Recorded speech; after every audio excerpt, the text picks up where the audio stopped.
Sunday, oh Wendy, Sunday, oh Wendy, if there's someone, Sunday, oh Wendy, I guess I need Sunday, oh Wendy, and then when I go, Sunday, oh Wendy, it's a Sunday, oh Wendy, it's a Sunday, oh Wendy, Sunday, oh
And there it is right there, on Sunday, Wendy. Pardon me. So good to see you, dear friends. Good to have you. Always a delight in your company. Never taken for granted that you will be here. So it is with gratitude that I receive you every time you do decide to turn up. So good to have you.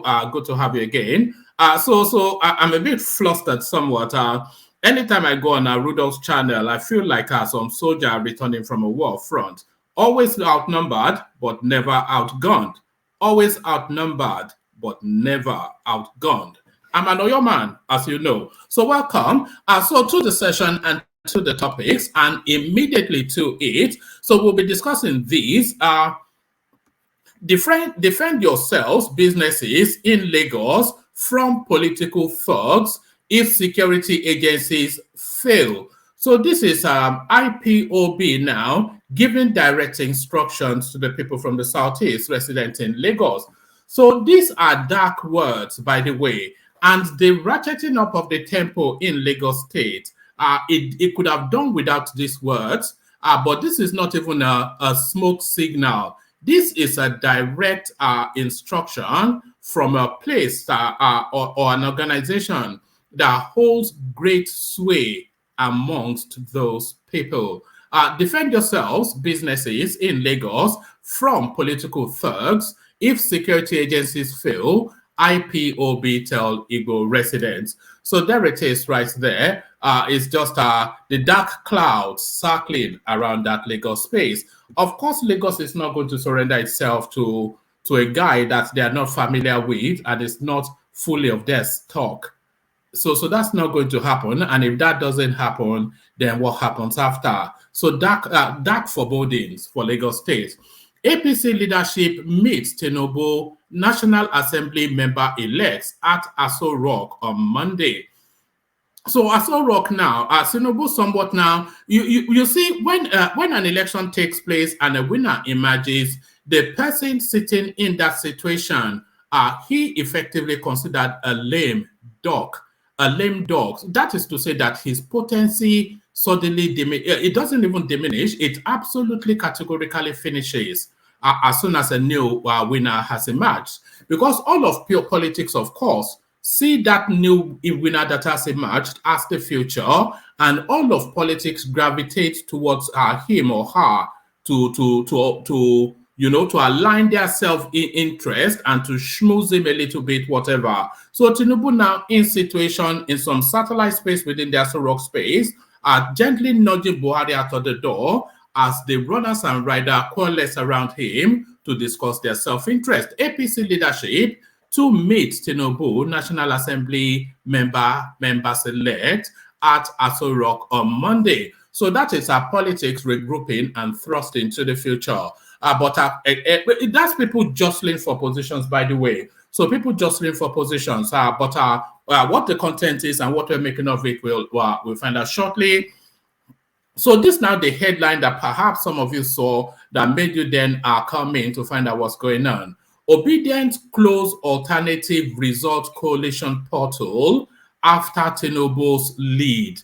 So the Obedience, as ever, telling us that Tinubu had won 19 states, but then of course, like we've been saying, this has been probably the most transparent election that we have ever had in Nigeria. It played out in open glare, and the results are publicly open. If you are in Outer Mongolia, I'm saying this to you, and you can experiment if you are.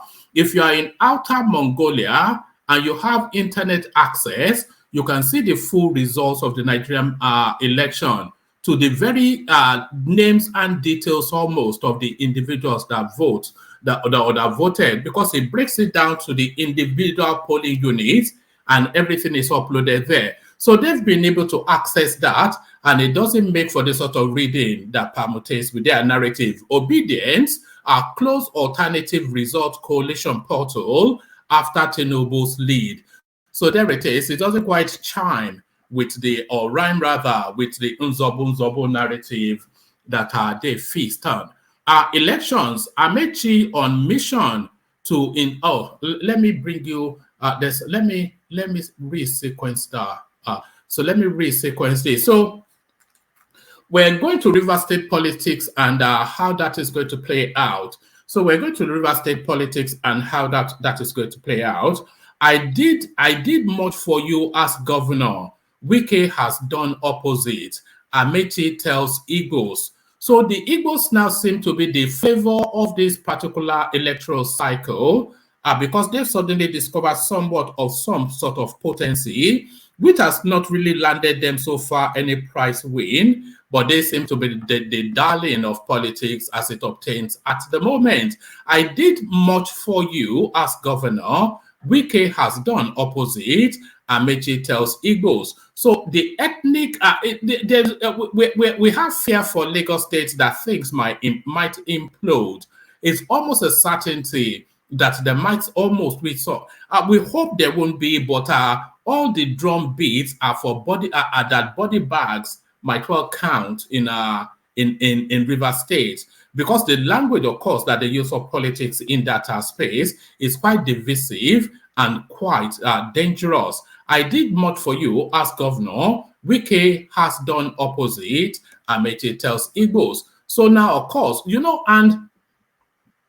and the politics of River State, by the way, is balanced on a keg of gunpowder because of what played out in the presidential space, with all of the anticipation, and not all of the anticipation, all of the hope, or some will even almost derisively say all of the wishful thinking that River State would vote for Peter Obi, when all of the body language is that the governor of that state, Yemsen Wike, who holds that state with a vice grip, he favors Tinubu. So, of course, the person that owns the state, which is Wike, he pointed his politics in the direction of Tinubu. So, for this now localized governorship election, the indigenous people as well as the migrants into the space, because, of course, if you are not indigenous, then you are a migrant into the space.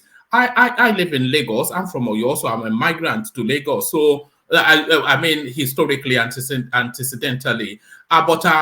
So a lot of those spaces are agitated now and looking to fight back against what happened within the presidential elections. And Amechi whipping up that sentiment. So you can see that things are going to almost, hopefully will not, but almost certainly will tip over in Rivers State. Still staying with Rivers State, the right to reply elections, Amechi on a mission to incite Igbos against Rivers people. This is Wike now. So now, it's a very dangerous politics that these two characters are playing, by the way. So Amechi is sending dog whistles to the Southeasterners in Rivers State and people sympathetic to the Southeasterners. And you have to understand that there's a blood lineage of Southeast within Rivers State as well. So he's sending dog whistles to that space. But then Wike is sending frontally to the Rivers State people that you must resist them. So somewhat the language that we're hearing in Lagos, but in this space more naked and more frontal, more visceral. So we go to Rivers State to see exactly what is playing out there. Rewind. In January, court ruled that INEC can use any method for results transmission. So it's more of the same, really. I think we touched on this topic yesterday, but it keeps recycling around the news cycle, which is really to prepare the mind of the Labour Party space for maybe even to discourage them from going to court, but certainly to prepare their mind for the sort of results they're likely to get if they do go to court. So there is that. And finally, we land on this. Election postponement may force shift of 2023 population census. MPC boss. So I am a bit dubious of the Buhari administration carrying out a population census so close to the end of their administration. And we know what will happen if they do that. The padding of numbers again to the north, which then translates into local government areas and all whatnot, and then all of the weight of the resources of the country is squeezed even more to that region. So should there be resistance that this administration should not and must not carry out that population census? So all of that in play as well. So a rich and diverse menu, as always is the case. So lean back, kick back, take it easy, relax into it. The usual protocol, click on the like button as you're coming in. Click on subscribe if you haven't done that already. If you want to come join us on the screen, there's a hyperlink that says StreamYard. I'll repost it on the screen now so it's immediately to hand. If you want to come join us on the screen, click on this hyperlink right here that says StreamYard. It brings you into a studio space. As soon as I finished delivering the body of the talking points, I'll let you onto the screen and engage you in a conversation. There's an open microphone session, the open microphone being the hyperlink that says StreamYard. So click on that if you want to come join us on the screens. And if you think that your host looks especially thirsty and it somewhat looks in need of lubrication, you can lubricate your host by clicking on that hyperlink that says buy your host cups of coffee, with the emphasis being on cups. So go there, and in a 3-step easy process, you can empty as much of the content of your wallet in there as you will. So do that. Click on like, click on subscribe. At your will, click on the hyperlink that says StreamYard, and only if you feel inclined to buy your host cups of coffee. So all of that. So let me take a micro musical intermission, and then when I come back, we delve straight into the throes of it. But first, Egbelemu, the guys. Only water, where they see ma. Water. Oh yeah, they go for me, yeah.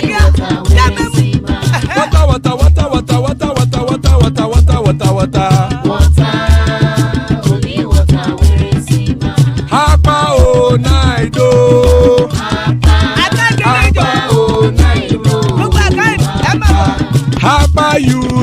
come o.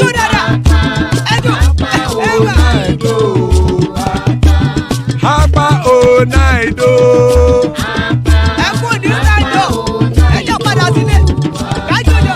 Oro kẹ̀kẹ́ ẹlẹ́mùrè o. Ilé sọ́díyà kẹ̀kẹ́ ẹlẹ́mùrè o. Bobby Master kẹ̀kẹ́ ẹlẹ́mùrè o. Chief Failati kẹ̀kẹ́ ẹlẹ́mùrè o. Eruku lẹ̀lẹ̀ ẹlẹ́mùdé. Eruku lẹ̀lẹ̀ ẹgbẹ́ ẹlẹ́mùdódò jàre o. Eruku lẹ̀lẹ̀ Ghana ti dé ẹgbẹ́ bọ́dì o. Ọmọ ẹlẹ́yẹ ẹyẹ o ó dilé o. Olúyẹ̀lá ẹyẹ o ó dilé o. Petrosodana ẹyẹ o ó dilé o. Petrosodunke ẹyẹ rẹ̀ ó dilé o. Ẹlẹ́kọ̀ ọ̀run mú ìní o.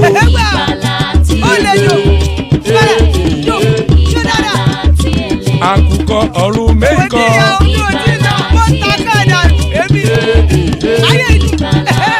Ikú kò ní ríwà gbéṣe o.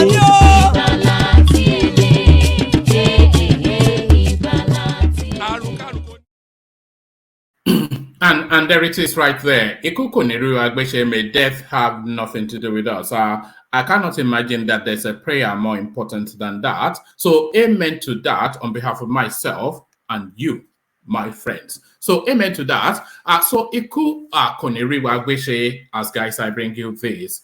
Defend yourselves, businesses in Lagos, from political thugs. If security agencies fail, IPOB tells Igbo residents. So the drumbeats of you-know-what are ricocheting around the Lagos space. The indigenous people of Biafra, IPOB, has charged the people of the southeast region of Nigeria, resident in Lagos State, southwest region of the country, to defend themselves against any form of ethnic agenda in the state. IPOB, in a release, noted that Igbo should be vigilant and be prepared and ready to defend themselves and their businesses against thugs and criminals if the Nigerian security apparatus is incapable of or unwilling to protect them. IPOB, in the statement issued by its media and publicity secretary, Ima Powerful, said that the charge was sequel to the public statement from some Igbo-speaking Deltans who alleged that the Biafran group deployed its special squad in Lagos to cause mayhem. IPOB stated that whilst it would have ignored the allegation, it is obvious that they are working with the enemies who are recently promoting Igbophobia in Lagos, and for the avoidance of doubt, IPOB are not and can never be a party to Nigerian politics, adding that IPOB members are not interested in Nigerian politics and can't be used as political thugs. IPOB will never attack any region, person, or tribe for any reason unless threatened. IPOB has never had any record of violence in all our rallies across the world. We have acknowledged that Fulani cabals have bought we have acknowledged that Fulani cabals have bought over some personalities in Yoruba land to promote ethnic hatred and cause mayhem against Indigbo. We know that the majority of the true sons of Oduduwa are not and will not support the crimes being committed against Igbo residents in Lagos State and other parts of Yoruba land for that matter. We also know that these true sons of Oduduwa are not in support of the agenda of the Fulani to cause disaffection between the Yorubas and Igbos, and we must not allow them to succeed. However, the indigenous people of Biafra wishes to let those being used to cause trouble between the Igbo nation and Yoruba nation to retrace their steps and join forces with well-meaning Yoruba people and the Igbo people to extricate our people from the quagmire called the Zoological Republic of Nigeria. So it's always long-winded. Hopefully it ends soon. Just this tediousness that they always deliver. These troublemakers being used to achieve a set objective must understand that Indigbo will not cower or run away for them. That should be from them, but will rather defend themselves against criminals and political thugs anywhere. IPOB is urging Indigbo and Biafrans in general, residents in the western region of Nigeria, particularly in Lagos, to be very vigilant and be prepared and ready to defend themselves and their businesses against thugs and criminals if the Nigerian security apparatus is incapable of or unwilling to protect them. IPOB is urging the Lagos state governor, Yoruba traditional rulers, their opinion molders, politicians, and Fenifere leaders, particularly Alhaji Gani Adams, to do all that is necessary to stop these criminals and their sponsors in their tracks to avoid igniting a fire that will pitch us against each other whilst the Fulani Caliphate is standing on the sideline laughing at us. These thugs must be compelled to desist from further attacking or bullying Indigbo that are doing their legitimate businesses in Lagos State. The leaders and elders in Yoruba land. So the IPOB is now giving instructions to the leaders and elders. This is where we are now within Nigerian space. IPOB, they are giving instructions to the leaders and elders in Yoruba land. The leaders and elders in Yoruba land should call the criminals terrorizing Igbos and their sponsors to order before things degenerate into dangerous and unimaginable dimensions. Igbo leaders and traditional rulers should equally speak out to their Yoruba counterparts. Nobody should blame Indigbo and the youth for defending themselves against ethnic cleansing and impoverishment agenda. Destroying Igbo properties in Lagos because of fraud and obsession for re-election that has nothing to do with Indigbo is barbaric and unacceptable. So those are the words of those known peacemakers and lovers of humanity, IPOB, the indigenous people of Biafra. Defend yourselves. So I'm assuming they are not. I'm assuming they are not inviting them to defend themselves with a clenched fist to do boxing. So that invitation there embedded somewhat, but embedded not even a dog whistle, but a clarion call to the Indigbos in the southwest. But what does this mean? We're coming to a crescendo on the 18th, and then we'll see how that space plays out. APC leadership to meet Tinubu National Assembly member-elect at Aso Rock on Monday. So we'll just take a few paragraphs. It's not that long anyway, so let's just steam through it.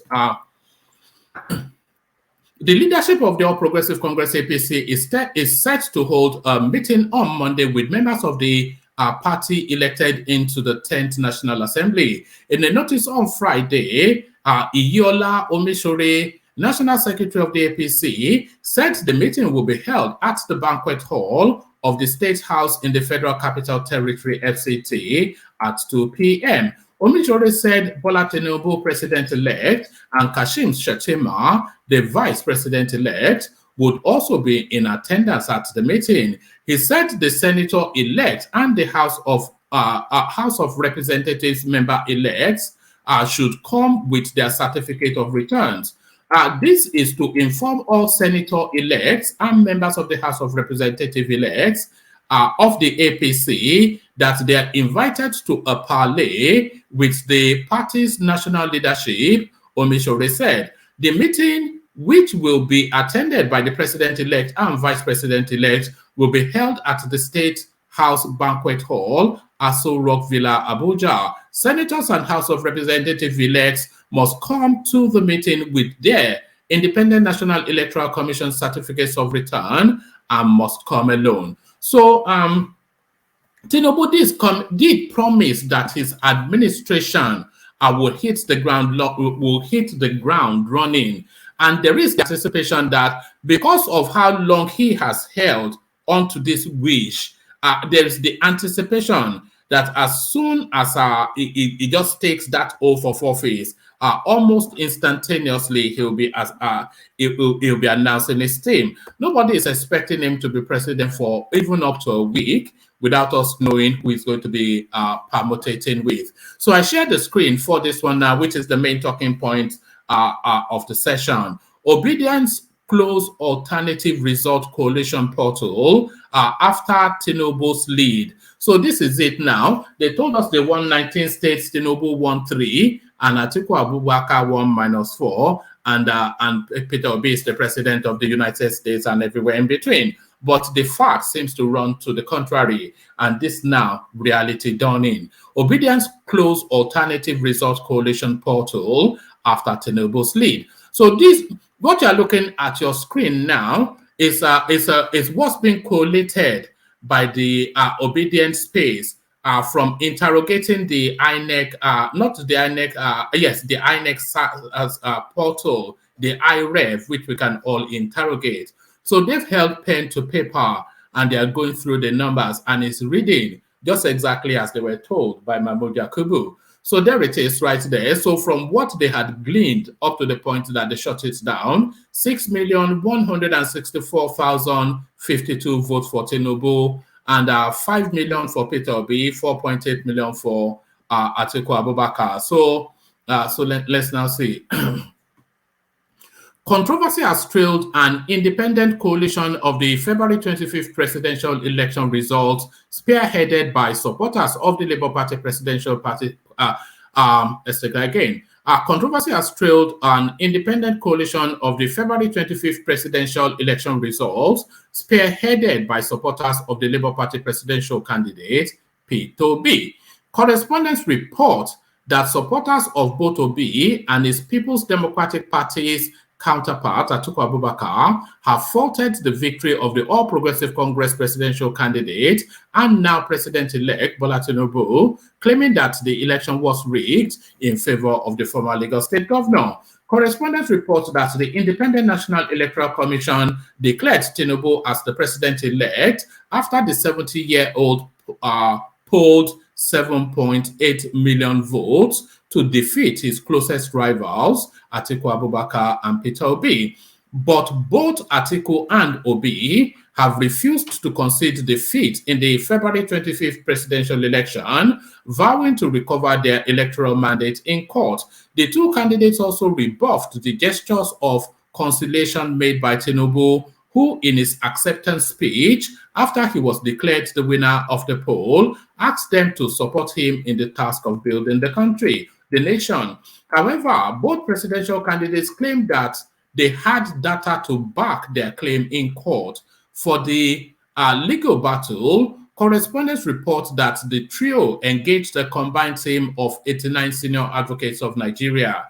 Sources within the camp of the warring political parties said that the array of legal luminaries drawn from different chambers are currently being furnished with materials that could be tendered as evidence in court. To prove their candidate's case, supporters of Obi, known better as, that should be better known, but they said known better. To prove their candidate's case, supporters of Obi, known better as Obedience on social media, had mobilized themselves to independently collate results and show Nigerians that the former Anambra State governor won the presidential poll. The supporters, spearheaded by one Mark Essaying, with the username @MarkEssaying, on the popular microblogging site Twitter, had claimed that the bimodal voter accreditation system and election result viewing portal displayed by the Independent National Electoral Commission INEC were not utilized, and true election results from different polling units across the country were not what was being uploaded on the portal. Collating results on an independent IREV with the help of other obedience, the first set of results shared by SCN showed that Obi was in the clear lead, a development that further justifies the claim that their candidate allegedly was allegedly rigged out. The way things are going, by tomorrow, we would have counted 160,000 polling unit results and done our own coalition. All coalition officers that thought they could announce anything they wanted did not understand the power of a mass movement, SN had tweeted on Thursday.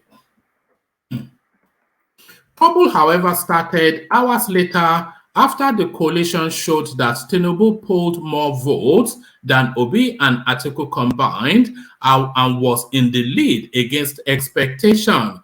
With the development, some Obedients turned on SN and accused him of allegedly working for the Kaduna State Governor Nasir El-Rufai and not for Obi's cause. Leading the attack on SN, a Twitter user with the handle @Afam Duloxo wrote, Mark Essien is deeply into Nasiru El-Rufai's pocket. Trust whatever you think he's doing. Trust whatever you think he's doing for the obedient movement at your own peril. You can go ahead and trust him. That is fine. I don't anyone that is friend. So I don't know what that means. Or crony with the high and mighty in APC, especially somebody like Nasir El-Rufai, never. However, the independent IREF portal results were later blocked from public view, a development that sparked reaction from Twitter users. A user at Celestos said, take Mark Essien's poll and its eventual result with a pinch of salt. Here is why. If it's sourcing the forms from the IREV online records, then it is already sourced to begin with. Why? Those records were not uploaded from the polling unit, so they had ample time to beat it up to fit their numbers, he added. I know he's blocked the results from the public, but as it is right now, 11:18 p.m., this is what it is. The game is to swing public trust to the website, build anticipation by hiding the results, then show the final outcome as presented by IREV. I don't know what that means.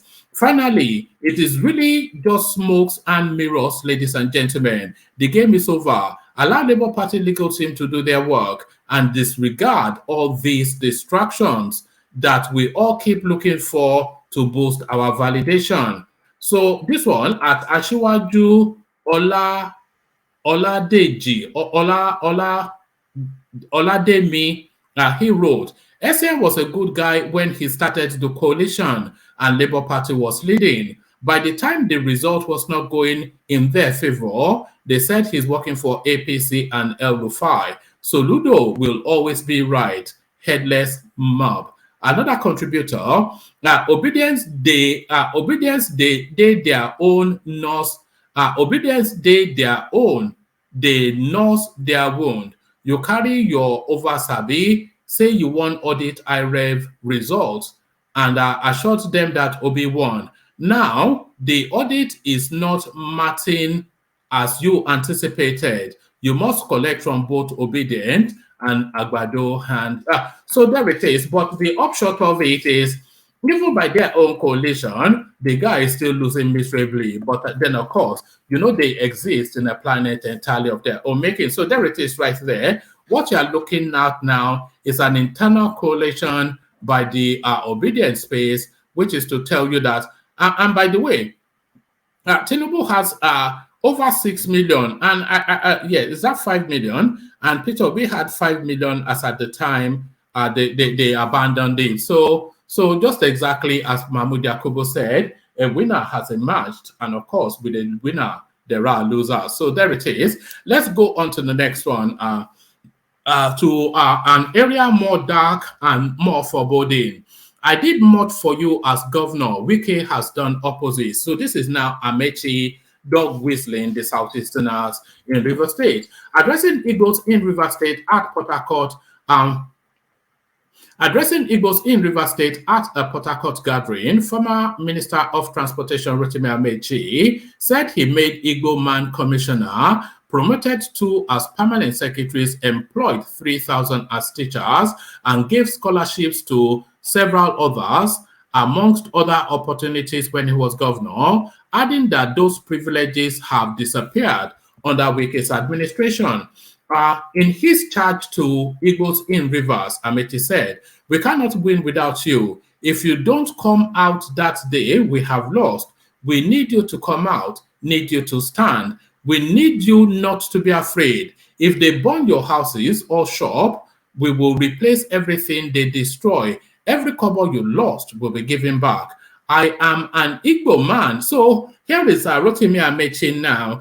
It's just where the cap fits, isn't it? We're going back to the narratives of Boyega one day and Chinedu the next one, Rhodes Vivour'S. So now suddenly it's not a Rivers man anymore, it's an Igbo man now. "I am an Igbo man from Ikwere local government area. I tell people, pray Igbos don't come together.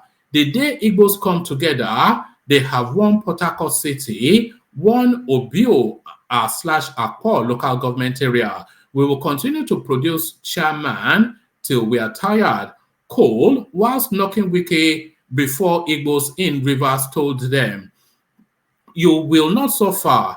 We will not harass you. Will not destroy your business. Will not pull down your shops to build bridges. We would rather build bridges to support your businesses and well-being when you vote for us. You have all come out to endorse me. You have come to say you will vote for APC, but it is not enough that you have endorsed me. We have 2 days to spread the message. Make sure everyone you know comes out to vote on election day. Don't entertain fear. Nobody will steal your vote. The military will be out to protect your vote. And anybody that interferes with your vote will choose between life and death." So that is exactly the language of the politics in Rivers State, life or death. So life or death politics, the right to reply. So Yemsin Wike, Amechi on a mission to incite Igbos against Rivers people. So the language we just read then, that is textbook template incitement language. But let's now see how Wike tries to counterweight it. The government of Rivers State has warned residents of the state to be wary of a campaign of calumny and criminal incitement of Igbo people against the state by the former Transportation Minister Rotimi Amechi. Governor Yemisi Wike warned the electorate not to vote for Tonye Cole, the governorship candidate of the All Progressive Congress APC, because he is divisive and facing prosecution for defrauding the state of $50 million. Wike therefore urged them to ensure that they delivered their votes to Sir, I'm not going to attempt that first name, Fubara, the governorship candidate of the People's Democratic Party PDP, who is more disposed to sustaining the prevailing harmony in the state. Governor Wike knocked Tonye Cole when he spoke at Egbeda community whilst inaugurating the XYZ Link Road in the ABC local government area in the state. The governor said the warning has become imperative following the reckless instigation of needless war between the Igbos and Rivers people by the chief sponsor of Tonye Cole, the former governor of the state, Chibuike Amechi. He pointed to Amechi's resurrecting of the issues of abandoned property that happened during the Nigerian Civil War over 50 years ago as one of the reasons why the electorate needs to be wary of the APC candidate. Governor Wike insisted that Tonye Cole and his master Chibuike Amechi are insensitive to the danger, the animosity they are triggering. Let me take that again. Governor Wike insisted that Tonye Cole and his master Chibuike Amechi are insensitive to the danger, the animosity they are triggering, and what it will cause in the state in their inordinate and dubious quest for power. We have been living peacefully with our brothers and sisters in Igbos, living peacefully, doing businesses peacefully. I feel that I should let you know that a vote for Tonye Cole is a vote for the division of Rivers State. A vote for Tonye Cole is a vote in order not for him to return our $50 million. And God will not allow us to vote for such people. We are prosecuting them. They want to run away from prosecution. They cannot. Governor Wike reprimanded Amechi for lying to Igbo residing in the state that if they vote for Toye Cole, he will assure them they are compensated for their purported abandoned properties during the Civil War. When you have a child, Chibuike Amechi, who wants to destroy a home to open up old wounds at this time in Nigeria, in River State, is a terrible thing. He's trying to put us and the Igbos at loggerheads for us to fight. God will not allow us to fight. And then it goes on and on. So I leave that there, but that is the back and forth then going on in our River State.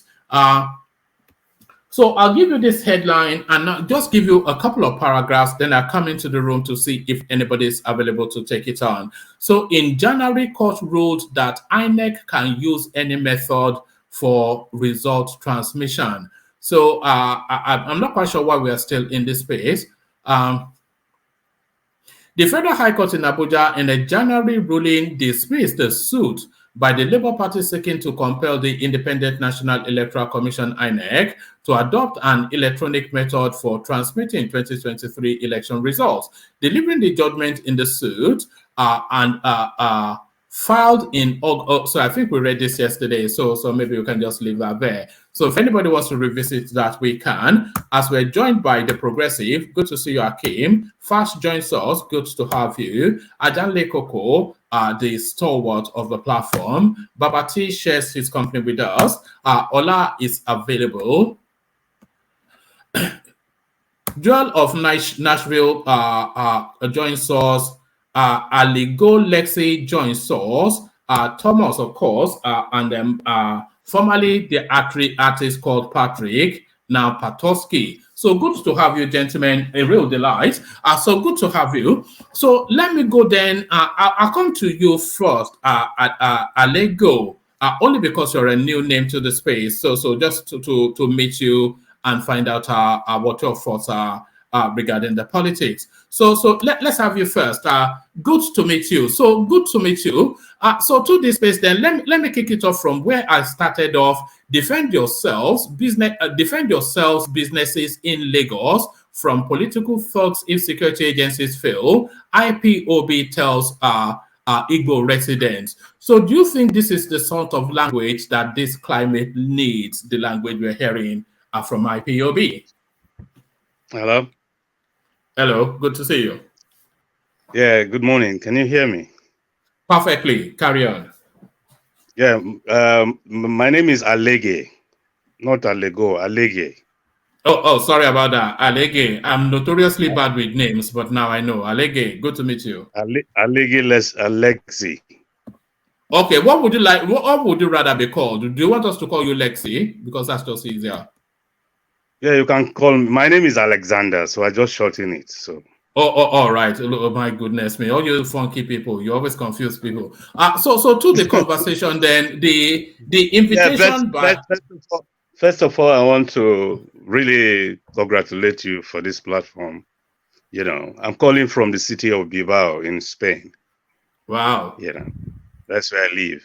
But I've been following you all along, you know, but just that I've not been able to come in here, you know, because there's some nice, interesting topic that you put up here, and I really appreciate your effort. And every other guy that is out there, you know. Yeah, I watched the Wiki narrative today. I watched the video. You see, what I feel about our country is that we shouldn't degenerate to this level, you know, because we are students of history. At least I've lived long enough in Nigeria to be able to understand the politics of that country. You know, I feel that we should tone down the tone. The country belongs to all of us, and we have to build that country. You see, like they say, Rome wasn't built in a day. We destroy our country more than other people destroy us. This is the truth, my brother. So I think the fight between Amechi and Wike should come to an end. The state is theirs, you know. when all these gladiators are pulling their triggers, the people that suffers are just the ordinary people. So it is wrong. For me, I feel it's unnecessary to heat up the polity like this. You know, people are talking about Tinubu and all that. That man deserves to be the next president of Nigeria, because that man has worked. Anytime I look at Abiola's picture, I see him behind Abiola. This is a man that has paid his pride. So all these things are not necessary. Atiku, Obi, and Kwankwa, everybody should come together. Let's build our country instead of all this hate, all these tribal things, all this religious thing. It's not necessary, my brother. So this is just my take on that space. They should just leave. Yes, I think we're all on board with your sentiment, but the reality of the Nigerian political space, it tells you that we have to go through we have to go through a journey to land on where you are describing, because the politics has gotten very toxic and very ethnic. So that toxic ethnic politics is playing out quite violently in Lagos. And I'm saying violently now, mainly in the rhetorics now, but we're hopeful that it doesn't actually translate into real violence, but it's also playing out in a toxic manner in River State. So people are smarting from the presidential elections in River State, because a lot of permutations thought that the River State was going to go to Labour Party. That was what a lot of projections had. But then, of course, Wike managed to sway that voting space towards the APC. So the people are up in arms, and there is an ethnic divide in that River State, with some people that are historically of Igbo blood, but not fully of the River State stock. And then there's the indigenous population, and then there's a mass migrant Igbo population within that mix as well. So Wike, Rotimi Amechi rather, he seems to be signaling to that Igbo-leaning stock that this is your chance for revenge via this governorship space. And what Wike seems to be dog whistling to the indigenous people of that state is that defend your land. So that has to come to a crescendo, but we are hoping it doesn't spill over violently, Lexi. Yeah, woman, what I see is that these people should not drag the people of Rivers into their war. It's not nice. This is what I am saying. These people, they are fighting their war. They are not fighting for the people of Rivers State. They are not fighting for the people. This is supremacy war that is going on. That's been going on all the time in Rivers. So I think the people of Rivers, I am not from Rivers, they should be able to be wise enough, the elite, because this is why I get disappointed with the so-called youth of Nigeria. I don't believe them. I don't align with them, because the way I see them, the trend they are going, if you hand over that country to this youth, they will destroy it. They will sell that country, and they will, before you know, they don't jackpot. So they should, all those elite, all those, because there are a lot of things that I'm not at peace with in that country. Certificate has destroyed that country. Certificate, not education. What we have in Nigeria is certificate, not education. There's a difference between you being educated and you have a certificate. If you are educated, you should be able to know what is right to do, how to live with the people, how to make peace, how to love others as well as yourself. So the Wike issue, the Wike narrative, and the Amechi narrative, sometimes we give, instead of not even listening to all these things, because the more we talk about some of these things we talk about, the more popular these guys become. For me, I don't think they deserve this kind of popularity that we give them. But at least we must talk about you have to understand that these are people who wield political powers, and political power is quite potent. Their power, it affects our lives directly. So that's why we have to talk about them. The decisions they make impacts on our lives directly. Yeah, you're right. I understand it. But, you know, if we have to continue to leave it this way, then one day we might not find a country. Or because for me, every time I listen to Wike, as much as he has his point, but this guy is fighting deadly. He's fighting a very deadly fight. And to bring you back home to the topic we're talking about, I don't see much difference between the Igbos and these rivers people, because even when I listen to their accent, their language, it's almost Igbo. It's just that they changed some things. Today he was saying Chineke. The Igbo say Chineke. So there is no difference between these people. And these are people that have lived together peacefully for a very long time. So is it politics now that is coming in between these people to just destroy them? The people should reason. A wise man should be able to know that the world has moved so far. The only thing that will get us there is unity, my brother. It's unity. I look forward to a day where I can go to Jos and go and do a holiday in Jos peacefully without fear of being kidnapped or somebody is going to kill me. In those days when I was in Nigeria, I used to go to Jos. I have friends. I love the place. But for a very long time, when I hear stories, you can go to Borno and have a holiday. The North can come to Calabar, you know, to peacefully. The country is ours. We need to build it. We need to make it interesting. Instead of going to Dubai, going to South Africa, it is not angels that build this country. It is their citizens, the human being that invested in this country and other people that comes. Why don't we set this pace for our country? Nigeria is a very great country. As young as I was, around 1980, I visited the Ajakuta Steel Company. I was marveled.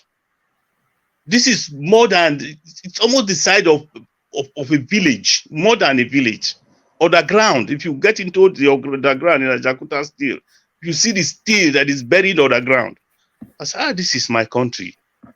But look at what is happening now. For how long that edifice, what these people are supposed to be talking about, the civil society in Nigeria and all these people, they are not even saying anything positive. They are just following these politicians, they are just dancing to their tunes, and they forget their major obligations. It is not right. So many things are wrong in this country. We need to redirect that setting. It is we that cause ourselves the elite. We are the problem of the country, and we are the same people that are complaining that the country is going down. I don't get it. So I think it's a very nice thing. I'm very happy to be here because there are so many things in my mind that I'll maybe with the course of time we'll be able to discuss. I don't agree, one man, with this attitude or this old issue that Nigeria is made up of three tribes. It's a very wrong thing. Maybe I'll leave that for another day because I am from the minority and I feel that when somebody is talking about marginalization, the Igbo should not talk about marginalization. It is we, the Benin, the Efik, the Biroms, all these other ones. Out of how many tribes we have in Nigeria? We're only propagating 3, which is a sin to other tribes. And you people are not looking at it. We are human beings as well. The Igbo, the Yoruba, the Hausa, they have benefited more in that country more than any other tribe. And somebody is still getting up to say the Igbo are marginalized. How are they? Well, this is not the main topic. Let me not just digress. No. If we can just spend a moment there. There is a narrative that the Igbos are marginalized, especially in the power space of the Nigerian. And yes, of course, we have well in excess of 300 thereabout ethnic groups, but we have 3 or 4 major ethnic groups, which are just as a fact of life, they tend to consume not the lesser, but the smaller ethnic groups. But there is a narrative that in the power dynamics of the Nigerian state, the Igbos are marginalized. You know, the Yorubas, they've had what? they've had Obasanjo, they had Shoneko as an interim. Tinubu comes in now. The North, they've had a Nupe man, they've had a Fulani man. I'm not sure if they had an Hausa man, but but we've never really. You can't count Nnamdi Azikiwe, who never wielded any real power. I'm not sure in the history of that country we've ever really had an Igbo president, unless my history doesn't go far as deep enough as it should. So there is, and they're always treated at arm's length. They're never really given any real strong positions. They've never really been given any potent positions. Maybe they decorate them with the Senate presidency and just have them dance around. So there is some argument to say that they are marginalized. We should have an Igbo president in this cycle for the balance. So can you not see why they will feel marginalized? I think I reason differently with that your thought. That is what I'm saying. The cause of this other tribe. Has anybody really sit down to think about this thing in this country? That there are a lot of people being marginalized. Only some tribe are just claiming the paternity of that country. If we are really who we are supposed to be, if we want to get united, let us get united and forget this tribe thing, this religious thing and all that. Because it's not going to help us unless we are not ready to be one. That I can understand. If we're not ready to be one, okay, fine. Let's start propagating this tribe thing. I am from Edo, I am from Yoruba, I am from this thing. But I think it's better. Nigeria is better for us to be united because there are a lot of potentials in that country. A lot of potential. No country is as great as that country. We're all singing it. It's like it's a lipstick for us all. But when it gets to the real thing, think Nigeria. Think Nigeria. What have we ever done for that country? We have not done anything for Nigeria, but we always expect Nigeria to be doing things for us. I come here, I see a lot of people that never worked in Nigeria. They never even paid tax one day. They come here and they run the country down. Imagine somebody is here in Europe. We're all here abroad. You obey the laws of this land where you are. But when you go to Nigeria, you violate the laws and you want the country to be good. We need to change our mindset. We need to orientate our inner mind to say, what kind of people are we? It's not right. You live in a civilized society where things are, no society is that sane anyway, but then some societies are more saner than others. You understand? At least we are enjoying freedom. Here, you don't fear. If I want to go out now, I can go out. I don't fear that somebody will tell me, hey, or kidnap me or shoot me or, because the police are there. They are running around. Any small thing, everybody is aware of this thing. Everybody has this consciousness that I am free. We can build our country this way. We can contribute to our country. But the people that run Nigeria down more are Nigerians. The problem of Nigerians are Nigerians themselves, not even the leaders. How many are they? You see, when there's supposed to be a protest. Let's say, do you not think that part of the issue is that as much as we say we are Nigerians differently, because being Nigerian actually means something different to different people. We're not universally under one understanding of being Nigerian.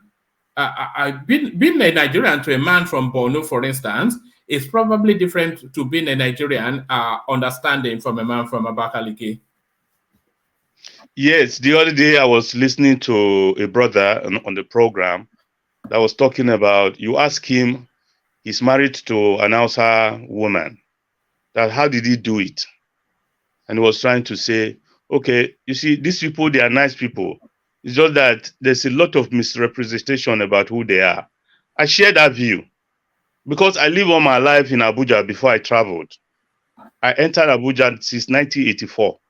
School there, worked there before I came out.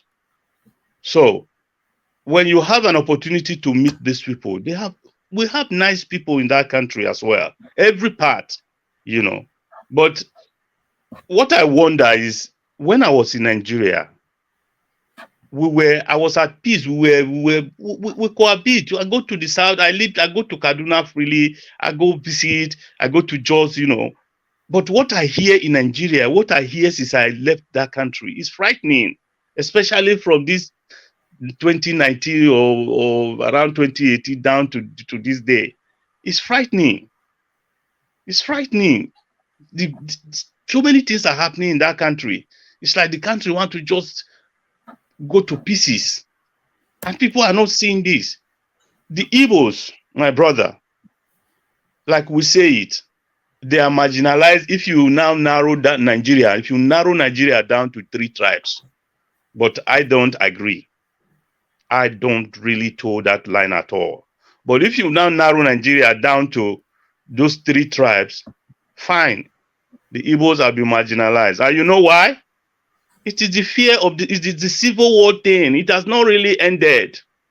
That is the thing. They are not trusted by others. They are not trusted. That trust is not there. There's a trust deficit, one man. But do you yes, and I think a lot of people probably broadly agree with you that there is a trust deficit.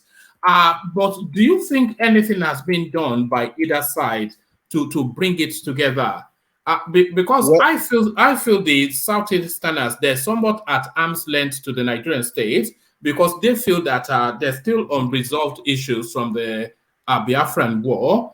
And I think the Nigerian state, and please correct me if I'm speaking, but I think the Nigerian space, especially the northern space, they still view them with suspicion. I'm not sure that the Southwest has too much of an issue with them, especially.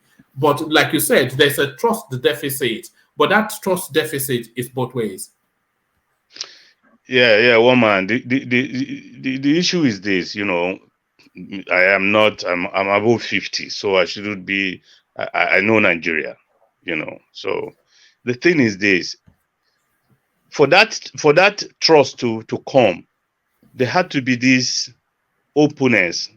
That is why when people say alliance is very important, because when you come into people, when you mingle with people, then they'll be able to see your real identity, the kind of person that you are from the inside, instead of that misconception or that thing they are carrying from the Civil War ended long time ago. We're supposed to have moved past this, you know. And I feel that even the Igbos too, as much as they go everywhere in the country, you know, but sometimes I think they sometimes overbloat this marginalization thing. They should think of how to move ahead. They should sit down and see how we can get this right. Because nothing, like we always say, everybody know, power is not serve at a la carte. You fight for power. You understand? It's not going to be the Nigeria setting. It's not going to be. We are not there yet where we say, okay, fine. Everybody knows it. Is it time? It's their turn. It's overdue for them to rule Nigeria. And I tell you one thing, I feel that if an Igbo man rules Nigeria, Nigeria will be okay. Nigeria will be okay. Because they are so industrious. They are so innovative. Every part of Nigeria, anybody can rule Nigeria from any part of Nigeria. Let that genuinity be there. Let us be open-minded. Let us think about us, that this country is for all of us. You understand? Okay, look at all the carnage. Look at all the killings. This are not necessary just because of this political interest. You know, it's not nice. I feel that all of us needs to come together as one people, because we are one people of God. God does not look at our color. He doesn't look at our tribe. He doesn't look at what our blood type is to be able to say, okay, he created us just for us to go into the world and share love. It's like an umpire upstairs watching us how we are living. Because God is excited when we are in love with each other, because God is love. Are you a Christian? Are you a pastor? No, I'm not a pastor, but I'm very spiritual. All right. Okay. Hello, Mr. Lay. Can I interrupt, Alexander, please? Call me Alexander. You call me Lexi. Lexi. Okay, Mr. Alexander, good afternoon. By the way, good morning, afternoon, evening to the One Man Show. Great to be here. Yeah. I was just curious because you were saying that that the Southeasterners have not been marginalized, looking in the broader Nigerian context. But I was Yeah. curious to know from you if the last time you visited Nigeria. I don't see I don't see why in the context of what I am saying. Don't get me wrong, my brother. Mm. I was saying to one man that this is an issue that has been in me, that have been boiling my mind, because when I hear Nigeria being reduced to 3 tribes, it's unimaginable. I feel bad about it. So it is in the context of that I'm talking about the Igbos. But if we zero Nigeria to the 3 tribes, yes, the Igbo people, they deserve this attention. I mean, for you, it's about the power, right?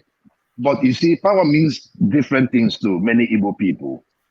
I wish you have traveled to the southeast and you can see what the cry is, because it's so easy to say, "Oh, they have not been marginalized," but you see, you cannot bury a giant and expect it not to, cause an earthquake. And that is the problem we're having in the southeast. You see, for some people in the southeast, they don't care about who the president is. If you can make the naira exchange and the dollar exchange rate stable for them, for them that is good governance. For some people, it's the power.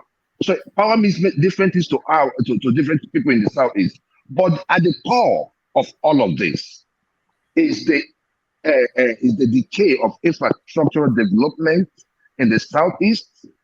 And when you go to places like Aba and Onisha, and you look at what is going on around that sector, every serious country must find a way to invest in those areas, because it is part of what is going to give you, those revenue, those export that you yearn for. So when we talk about power and the southeast, it is a bigger issue than the way you just displayed it. I, for one, just think that you just you deflected the question, right? But I tell people, before you make statement, visit, talk to the people. They will tell you probably, maybe you might have a different thinking. But thank you, welcome you to the One Man Show. We do pushback on this show, so I just did a little bit pushback. Welcome to the One Man Show. Thank you. Thank you, my brother. All right, brilliant. And also, Lexi, somebody else is welcoming you as well. Somebody delighted to hear the voice of his clansman. Ken Iyenwe, he says, that is a proud Benin man speaking. May your days be long, Domo, sir. So there it is. I'm sorry, I'm not Benin, but I'm from Edo. We're all the same. I'm from Auchi. Look at that, Auchi. Are you a Muslim? There are mostly Muslims in Auchi now. I was born a Muslim, but later on, this is how we are. We were all born Muslims. Then later, when we grow, we change. All right. Religion is not. I think religion is really nothing. Mo. Religion is really not a problem with us. Yeah. Oh boy. Open up. Okay. Now my brother. Anyway, brother, we are all your brothers. Babati, yeah, you wanted to come in. Welcome to the show. Anyway, I just want to say to one man that maybe one of these days you can actually organize a session for these groups in Nigeria that we oftentimes don't hear from, and we can just for a moment just sit back and just listen to their own point of view as well. I think they get drowned out in the larger debate where we don't get to hear their opinion. So maybe one of these sessions you can have Efik, Takba, all those people from all across Nigeria that we don't oftentimes hear from come here and share the view while we listen. That would be a session that I would be interested in listening to. Thank you. That's certainly an idea. So we'll put that on the to-do list. So brilliant idea from Babati. Let me play you this video clip, Lexi, and then I'd like your reaction to it. This meeting is part of several others which are aimed at delivering a credible national population and housing census. The United Nations Population Fund is partnering with the National Population Commission to ensure a successful exercise. The agency provides high-capacity computers to support the post-enumeration survey. A lot of the support coming from UNFPA is by nature only catalytic. The price tag on a census like the one in Nigeria means that we will not in any shape or form be able to do this alone. We will, however, be able to provide the critical inputs, the technical inputs, and also what we are doing here today, the equipment needed to ensure that we do perform a proper post-enumeration survey. The United Nations Population Fund is particular about the credibility of the census, seeing its significance to the Sustainable Development Goals. Nigeria needs a good census, and therefore they also need a good post-enumeration survey. This census will be transformational for Nigeria. It is also fully digital and employ methodologies and technological innovations that guarantees the quality and timely results of the census, and it will be conducted up to international standards. The census is scheduled to start on March the 29th, and the postponement of the state elections by a week could impact on the date for the exercise. A way it may, because we have our timeline.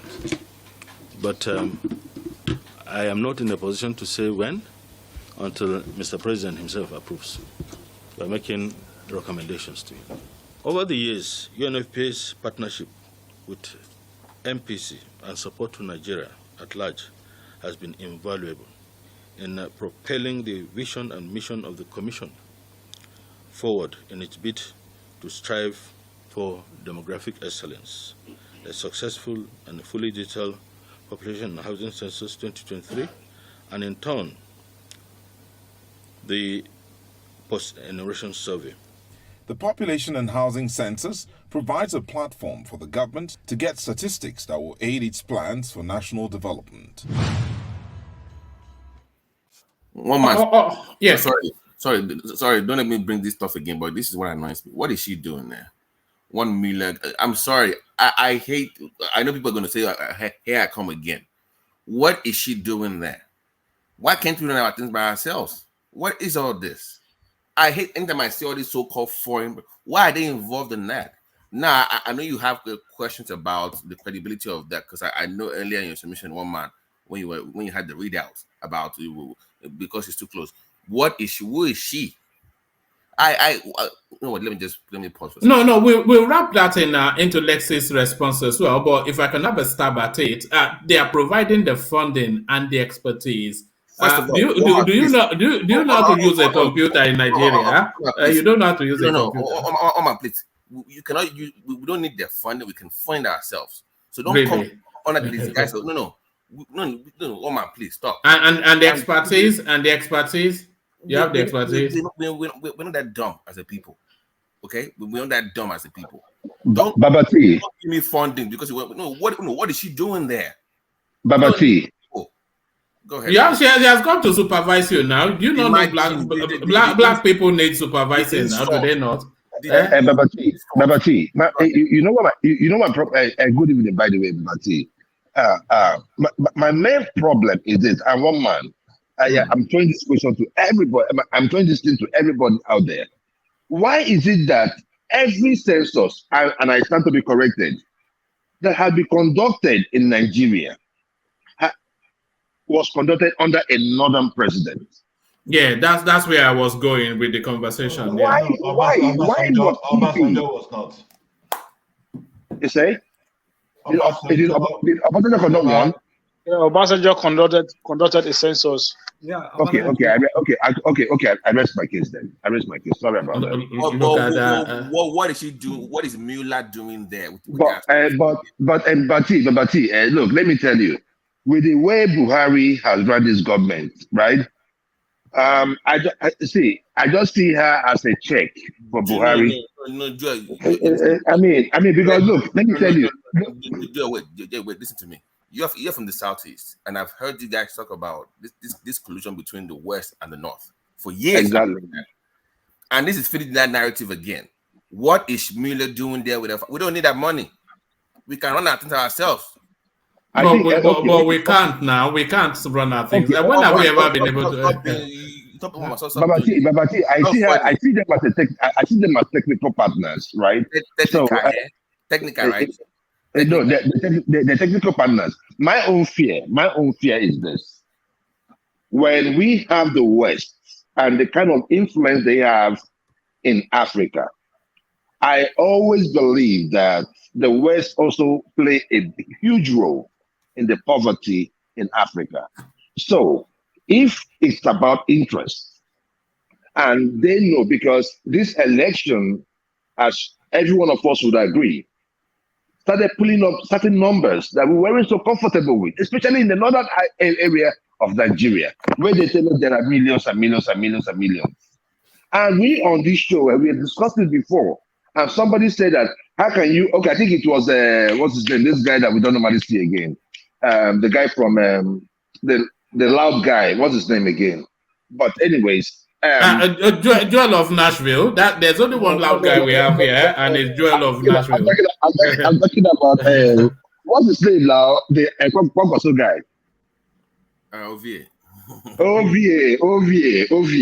Like when there was a time one month we had this thing on your show, and he was talking about like, how can you tell an announcer man to that the announcer man will only tell you the number of people he has, that you cannot force them to bring out all their family members. So whatever number they tell you at the head of the household is the number you're going to put in there.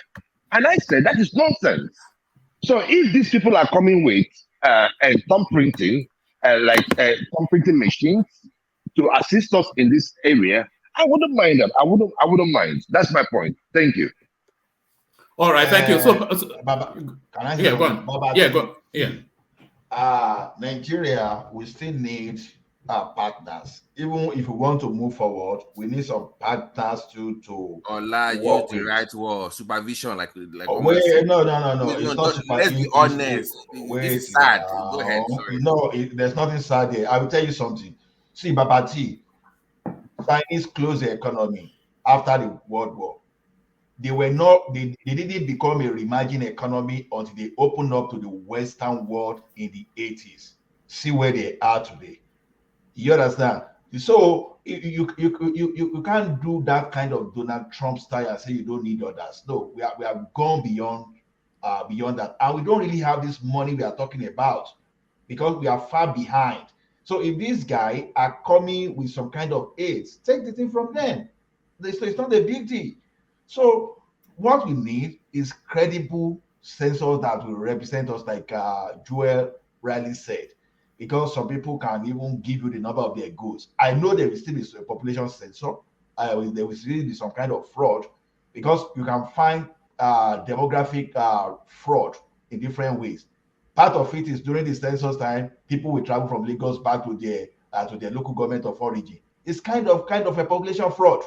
Exactly. So wherever you are, and do whatever, and let us know the population wherever you are. So we still need these guys. So don't let us dismiss them. Let them bring their funding, and let them bring their technology, and let's see how we progress from there. Yeah. Okay. Come and do it from the backdrop. Just don't show your face on the screen. One Miller guy speaking. That's just running the wrong way. I'm sorry. No. What that press conference was to announce the synergy between the United Nations intervention, their partnership. I think that was really to announce the partnership. So all of that, let's see. But to the wider question which I was bringing up, which Babati hinted at, should we be having something as big as a national census? With an administration that is just 2 months left in office, and also to that space, should we have somebody like Buhari who is going to skew the figures? run the population, because whatever figures that he comes up with are the figures that we're going to have to live with for another 10 years. So should Malam Buhari be doing the census with 6 weeks left in government? Yeah, Oman, I think it's a shame,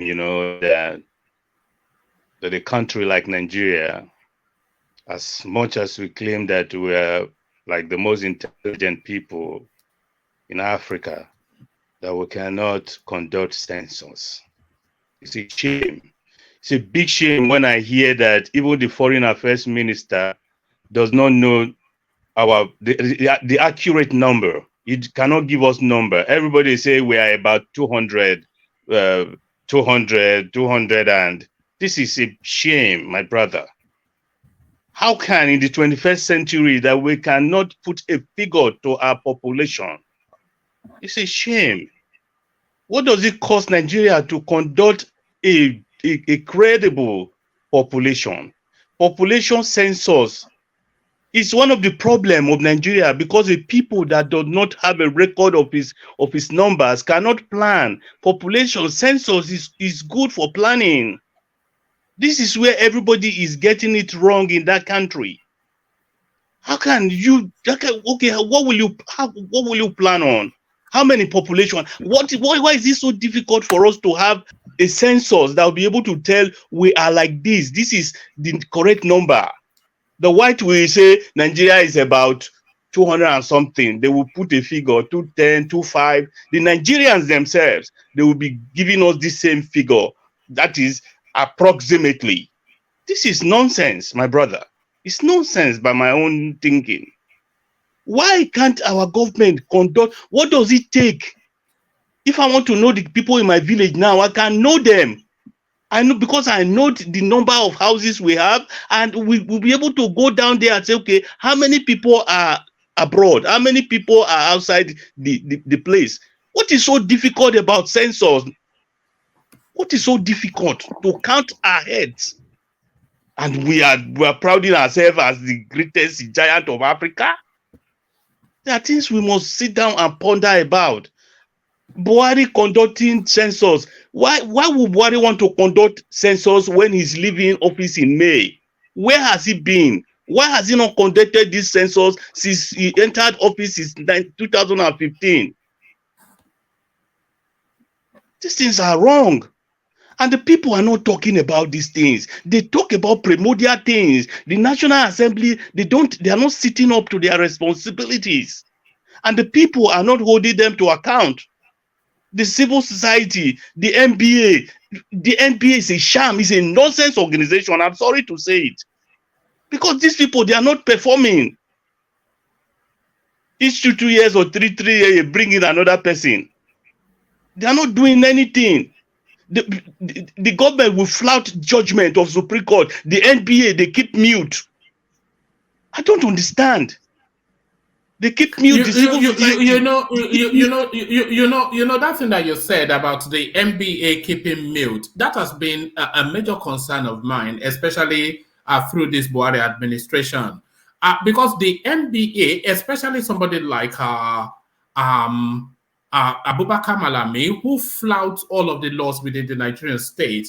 I think the NBA should have been a lot stronger in how they handled him, and they could have debarred him to make him not a lawyer anymore. So they have that power. They could have struck him off, and they should have struck him off. My brother, look at it. Look at what Nigerians are going through. Just because of one man that is selfish, that is self-centered, that is benefiting from Nigeria, and that thing has entered his head. I live in Europe. I don't even hear when they change currency. I live in the city of Bilbao.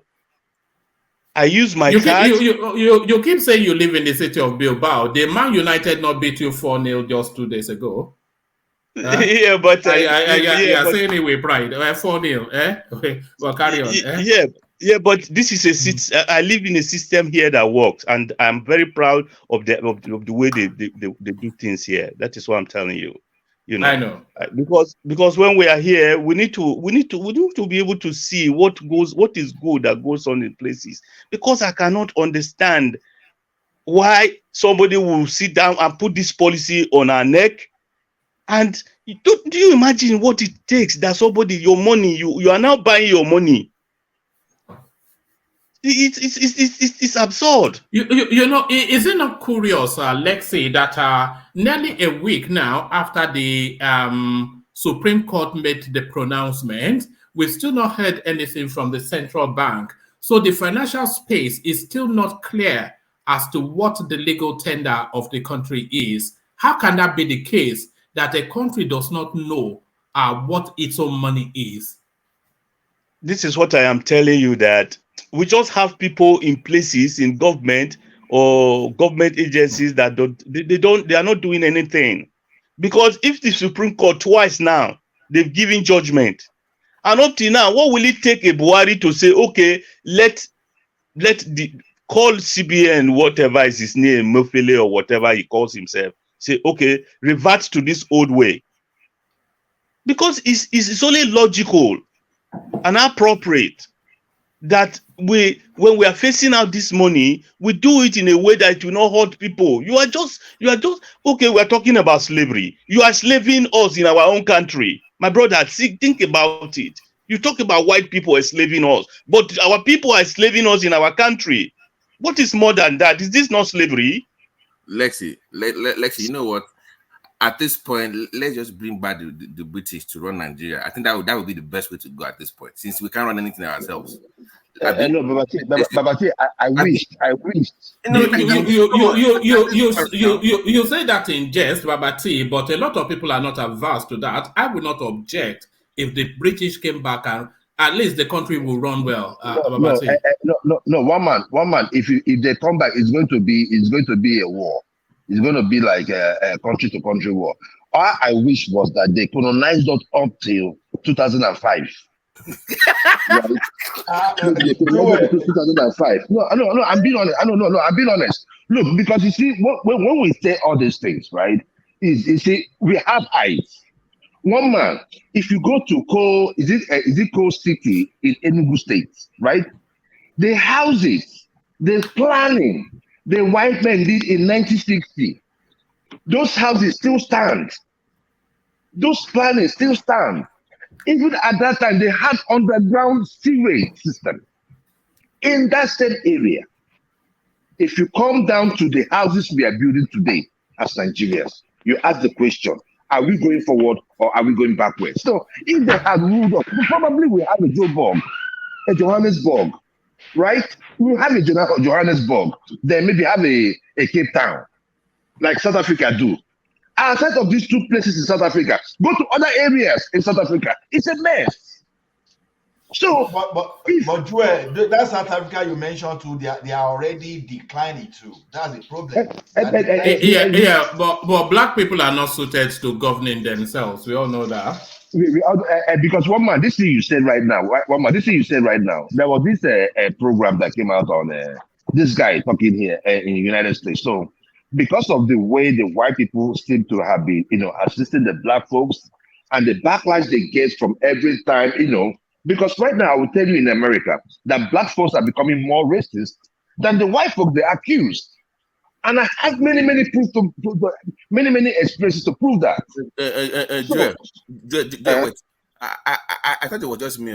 All this it's been getting worse in America lately. No. I'm telling you, black folks now are far. I don't know what's going on, Joel. It's just terrible out here now. They're all. It's terrible. In fact, sorry. Just to ask that, and then we go back to Lexi. When you say they are more racist, are you saying they are pushing back against you newly arrived you fresh off the banana boat? No. They are against Africans that like this. Yeah. No, that's what I'm saying. You are the newly arrived. Yeah. No. Open anti-African rhetoric from black people. It's terrible. I'm telling you, it's terrible. One man. They have this thing about them, right? Nobody is good but us, right? So every person, see, it doesn't matter. Even up to the light skin. So that is what I keep telling you guys in Nigeria. whenever we start up allowing people to fan the embers of tribalism, you think that it will end with those people. No.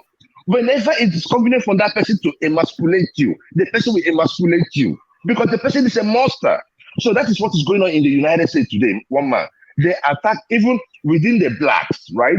You have the light skin, the ones that maybe like, the ones we call half caste in Nigeria that procreated with a white person, right? In the black community, those people are not white enough. They are not black enough, sorry. They are not black enough. They're you from Africa. Oh, you're a fucking booty scratcher, right? So you are not even part of the equation.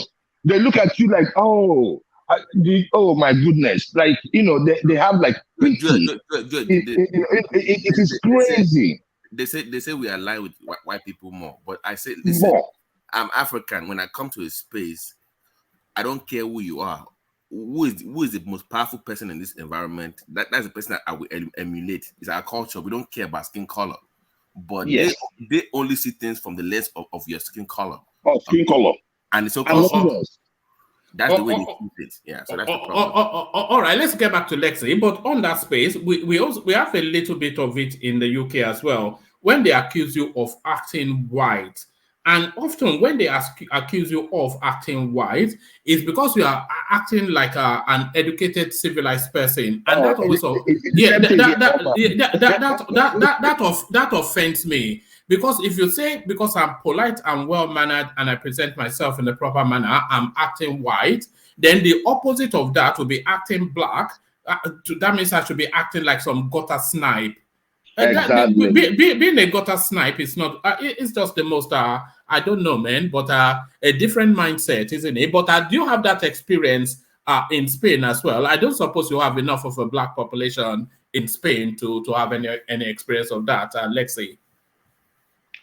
Yeah, well, man, what I see in all of this is that, for me, I have, for a very long time, I stopped, like giving attention to this racism issue because this is something that will not stop. You understand? I've seen it that this thing will continue. So just make the best use of your time on earth. This is what I advocate. Because even when we talk about these people, they are racism us and all that. If you see what Nigerians do to Nigerians here, my brother, it's sad. It's very sad. So if I look at it in the context of that, I would say, no, these people, they are not racist us. They are even better than us in all ways. You understand? Because, I mean, we came here, these people did not invite us to come here. We just dump ourselves on them and they are taking care. We're getting along, And in our country, we kill each other there. Just people in our country, So I just feel that, racism is there. We just deal with it. Deal with it, because if you don't like it, you go back to your country where it's even worse. When we say we are the same people, but we are never the same people. Because you are a Yoruba man, I am a Bini man, there is this difference between us. How come? How can there be a difference? In those days when the military people were ruling us, and somebody tells me that Babangida is an evil genius. What is genius in Babangida? What is there? You have a privilege out of millions of people in a country. You were choosing. You were just the choosing one to put it right. And you are a genius and you cannot make things work. I don't understand how we Nigerians look at things. It baffles me. So this racist issue, bros, let us not give it that big coloration, because we racist ourselves, even in our own families. And we're one people. And these people, by virtue of color and their attitude and their orientation, we are a bit different from them. But they still accommodate us. So this is the way I look at it, woman. Sorry, woman, before you go ahead, sorry. Because Joy will know where I'm coming from with this, because Joel lives in Tennessee. Joel, do you know who Ja Morant is, right? That plays for your Grizzlies, right? Yes, I do. Yeah, One that's man. my boy. This guy is about to fumble $230 million. Okay. No, $231 million. Do you know why, one man? Because of this same attitude, putting the gun. Yeah, I'm black. They might even lock him up, but because he subscribed to this narrative of being black and I'm from the hood, I'm gangster and all that stuff, he's about to fumble close to $200 million. And it bears this same question. And if you don't be that way, to them, they question your blackness. How hood are you? That's the issue they're having here. One man, even the women, right? Even the women, if you do not act like that, they do not see you as man enough. You see the problem? Like it's I don't know. So if you don't treat them with disrespect, then you are not a man. If you don't have that attitude, if you don't show that gangster, you're not man enough. So, and what do? So they now have babies with these girls, right? And the single mom ratio keeps going high. In fact, one man, in case you don't know, our single mom rate in the black community is at 79% in the United States. So it is unquestionable. No, is it not a matter of education though? No, it is a matter of education, because I think if you go up the hierarchy within the social structures amongst the blacks there, you'll find that those statistics they begin to fall. No, one man. Look, one man. One man. They act like. Okay, go ahead. 1 a.m. yesterday, I was on call yesterday. 1 a.m. I went to the hospital yesterday. The PA that works with me, 1 a.m. yesterday at the hospital. 1 a.m. She had to run home because a child called her that he's about to come. She's a single mother. He's about to come. I called 911 and said, "No, Mom, I'm going to kill myself." He was smoking weed at home because he failed one class in high school. He was going to fail the course, and he was about to kill himself. And she had to run home. And they've been having this issue. So it's not really about how education, it's like a cultural thing to them in that environment. So that's just my pushback to what man was saying earlier. She left work at 1 a.m. at night in the morning to rush back home to go save him, because she hasn't told me what happened so far. I haven't called her yet so far, but they have all this issue in that environment of single motherhood. It is a pandemic down here, one man. It is a pandemic. It's a pandemic. And one man, you know what other thing I want to say real quick, right? One man, right? You see them tell you something like, you are not black enough, right? You see them tell you stuff like that, you're not black enough. When they tell you stuff like you're not black enough, this thing we say in Nigeria, that an aboki, right? No matter how well elevated an aboki is an aboki. So in this society that we live in, right? Even the people at the highest, point of their careers, they also think as those people that are the lowest level. That is the problem. The people that represent them are groomers. They groom them to be, racist, or groom them to have this victimization mentality, and it is keep bringing them down. While we have these other people, the race hustlers at the top, cashing out, like the Black Lives Matter. All right. It sounds as though that's a topic we have to take on as a standalone, the American Black experience. But thank you, and good to meet you, Lexi. Stay with us. Lexi, for time, let's move the conversation on and take it in the direction of Rational Mind, who makes this once in a while cameo experience with us. So brace yourself as the kerosene laptop sparks up.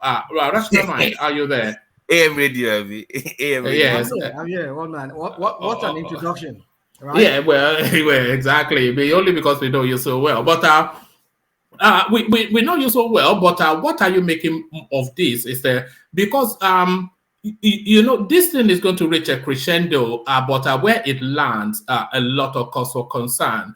Defend yourself businesses in Lagos from political thugs if security agencies fail. So this is what IPOB are telling the residents of Lagos State. So it wraps around, of course, the narrative of the Labour Party gubernatorial candidate, Rhodes Vivour'S. You can choose his first name depending on your political leaning. But his last name, they tell us Rhodes Vivour. So it wraps around the narrative of that space, but the drum beats now that we're hearing are circling around Lagos State. There is even the narrative that there's been an insertion of an IPOB cell in Lagos State. So all of these are leading up to the gubernatorial election on the 18th of this month. What are your concerns, Rational Mind?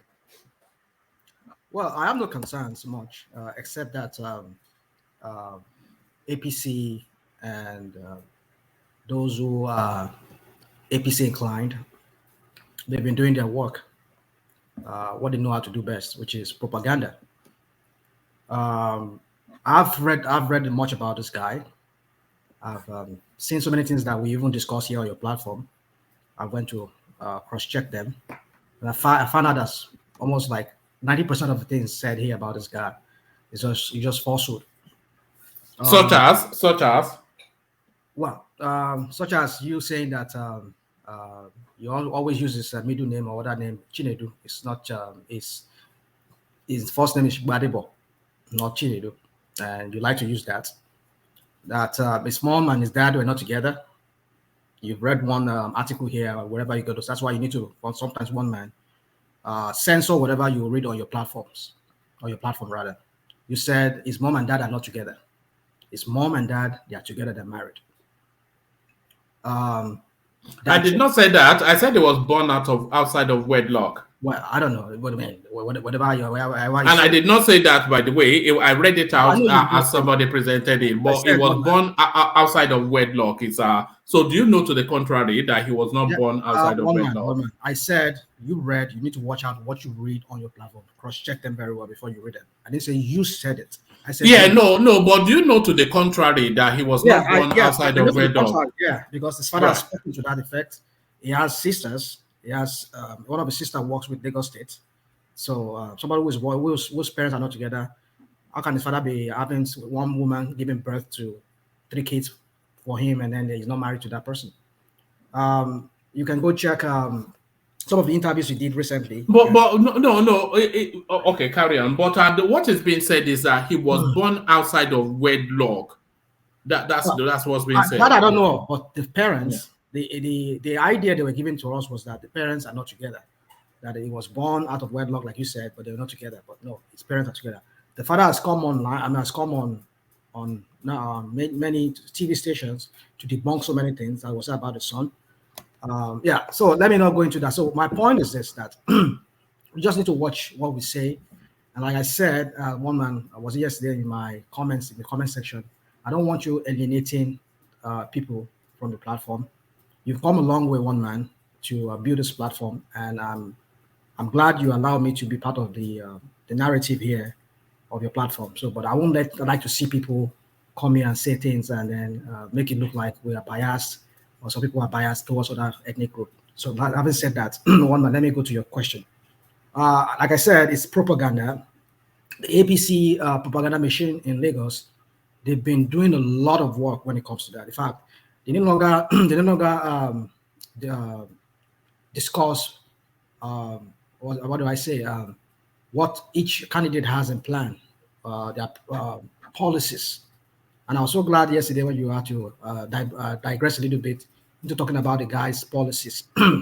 What he said as to how he's going to make Lagos work, which to some people, well, they will say he has no experience. But I don't know what experience Chinedu has when he came in 1999.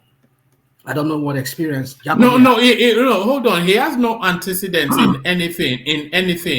He has no work. He has no work history. You know who this guy is? This guy. He went to MIT. No. Not just MIT. He went to one of the elite school in Paris. Right. Yeah. So that's to say. What is his work history? He's an architect. No, that's his profession. What's his work history? As I'm saying to you, he's an architect. I'm just giving you background. He's an architect. Right. He worked with the state of Louisiana. He worked with China.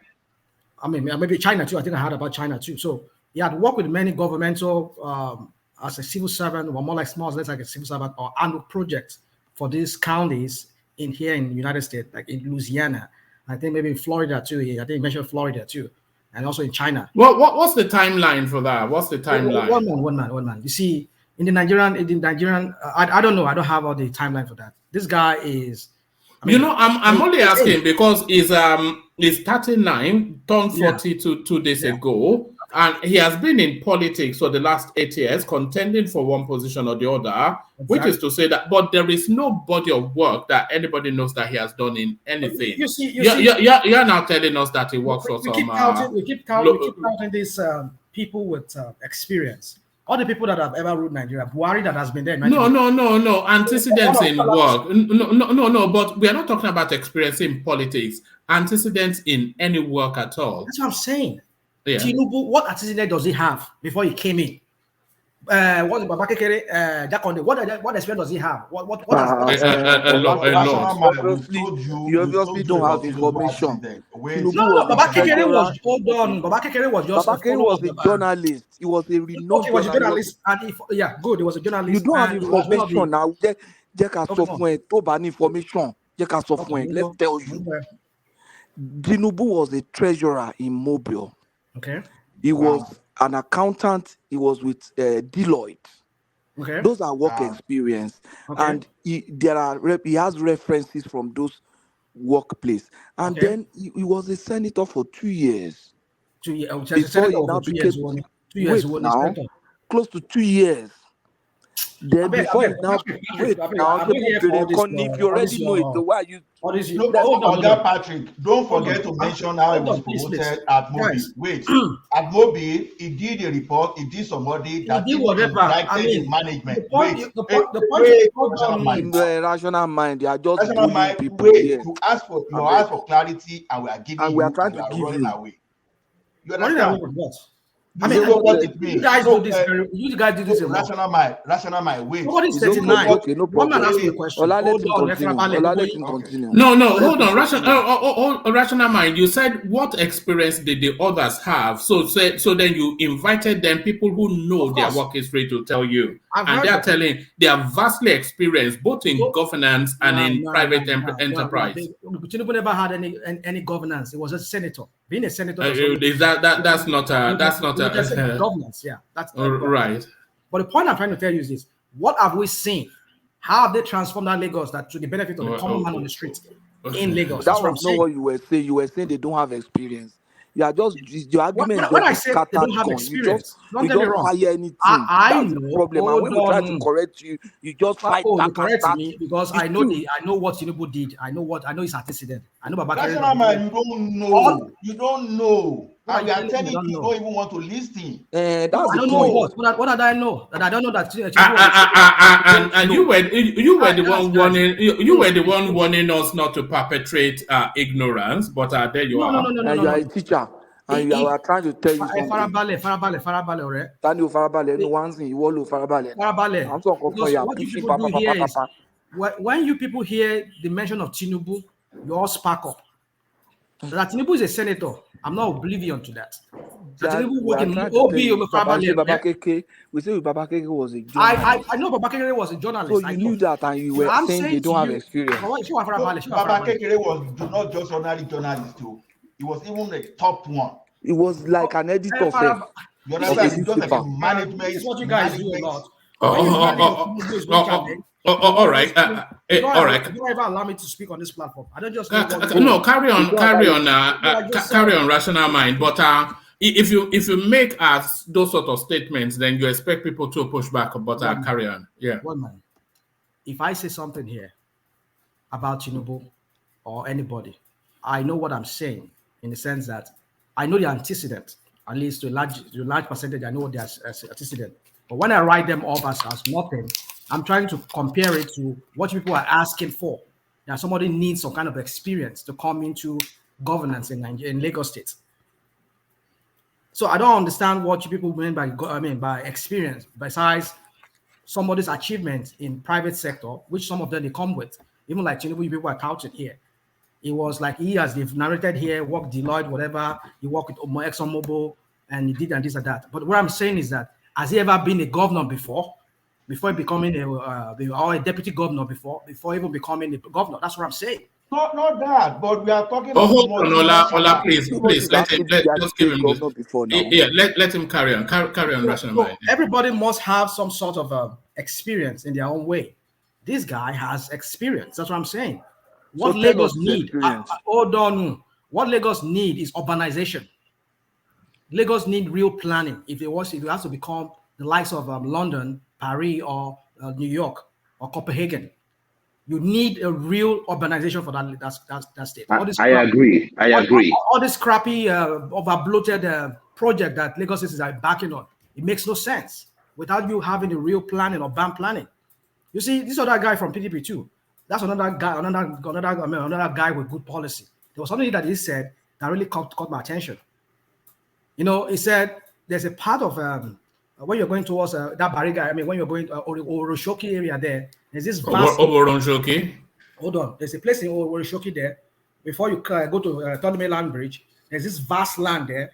He said that if you want to decongest, if you want to bring that traffic in Lagos to at least bring it. I mean, just reduce the traffic in Lagos. He said that area, that land there, they can reclaim parts of that land, make it a park and ride area for people. You park it like as it's done in many tri-cities or many other bigger cities. They don't allow you to drive in those cities because they know that if everybody, like in New York, if everybody should drive into New York, you have to pay parking. Some people will in Jersey, they will park their cars or use the train or whatever, the subway, and ride and go like that.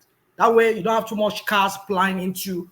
He was saying that land, reclaim that place, let people park their cars there, take a bus and go into mainland and come back going to island and come back into mainland and then take your car and you go back to your home.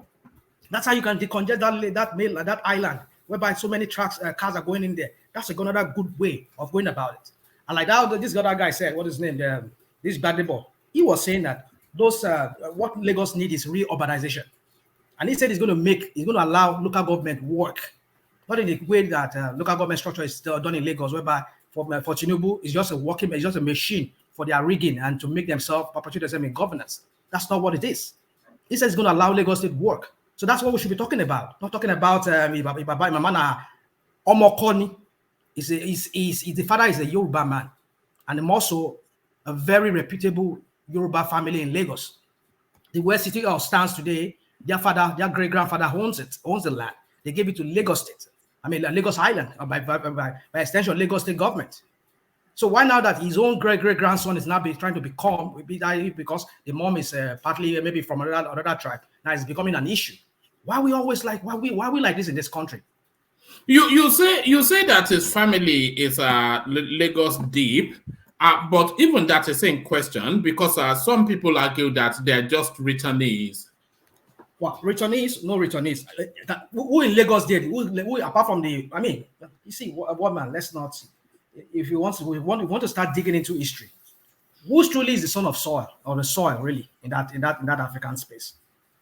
A lot of people are uprooted, transplanted people from different parts of it. Okay, you want to tell people like people in Ilaje or people, all my own people in Ondo State who are maybe partly from Eastern parts and partly from what's it called, Ilesha.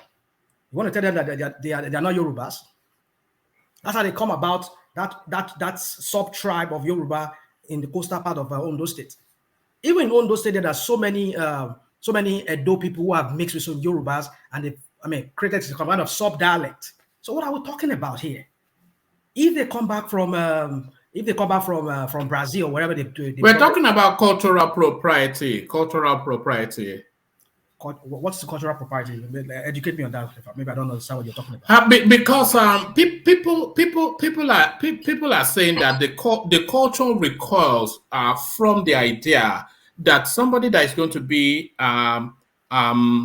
in charge of what essentially is probably the financial jewel in the crown of the Yoruba space is not somebody that is vested and imbued in the culture as sufficient enough to invite confidence.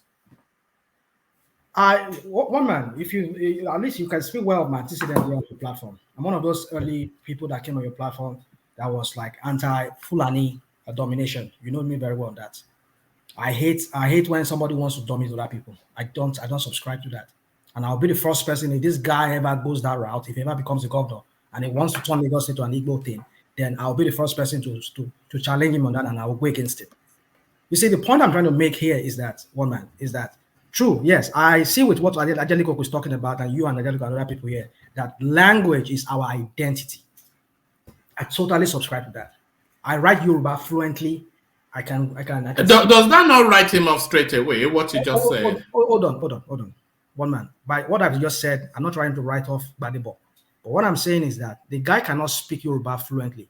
My kids, one that was born in Lagos, born and raised in Lagos to some extent, before we moved here, she cannot even speak Yoruba very well. Not even, let me even say very well, but she understands a little bit. Imagine someday now she goes back now, she wants to go and contest maybe in Lagos and then she cannot speak Yoruba. I mean, but she have the competence perhaps to rule. I mean, to be a governor, to be a leader. Why not? So my point is this: that I understand the issue of language being an issue. Yeah, but this guy we're talking about, he understands Yoruba. He can speak Yoruba, but not fluently. Maybe real fluent. And he cannot speak it at all to any understanding of a Yoruba person. We've played clips here now. We've heard them attempt it. I can agree with you on that. Maybe, yeah, it cannot, but that should not be an issue. What I mean by an issue is this: the custodians of the culture in the Yoruba land are the Obas, are the Bales, the Joyes. They are the custodian of the culture. All he does is he works in concert with these people. What do you need to promote your culture? His father is a Yoruba person, even though he cannot speak. I know with time he will learn. He doesn't have to address them in Yoruba. He can address them in English. Fire me. How do they fire me? How many Yoruba don't know? Oh, boy, you can't people listen to Kafaya when they speak Yoruba. What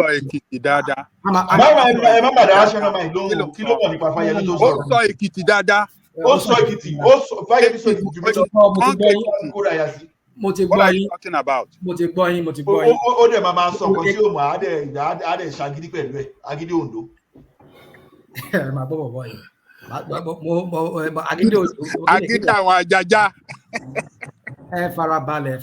Is his name Yoruba? Is his name Yoruba? Is it a Yoruba name that he has? Gbadebo is a Yoruba name.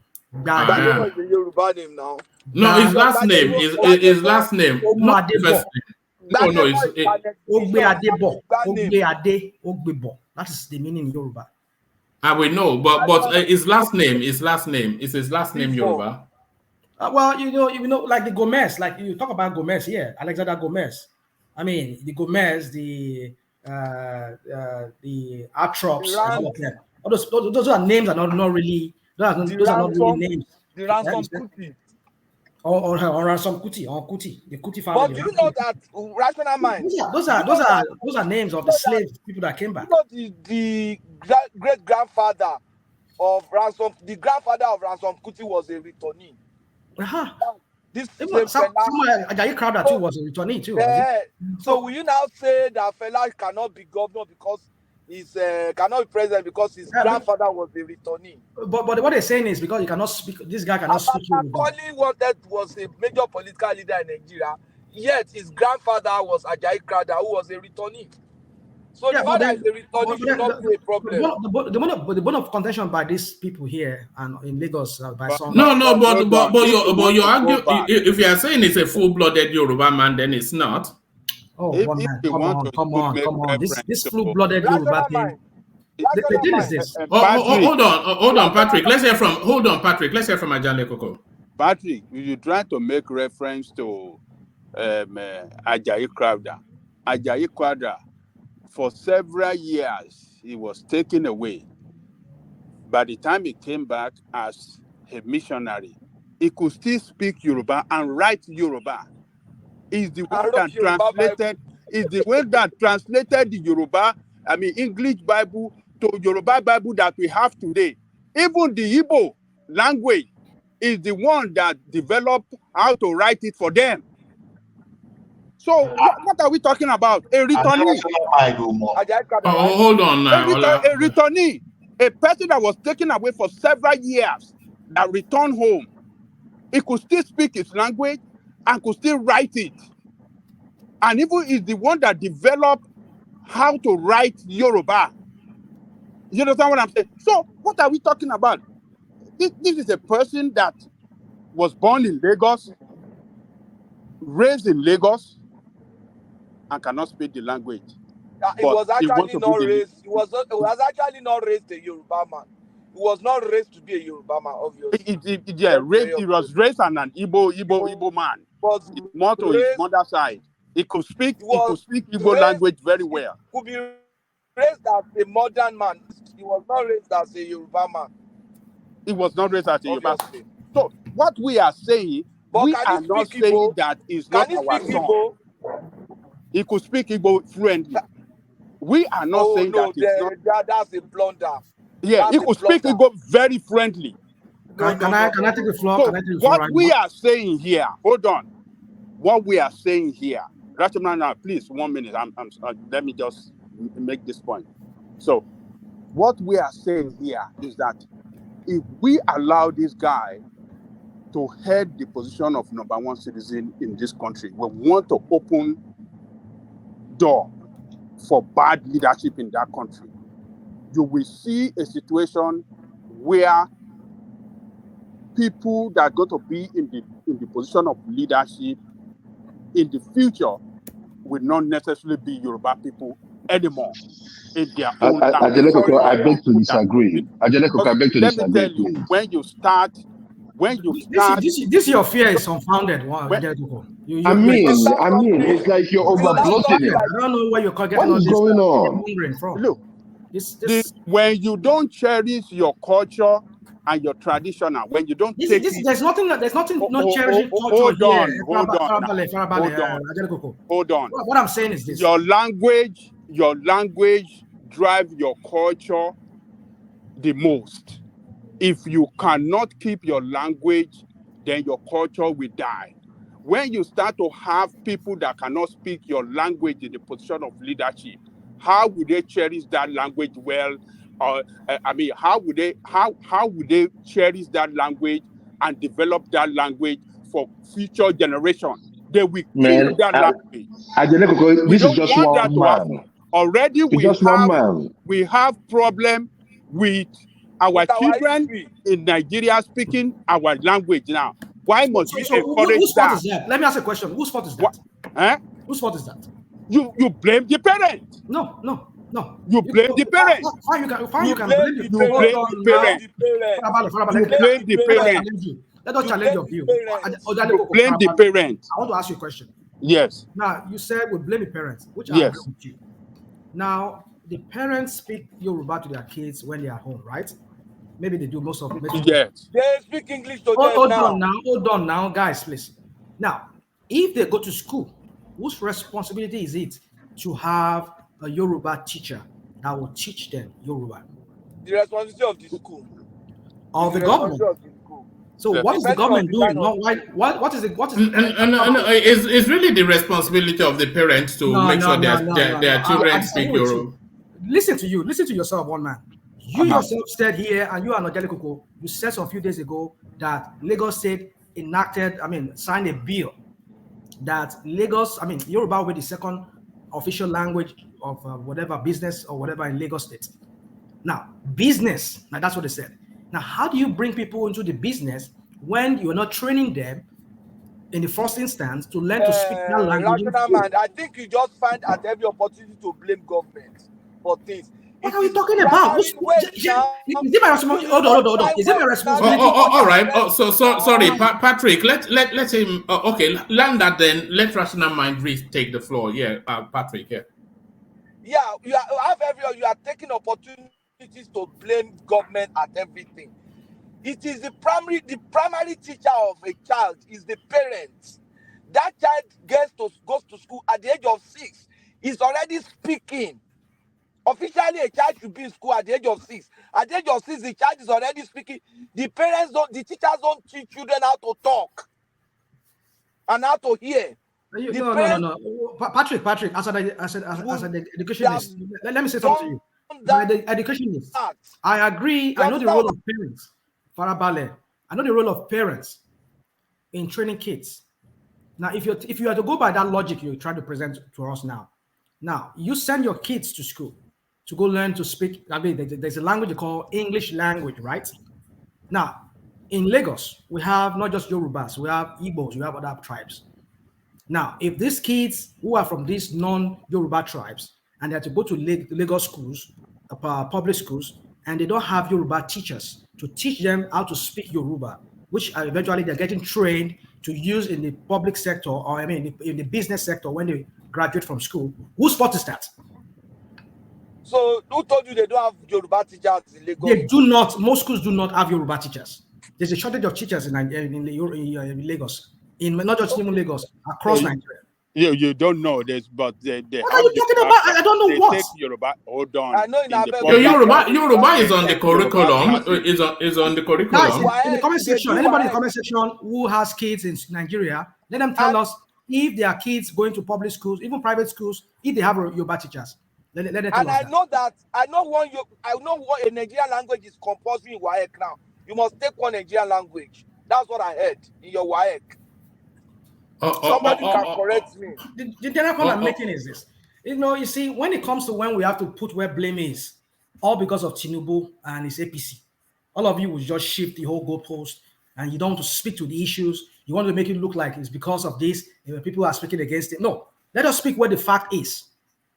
If I speak the way I speak of Chinedu, not because I hate him as a man, as a person, I hate his policy and the way he has been going about the politics in Lagos State, all to his own selfish ambition, and to the detriment of the people, millions of Nigerians who are just wallowing in poverty, who are not even trained or skilled or even useful for anything, rather than just sit down if they have some Android phone and just go on Facebook and type and just is that all this? Is that all there is? I mean, you see, if you listen to this guy's policy, this Gbadebo, don't get me wrong. Again, I would say he's not a messiah of any sort. That's what I would say. But I've listened to him. I just hope he's able to implement those policies if he ever becomes president, if he ever becomes the governor. I hope Lagos State. Have you listened to Sanwo-Olu policy too? Have you listened to Sanwo-Olu's policy? If you have not, say I have not. Have you listened to Sanwo-Olu policy? I've listened to some of his policy. I heard him when he was speaking on Arise. Okay, how did you see the interview? I mean, were you? He did very well. He did very well in the interview, I would say. Okay. So my point is this: you see, you look at people's current. He's the current governor, right? What has he done? What has he achieved? Yeah, I'll give it to him. He has achieved some things. I'm not saying he has not when it comes to some areas of infrastructure. But my point is this: there are some basic things you need to do before you do other things. That's also what Gbadebo was addressing. There's certain things you don't have to. That is what Gbadebo and this guy was addressing. What's his name? This Jandor guy of a guy. The fundamental issue needs to be addressed. Not just going on, just doing other things that are not really. You think that will solve the other problems? No, it doesn't. If you don't tackle it from the roots, you cannot even do anything you do that seems like it's going to solve it. It will not. Example in point is this issue of this traffic in Lagos. And another example is this over-concentration of everything within the state government, abandoning the local government. Local government in Lagos State, go there. It's all just people just going there. The councillors, they go there, they get their money, they get paid. And maybe they just they do their APC meeting every week and then they share money to their whatever so that everybody will be okay. So that in the next election, they can rig them, help them to rig election. That's all they do. Road construction within streets, most local government they don't even do it anymore. It comes under the purview of the Lagos State government, and that is even Lagos State even remember doing it. But how should that be the case? Should you wait? Like, but that was how Obi was governing Anambra now. Obi doesn't even have local government at all. You never spoke up about it.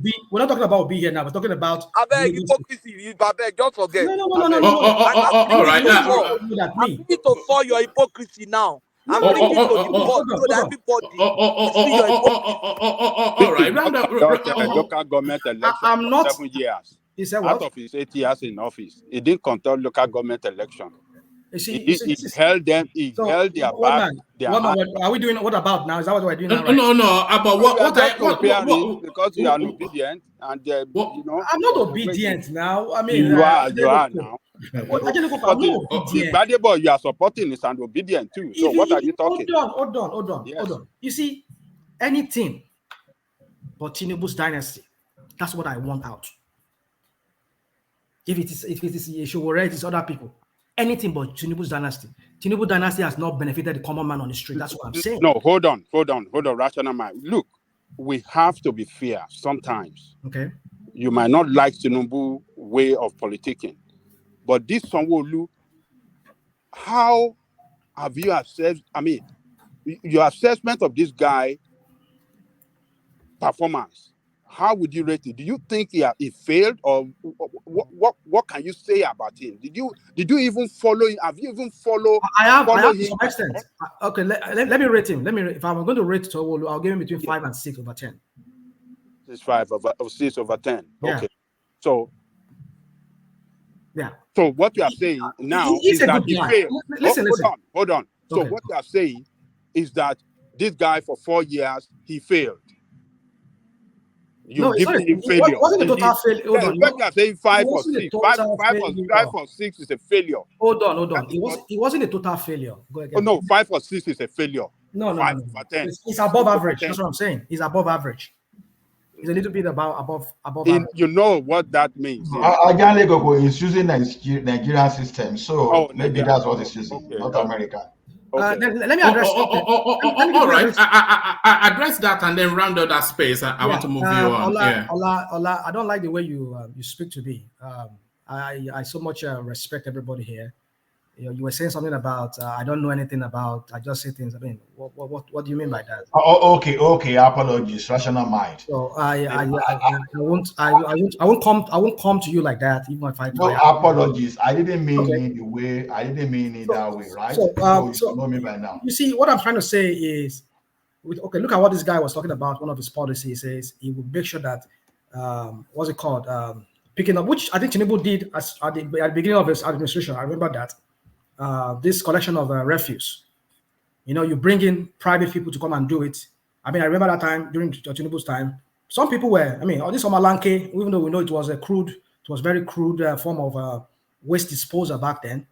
They would push this wheelbarrow or whatever. They would be collecting refuse until some people started importing this all this refuse truck from Europe, and they started bringing it in. I mean, he did that, and then until later, I think Fashola came in, or towards the end of Tinubu, they now have to create a lawman. And I know they always have lawman, but lawman did not have the capacity to take the trash, to take the dirt in Lagos. So he brought in. So that is what Badeboy is saying. But in Tinubu's case, his own case was that it was concentrated on the state government. No, it should be local government doing that themselves. That's how local government will be generating funds to finance whatever local projects within their local government area, like tarring up streets that need to be tarred, and making gutters and drainage. That's how it is. But when you concentrate on the state government, you're making it so bureaucratic that it's going to be very difficult for people penetrating, being able to get contracts. And if you ever got a good contract, maybe you're going to be like you're a member of the APC or whatever. So what I'm trying to just say is, you see, governance, the way it is structured in Lagos, it is not how it should be. It should be whereby the local government should be functioning, serving the people, not just to be serving the party interest, serving the people.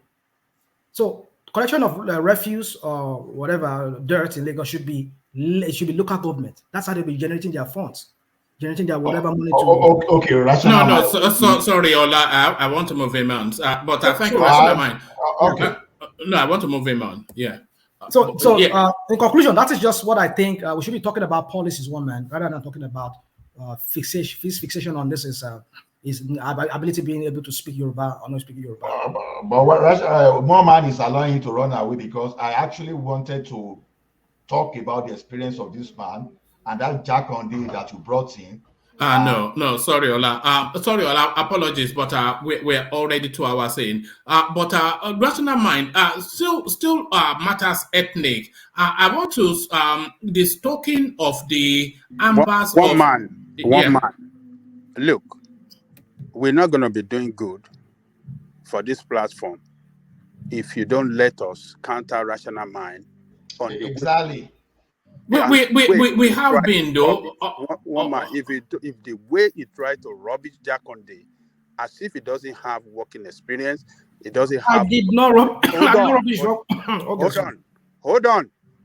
And that is the same thing. It's running the narrative of this guy, this Labour guy in what do you call it? Running for governor of Lagos. That is the same narrative that guy is running on TV. That, oh, what was the experience of Alhaji Jakonde before? He doesn't know anything about Alhaji Jakonde. The position that Alhaji Jakonde held, what he owned as a media house guru during his time before he assumed the position of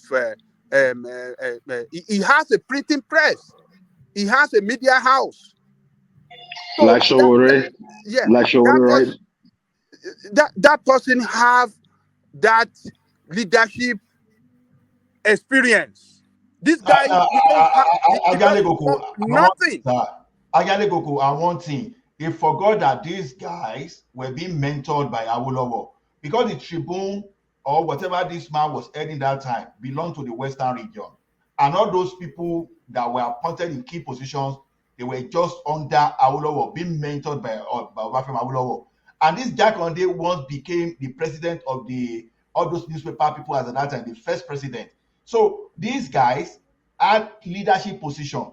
Now, when you switch it over, it's just like when all these Sanwo-Olu and Fashola were learning under Tinubu.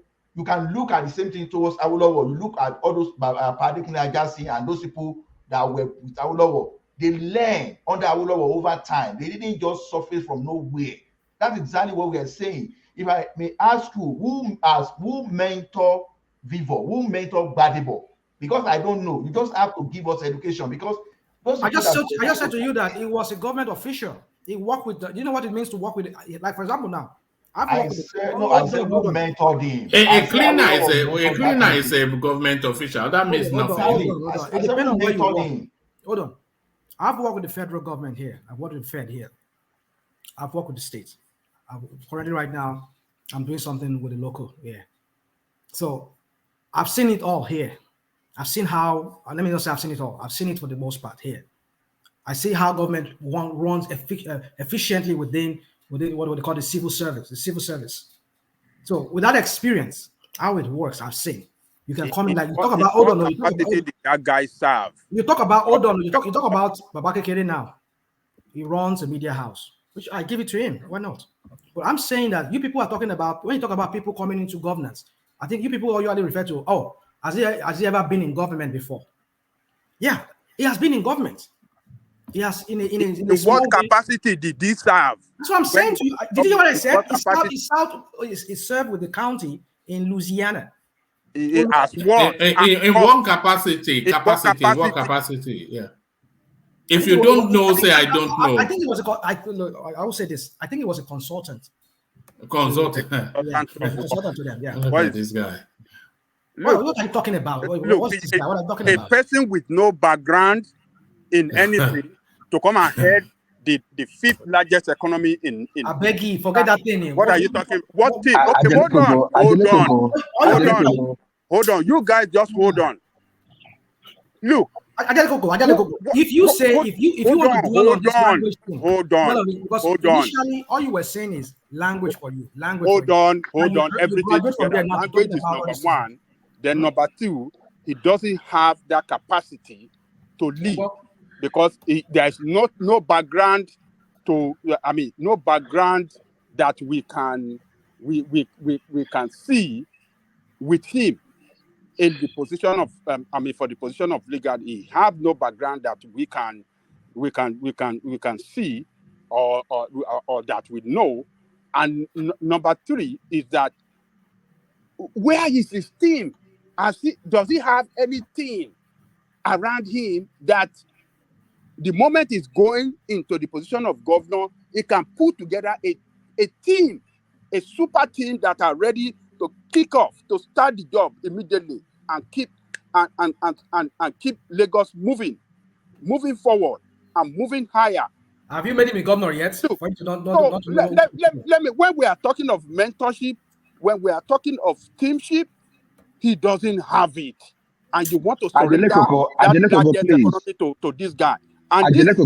And this what do I call it?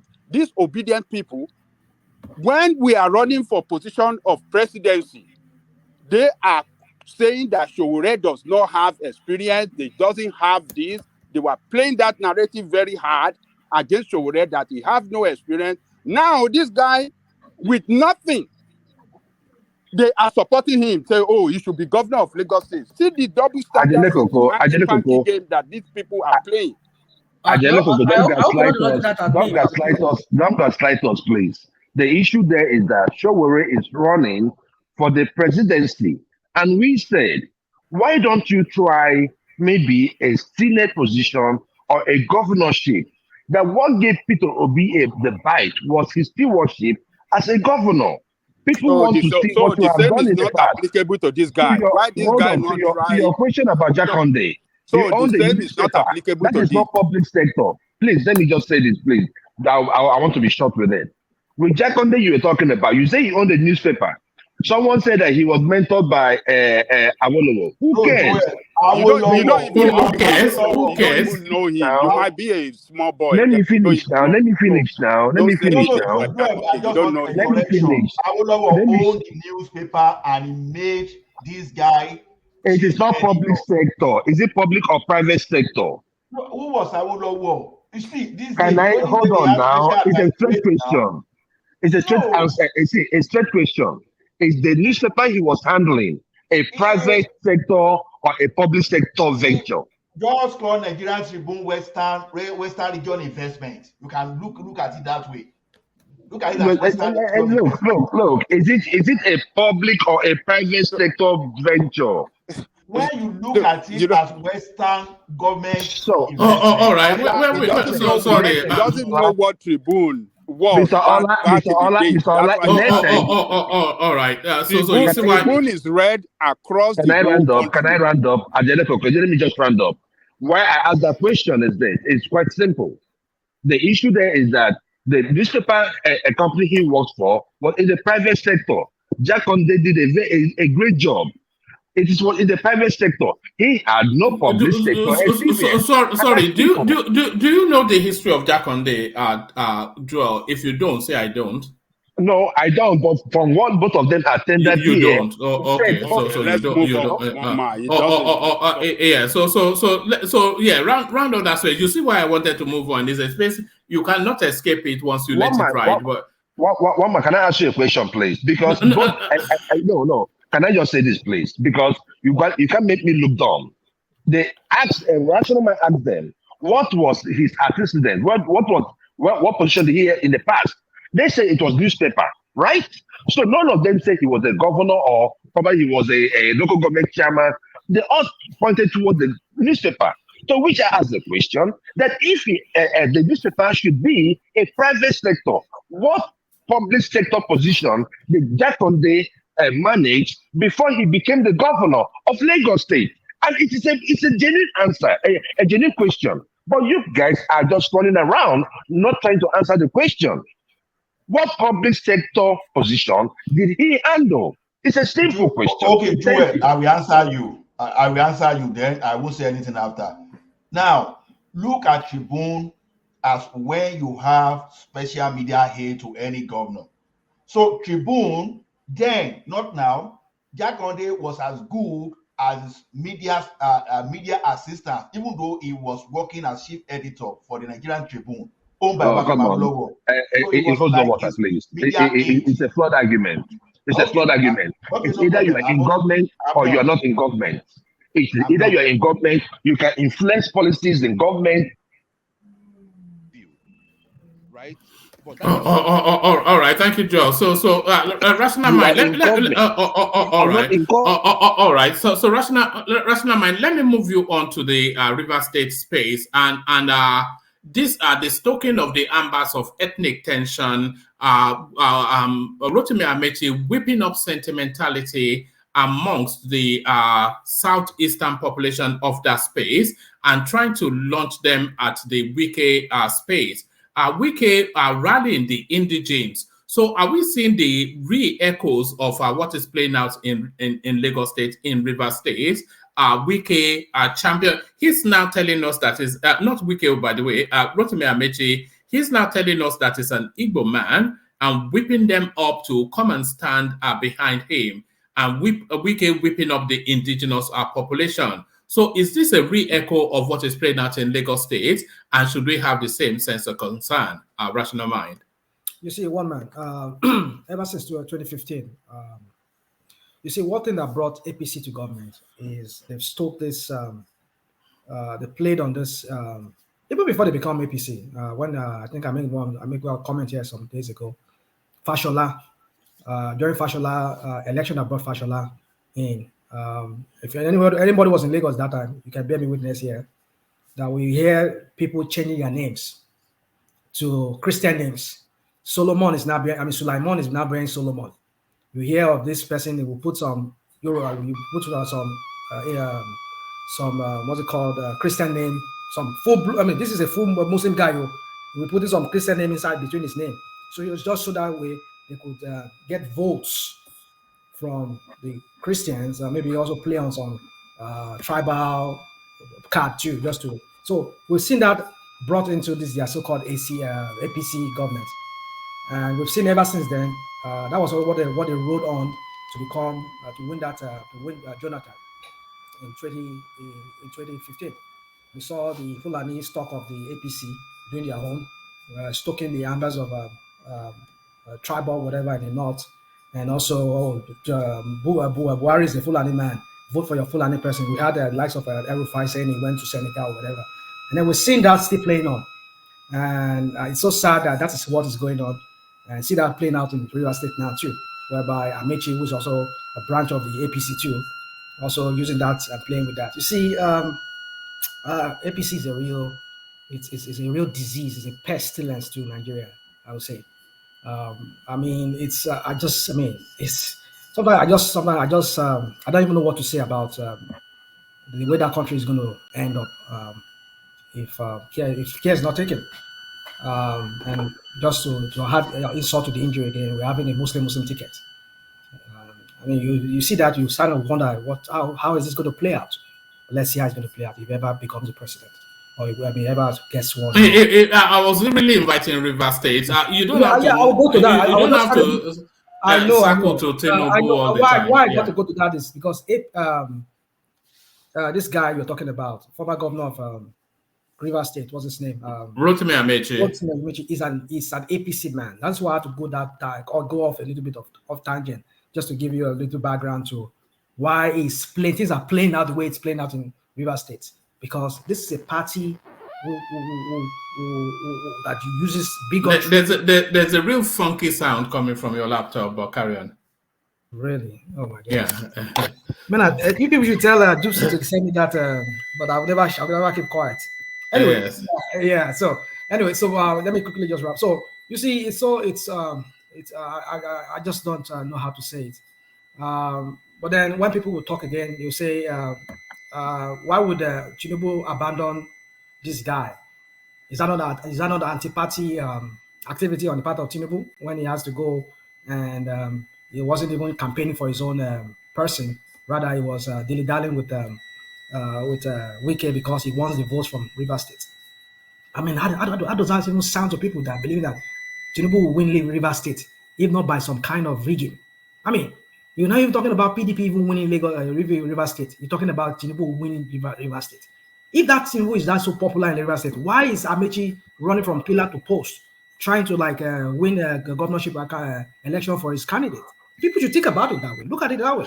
I'm not sure that APC is pushing to win River State. I think they might well be willing to let it go as a payback to Yemson Wike. I know, but I'm saying, if their governorship candidate is struggling to win and their presidential candidate won it by the landslide or whatever they call it that they say they had, thanks to manipulation and the rigging by the present governor, what is the fear that they cannot win the governorship there? That's to tell you that they never won that election there. It was rigged. Because if their candidate is struggling, that is APC candidate is struggling, and he's going from pillar to post, they are stoking his embers of ethnic bigotry and trying to play on the ethnic card that APC is known to always play. Why would they be doing that when their candidates for presidential won the election there? That's to tell you that they never won it. It was rigged. Because if their candidate won it, then they should not. If their candidate, I mean, Bola Tinubu really won it, there should not be this fear that Amechi will be campaigning the way he's campaigning. It's so sad that they're doing this.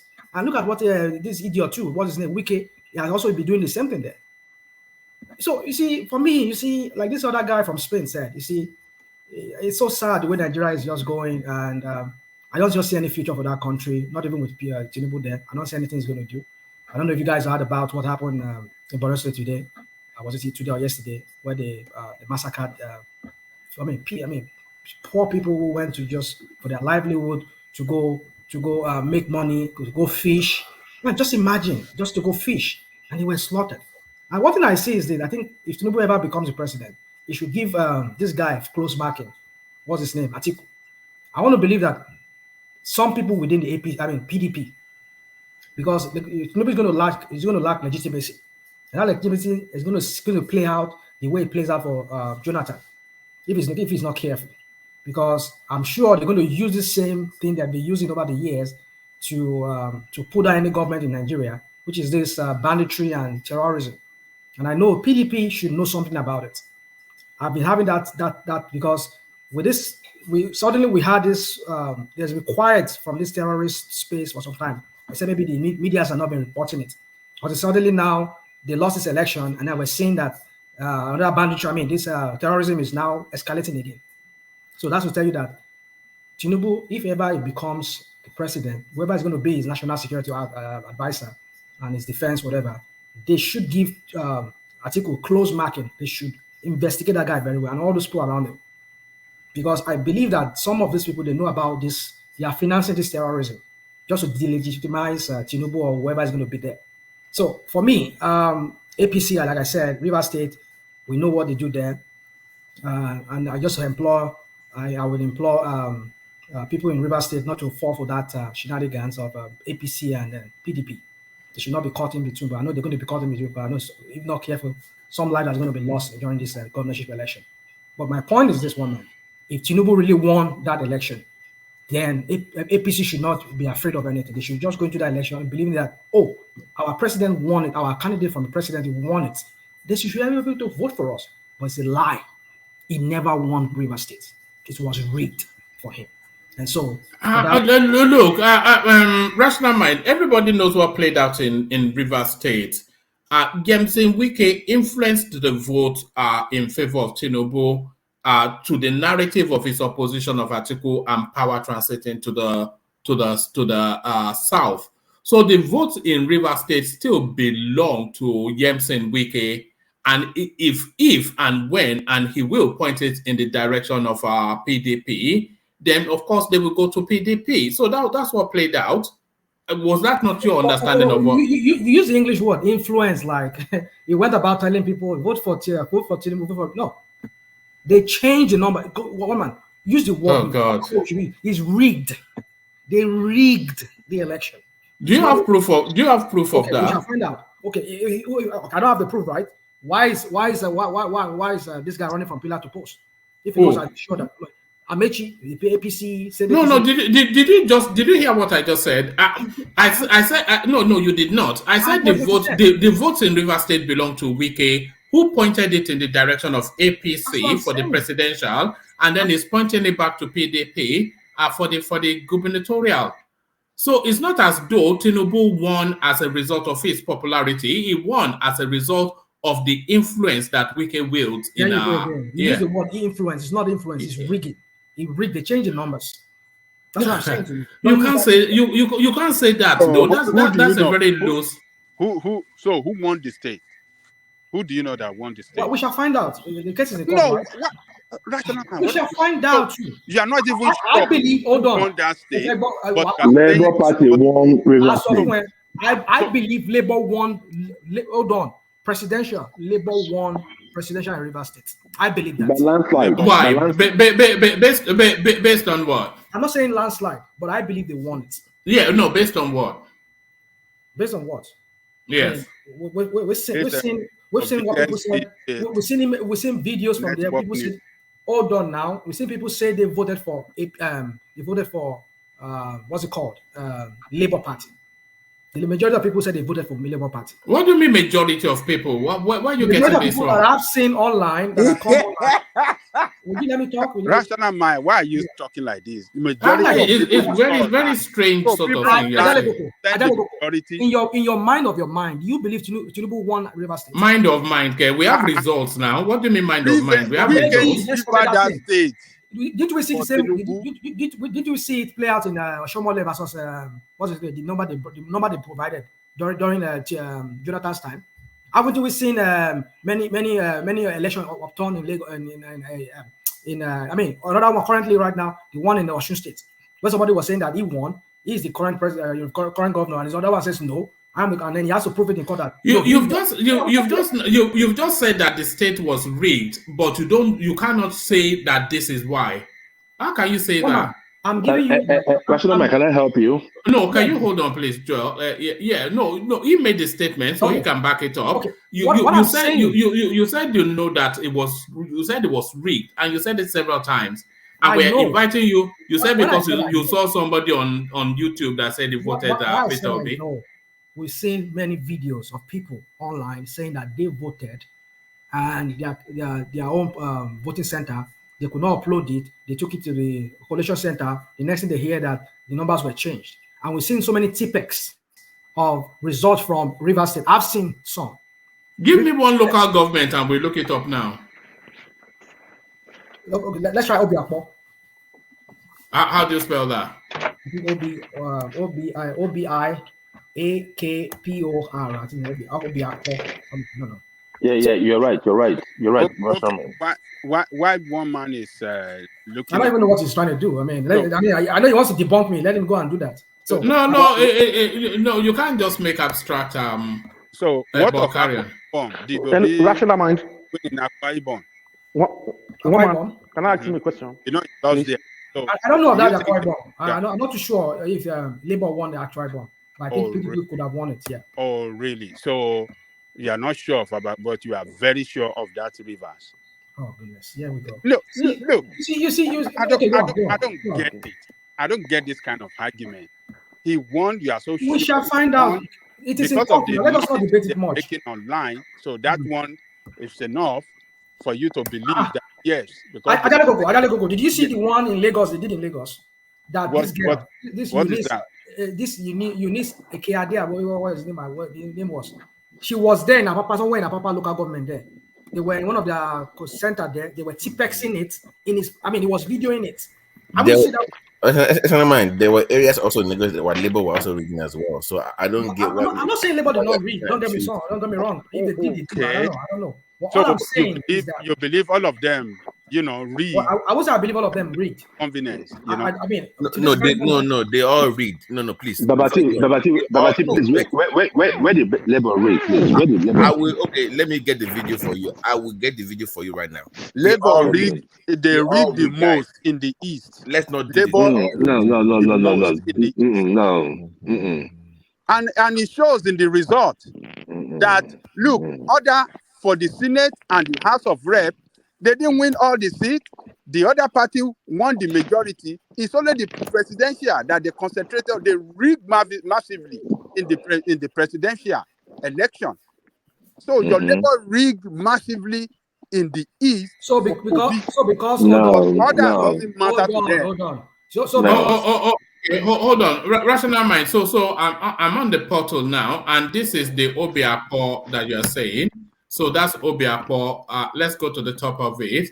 So that's Obiakpo right there. So let's just there's several, but let's just pick one. So let's pick this one. So there is this one. And let's bring it on the screen. So there it is right there.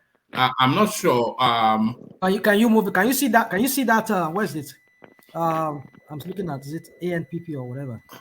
Let's see. Let me see if I can spin it. It won't let me spin it, but it used to let us spin it. But there it is. So what ANPP? Yeah, I'm looking at that. What's okay? Next, okay. This seems to be pristinely written out to me. Wow. Okay, can you move? Can you go to another one? Let's see. Oh, okay. So that's just a random one. Well, let's just pick the next one. So that was the first one. I mean, let's just pick the second one and let's see how much the person went on. This seems quite fairly straightforward to me. Can you zoom it? Let's see. I'm not sure if it will let me.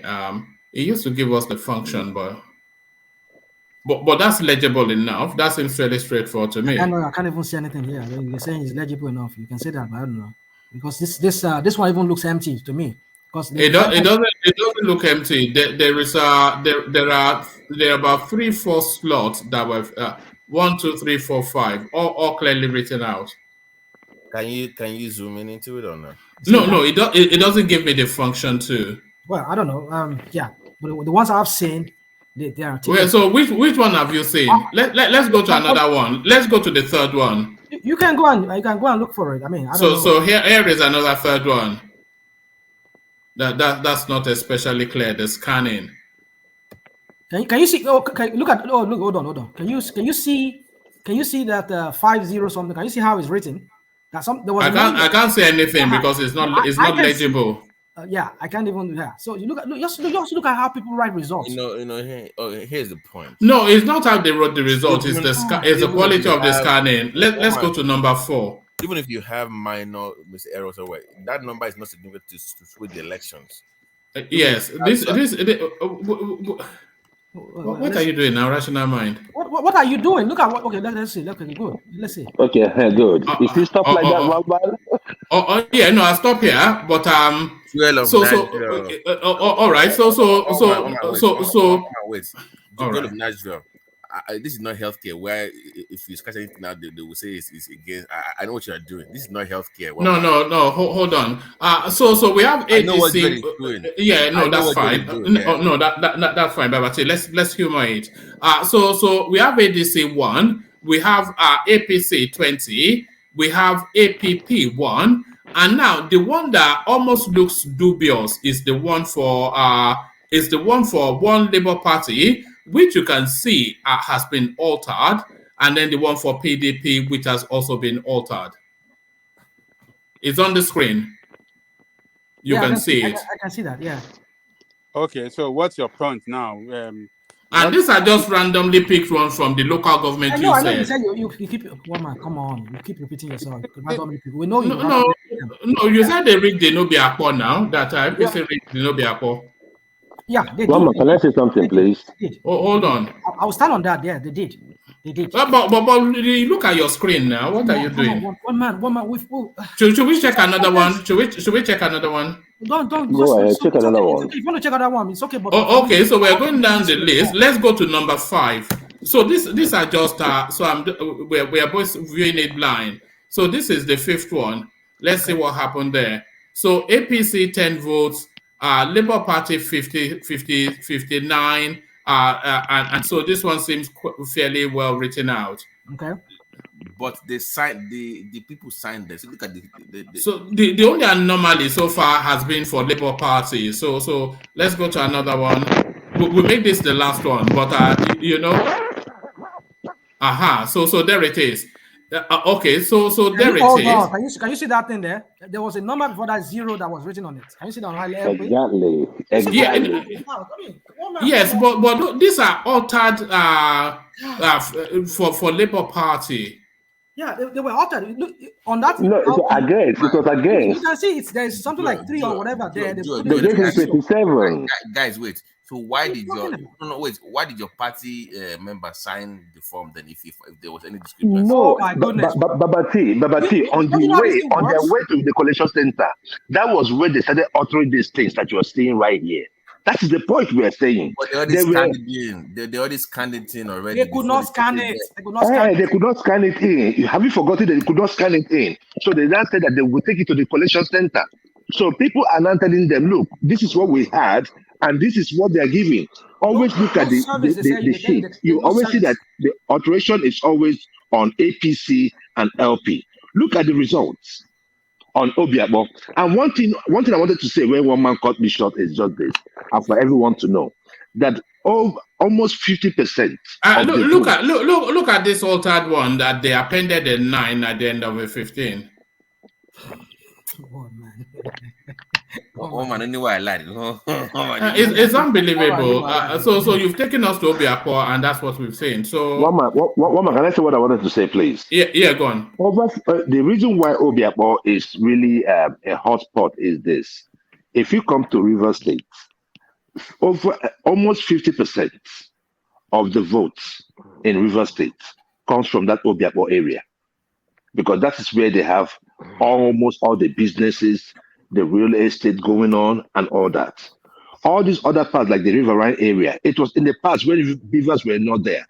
They used to bring out astronomers, big numbers. But this period with the beavers, you don't see those numbers no more.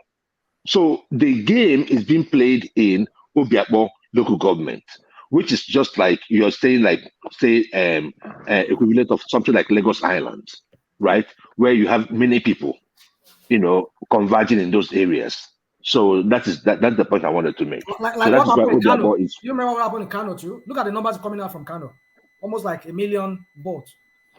Yeah, but the facts don't back up what you said about Obiakpo. But round of that space, because we just had a look. I don't argue that with you. It's up to the audience, our audience, to figure out what we just saw. No, it's up to the facts now. We had a look at 3 or about 5, 6. A lot of them embellished label figures. You can't invent facts, but in the modern times, you can invent facts. Yeah, you can invent facts if you want to invent facts. And we've seen that play out with this election. People say that, I cannot, this Android device, Vivour'S is not working. They shut down the portal or whatever. You cannot upload it. So when we get, and then they go on the way. I just gave you an example. Can I ask him a question? You can learn.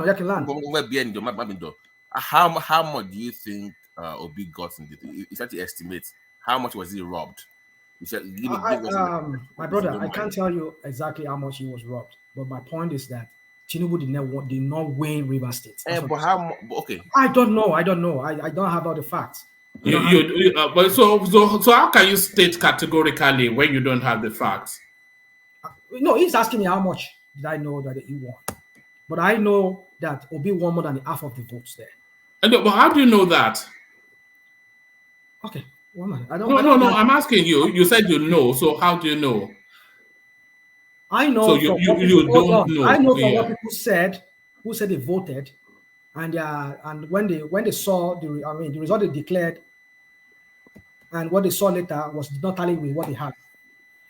That's on the one side, and we saw, I think some part of I don't know what part of River State, where they said they discovered that form, whatever they fill out those the results. They discovered the real one in the bush. And so the question is, which one did they go with to the collation center? When if they saw the original one that was declared at the polling booth that everybody saw, and then the other one is being uploaded. So that's to tell you that if people can be doing this, INEC has opened a lot of leeway for people to rig this election, because if you are giving your ad hoc workers 2 or 3 sheets to there, or I don't know how maybe they vetted other ones or they bring in other ones. If that one has error, they can always use the second one as a backup and write on it. You're giving them room for them to start doing things like that. So my point is this: however INEC do this thing, I just believe that this election was flawed in any way you look at it. It was flawed. And just to answer your question, Obi won more than half of the vote. I don't believe APC won that place. And if APC really won that state, then this guy has no fear. No. I'm not sure you can say that, because we've pushed you. But that's your subjective opinion. No, because we've asked you why so many times, and you are saying you just believe that you saw some person on internet say that something. No, I'm done with that. Logically. Logic. Oh, hold on. Logically, right. Hold on now. You can Google. If Chinedu won River State, right, there should be no fear for the APC Guba candidates doing all this, what he's doing, stoking these ambers of whatever religion. This. No, you don't get. I get. How many times have I explained it to him? I know you will say that no, You that's what I'm saying. Don't use the word influence. What Say was he rigged it responsible for Tinubu victory? He rigged You it for. don't want to take that into consideration. Hold on. Let me You say tell you. when you say influence, I don't even understand when you use the word influence. You talk to people. Okay, you people, all of you queuing here. Okay, if we are saying he rigged it, is that rigging a one-chance deal, or are the people energized now that rigging can take place? Now they will stop it. Rational mind. Let me tell you this: it wasn't APC that delivered that election in favor of Tinubu in Rivers State. It wasn't APC. It was Wike and PDP. So what that means is that APC on this gubernatorial race, they have no chance. And that is why you see them struggling, campaigning, trying to campaign. Look, APC... You are reasoning that way. But my reasoning to you... Hold on. It's not reasoning. I'm telling you the fact. APC base in Rivers State is very, very weak. And past election figure told that APC is like a child play. In as far as politics is concerned in Rivers State, APC is a child play there. They couldn't even get, is the only state in the South that what do you mean? Buhari couldn't even get 25%. 25. It was 22% that Buhari got in the last election. I'm talking about 2019. So APC base is very weak. So Anamechi is the one carrying around the APC candidate. We understand all the story. Hold on. So what I'm trying to tell you, don't say... I understand all the story you're talking about. Tinubu did not get 25% in Rivers State. That's the point. Narrative that if they actually won presidential election there, they shouldn't be struggling. It wasn't them. It wasn't APC that won that election for Tinubu. It was Wike. We get it. But are you saying... Rational mind, can I interject? How many votes? Okay, please go on. Rational mind, can I interject? Rational mind, are you saying that a state that is won by the presidential candidate, a presidential candidate, must be won by the governor of the same party? Is that what you're saying? It's not always the case. Thank you. So why is the argument that the APC is panicking in Rivers State? This is the argument. My argument is this, that Tinubu did not win that state.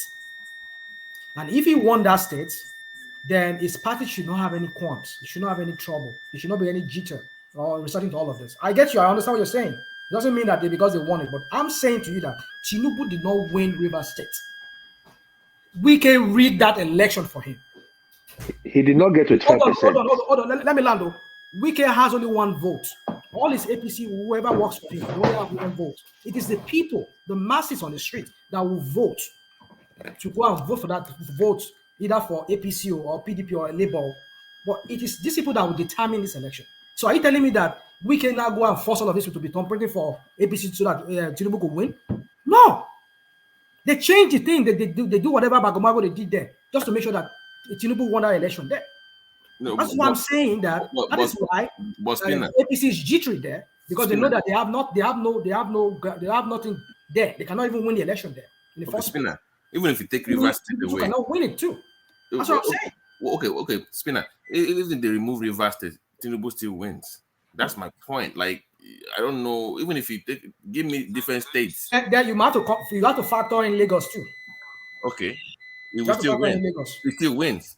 What else? Then you factor the Akwa Ibom. No. After factor in you factor in Ebonyi State. He don't win Akwa Ibom. He did not. No, but he got the 25%. That won Akwa Ibom. No, I'm talking about the president got 25%. He shouldn't have got 25% in Rivers State. He shouldn't have got 25% in Ebonyi and Imo State. That is, it was the fraud of all states. In Lagos State, even in Lagos State, he did not win Lagos State. So what we are just saying is just this, that Yeah, Anyway, but he did not win Lagos State, though, did he? He did not no, win. but but the thing there is that the margin, the numbers that they gave Labour Party, that 10,000 was Right. even it was even like a worse than even saying that we won the. It was really 150,000, wasn't it? It was far more than 10,000. Woman and friends, what gave Tinubu victory was not where he won first place. What gave him the victory was where he came second in the north. That's what gave him the victory. He keep putting on the wrong things. The margin that he had for second place vote in the north is what got him the elections.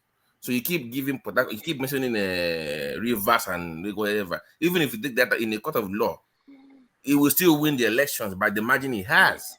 So Babati, wait. That is why article. That is why because there was some. Wait, your argument should be: give me a state in the north where you can have the same argument, then we can talk. But in the south, you have no argument. Go to the north where it came second. You know, it was having this difference of 20,000. That is where you won the election. Those second place votes is what governs the presidency. So you go to those areas. You are extremely right. You are extremely right. Forget the south. Go to the north and make the same argument.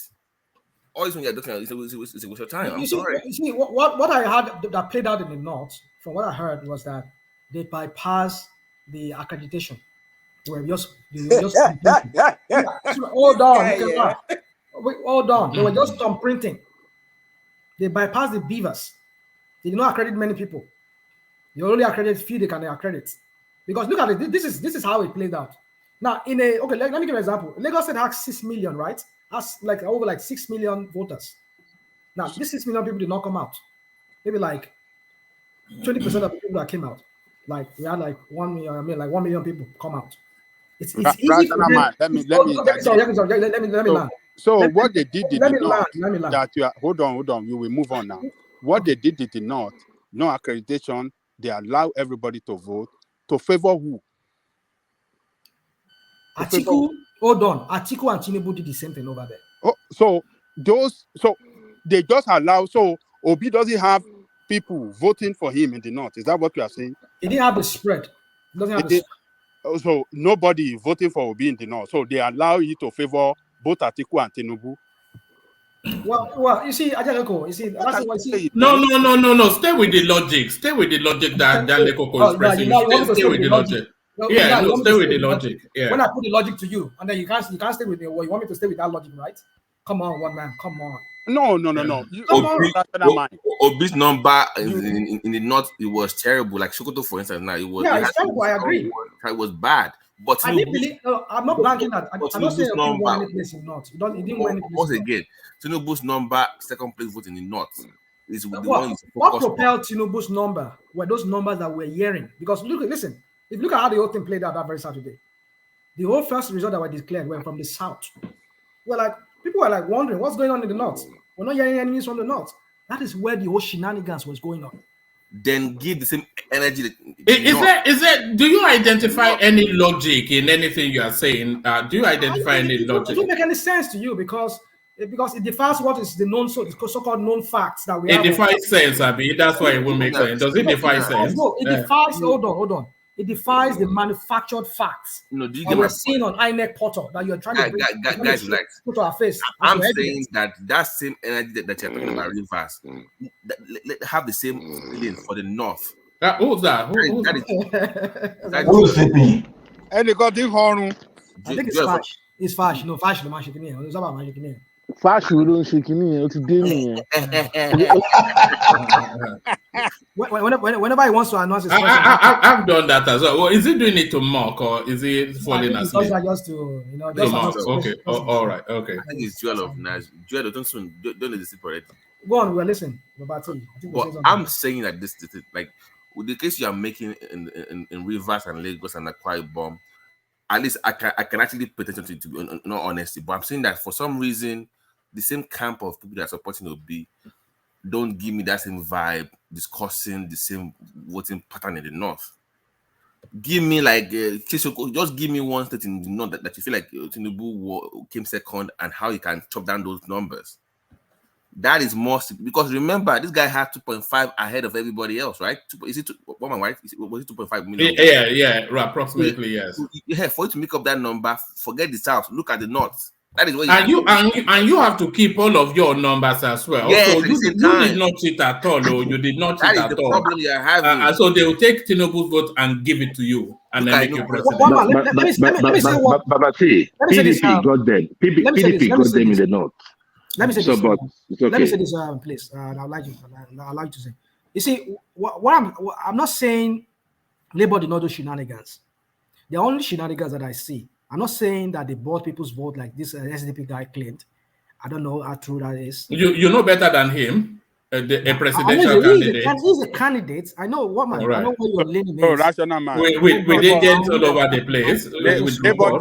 Labour did little as they are little. They are. I mean, what do you call them? I mean, lesser the shenanigan as lesser evil.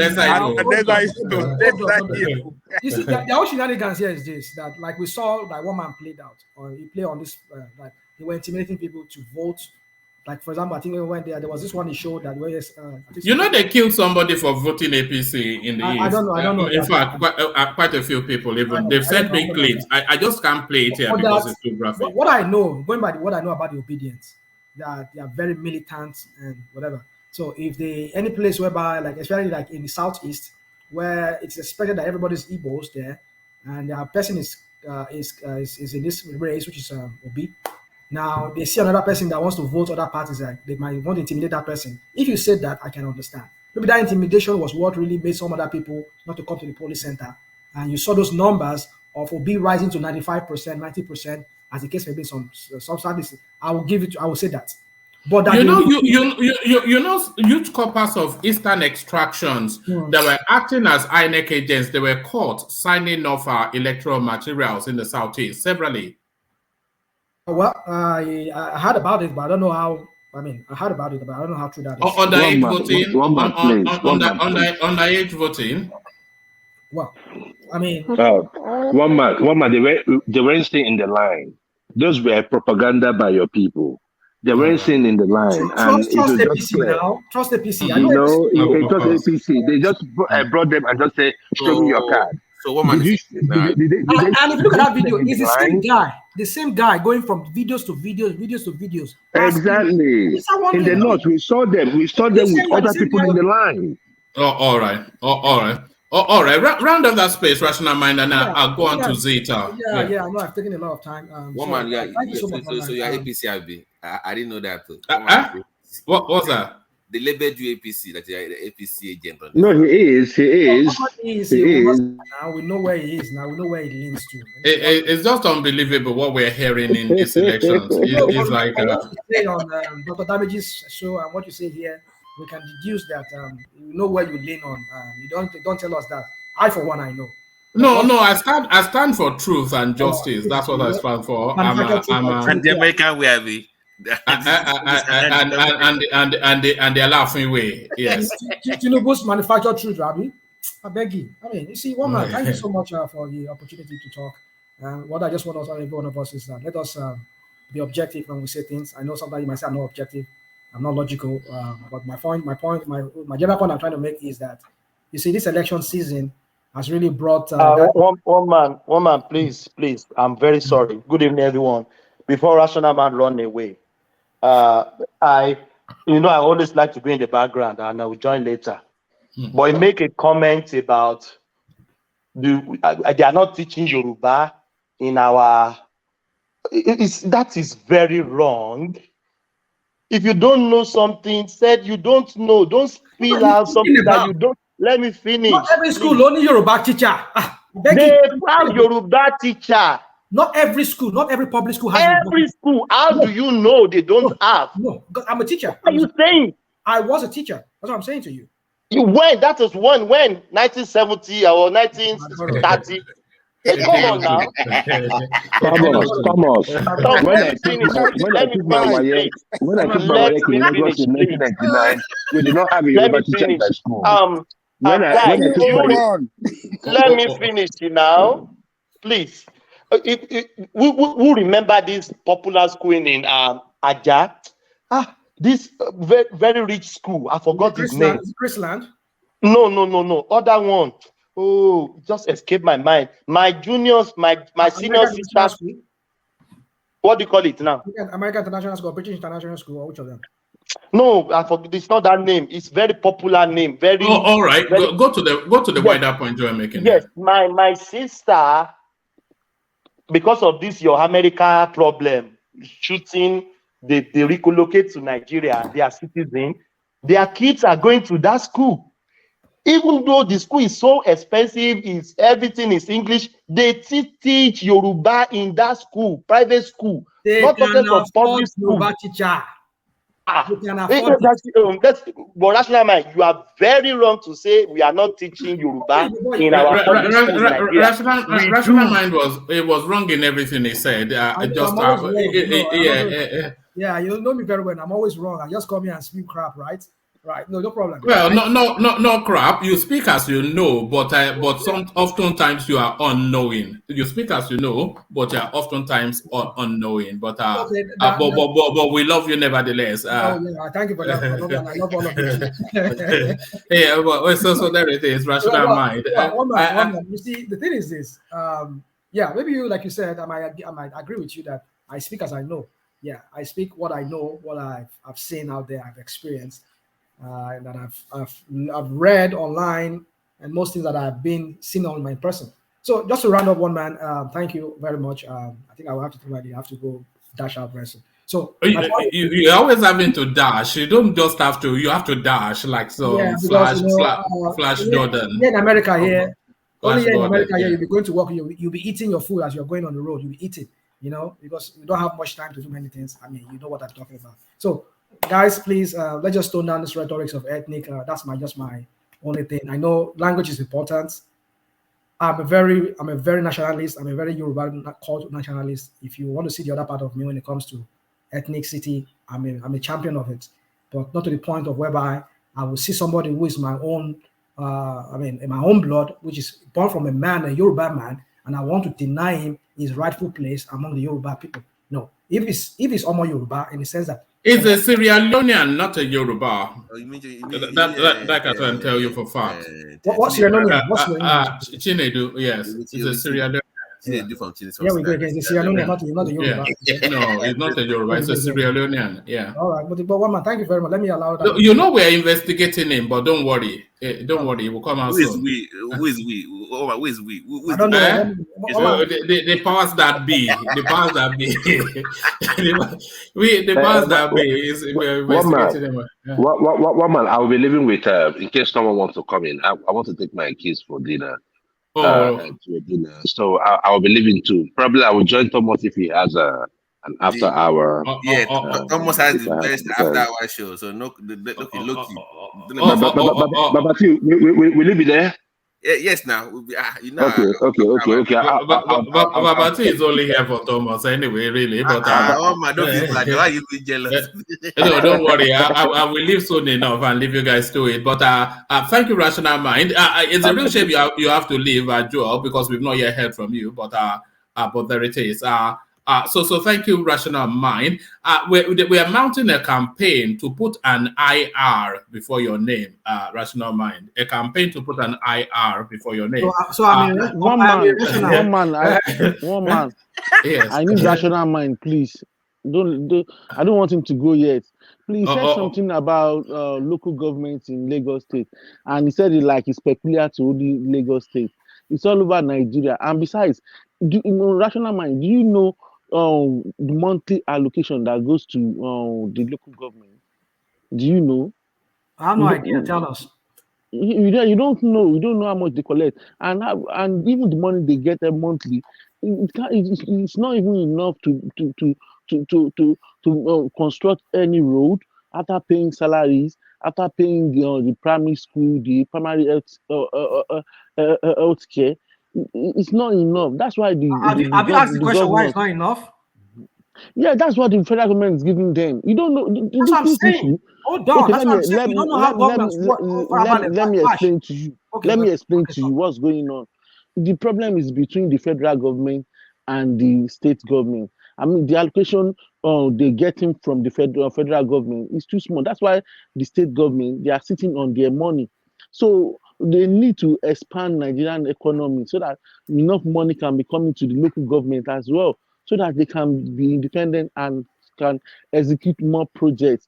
So many people just say, oh, the state government, or they don't want the local government to function. Nothing is coming.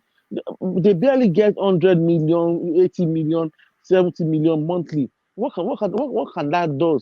You can't do anything. I agree with So you. And there was a day you said so many things about primary health care in Lagos State, which you don't know anything about it because you listen to some people's opinion, from some people's biased opinion. But You come here, did you hear you what? don't know. Hold on. You don't know. Did you hear what this guy said when he was interviewed on Arise on that healthcare? Did you hear what he said? So when it was what did he say? When this what lady, did he say? Hold on, when this lady asked her a question, asking a question about the healthcare in Lagos State, that why is it that the most of the Lagos State healthcare system is not functioning, that people have to go to private? You hear what they said? What did you say? Oma, can you play that part for us? I don't know if you can dig it out for us. Sorry, which part? I zoomed out mentally. Healthcare system in Lagos State. One man. And he said we're trying to improve more on that. Oh my goodness. Yeah, there's always room for improvement. That's what I'm saying. I'm talking based on what I know. Okay. Are you on ground? Are you on ground? Yeah. I can bring my sister, my mom on this program. Yeah. That's where they go, the primary health center. My family, they make use of the primary health center, and they testify to it. They are very okay, and many of you just come online, to discredit Lagos State government as if they are not doing anything. My sister, he used to live in Ogun State, the border of Ogun State, and she had problem with the healthcare system until she comes to Lagos State, and she was full of praise for Lagos State government and the way they conduct themselves in the primary center, the way they attended to her and everything. It's not as if there's always room for improvement, but don't come to condemn everything because it's tied to Chinedu. No, it's not done. Okay, are you done with your episode? Hold on, Rational Mind. Before you come in, I think Sally may have come in for you as well. So, Sally, did you want to have a word with Rational Mind? I just came in. Is my speaker on? It is now. Carry on. Okay. I just came in briefly. I'm at work actually. Hello, Rational Mind. How are you? Well, I'm good. How about yourself? We are not sure about that. The decisions are going to be made how well he is or not, but it's still under observation. All ladies love Rational Mind. Okay. We will soon be here too. Rational Mind's heart belongs to Dupedo. Carry on. Sorry, yeah. I just want to ask some questions. I just want to speak to the space of Badibo. Rational Mind, what do you understand? Can you give me a definition of culture? Okay. Culture is your language. The way of life of the people of that particular region or area that we're talking about. So it's more or less like social, economic, and also you can throw in also language as well. So yeah, that's all what culture is. Okay. Right, you are not details, darling. Well, I'm not. I'm just giving you a layman on the street so that our layman talking to differentiate. Right. You shouldn't have given me a layman because you are actually arguing about culture and language just now regarding Badibo. What else you want me to say? I'm just giving you what. There's a lot. There's in-depth. Culture is about language. Hold on. Culture is about language. It's about way of life. If you want to join that, the social aspect of it. Yeah, way of life, and that's it. I mean, culture. I mean, way of life, language, lifestyle of that particular people of that time or whatever it is. Yeah. So lifestyle. I will mark you on that lifestyle. Have you mentioned custom? Well, all is in the mix. I mean, when we say social life and everything, it's also to do with culture. Social is different from custom. Completely different. Up to you. If you want to put it, if you want to take it that way, but when you talk about it's completely different. When you say custom, it's a way of life. Custom simply means a way of life of people. Okay. A way of living. Right. So when people live in certain ways, it has to do with their social life as well. Okay. Right. I think a lot of people are just scratching on the surface of culture, and they don't know the in-depth of that statement. That statement entails a lot because you pass it from generation to generation.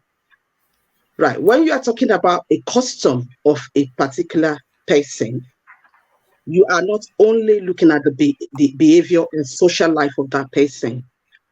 When you look at Lagos State, for example, you have various kings that is under Lagos State, and they practice an in-depth culture, in-depth custom in that environment.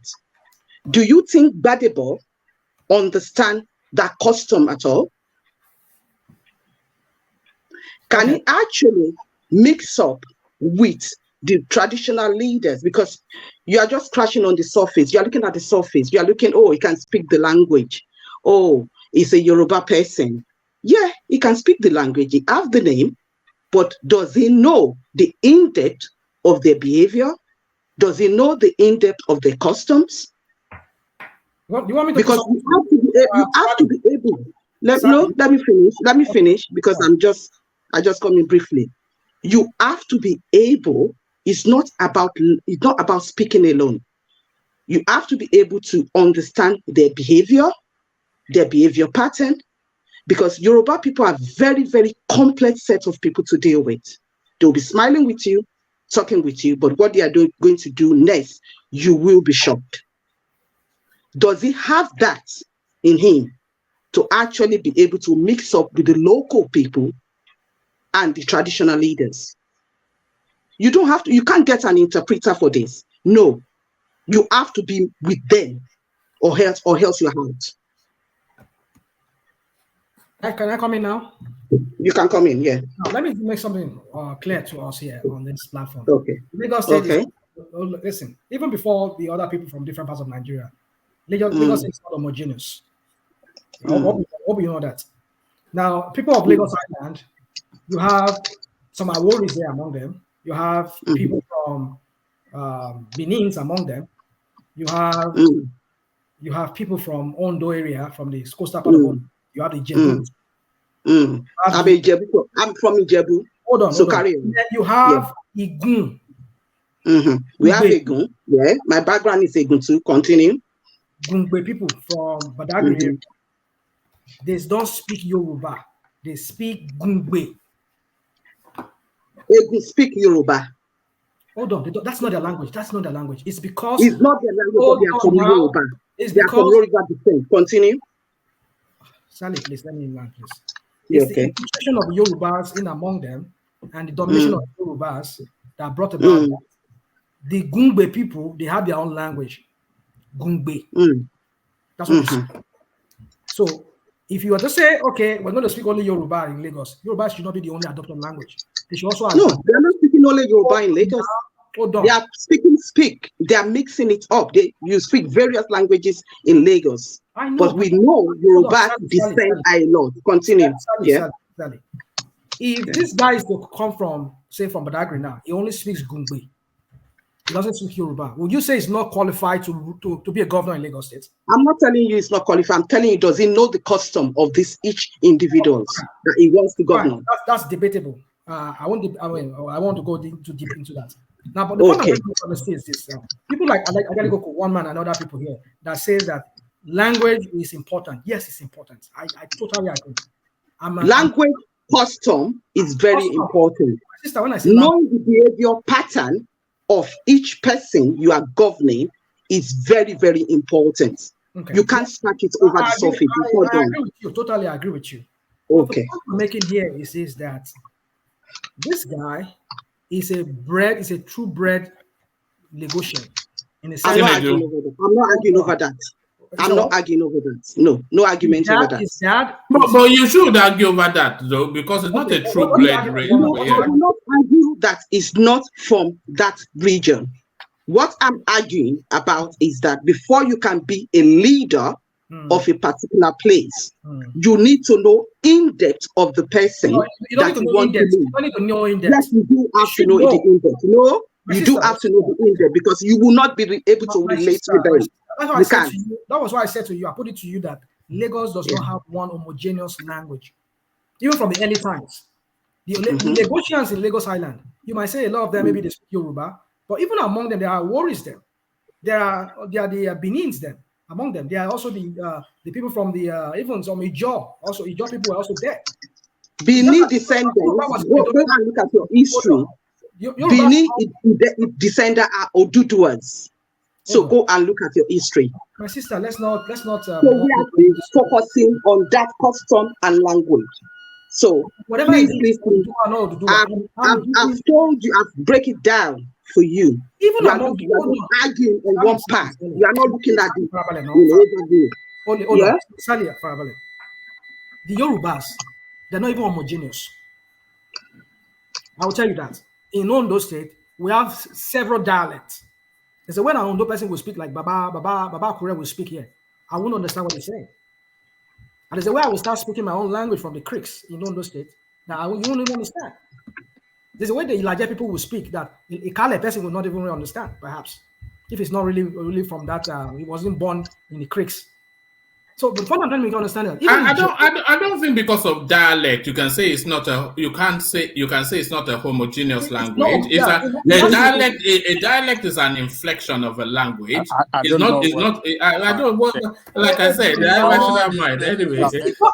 I don't know because it's a sub kind of form of Yoruba that is different from the main Yoruba. But if not because these people understand the main Yoruba. What's in the sub Yoruba by you? I don't know.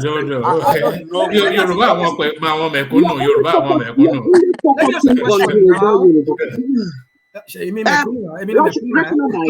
only focusing. I've told you. I've not told you now. Why are you like this? Please, I have a question. No, sorry. Let's Sally land and the coming princess. Because they are surrounding you today, but you are lucky you have been surrounded by females. But yes, don't let him escape, Sally, because he knows how to wriggle out. Yeah, he has already answered that question slightly, but he knows exactly what I'm saying. He's trying to get out of it, but I'm not even going to. Right? Don't explain. Let me finish. You said your daughter, was born abroad. I don't know if it's British or America. Right. Born in Lagos. Born in Lagos. Okay. Right. And you are in UK? I'm in the US. You're in US. Okay. So UK is completely different. Right. When you want to claim a citizenship in UK here,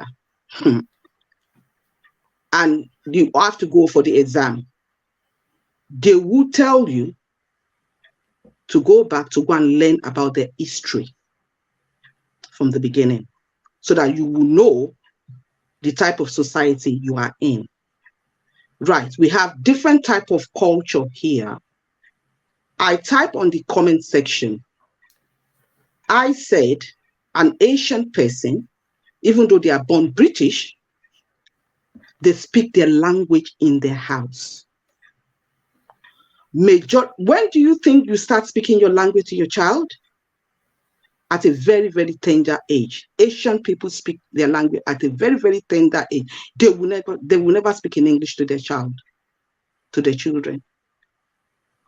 Every one of Asian person I've met speak their language, value their custom, they know their background, they know who they worship. Majority of them, some of them, they worship majority of Hindus and all that stuff, Sikh. And they will tell you each of their history. So saying that they don't teach in the school in Lagos, I don't think it's the responsibility of the government to teach your child or any children your custom and your tradition. I'm not and saying your they don't language. teach. They don't have enough Yoruba teacher. That's what I'm saying. They don't have enough Yoruba Right. teacher. But And the ones that are everything graduating, has to stand they are from going the to other family. field. My sister, Yeah. hold on. The ones Yeah. that are graduating that are Yorubas, language teachers, they are going to other field. Because if you expect me to go and do a course for about 4 or 5 years or 6 years in school, including when you include ASU strike, and I graduate, at the end of the day, I'm only going to be a teacher, to be yelling in the classroom. At the end of the day, they don't even pay me my salary on time, and I can get a job in bank. Why not? I'll go to a bank and work. Why are you going around in circle? I'm saying that your language should be taught from a childhood. I get you.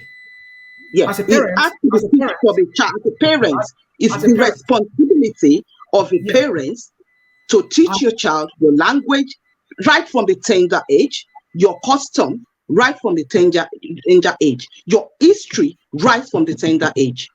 You don't have to get to school before you know that. I know. You should be proud. I agree with you. That child should be proud of their heritage. They should be able to say, this is my heritage. So what's the point now? All right. The point is that don't expect the Nigerian government to teach your children your language, your custom, and your tradition. You have to do your responsibility. I would disagree with you on that, but then let me continue. Okay, that's right. All right. Sally, stay there. Sally, stay there. I did warn you that I did warn you that a rational mind is a very slippery eel. You cannot hold him. He'll just slide out. He will be sliding out of your hand like that. No. He knows what I'm saying. He's just trying to be smart, but he's not being smart because everybody all over the world are looking at you. You have a responsibility as a parent to look after your child. I agree with you, my sister, that as a parent. All right. Hold on, rational mind. Let Princess Rosie make an attempt. Maybe she can pin you down, but I doubt if she can. But make an attempt, Princess Rosie. Hello, everyone in the platform. Good to see you again. I have 2 questions. My first question is this. Okay, if somebody, maybe an Egu man in Lagos, cannot speak Yoruba, speaks only Egu, is he not competent enough to become a governor in Lagos? He is. He should be competent. Why not? Because he speaks a part of the language spoken in Lagos. Why not? Okay. He doesn't speak the typical Lagos Yoruba. I'm not talking about speaking. I'm talking about in-depth knowledge of the people. That's my first question. My second question is about language. There's more to it than language. Saying something about culture. That culture, language is very important, right? But part of it. Because if we want to go to the definition of culture, it involves a lot. It's not only language, it's custom, it's not only the way of life. That's what I'm emphasizing on. Okay. I'm emphasizing on that particularly. My second question is this. For the fact that you can't speak a language. Hold on, Madam J, let me tell you this. There is Yoruba. Or let me say this. Yoruba is the common language.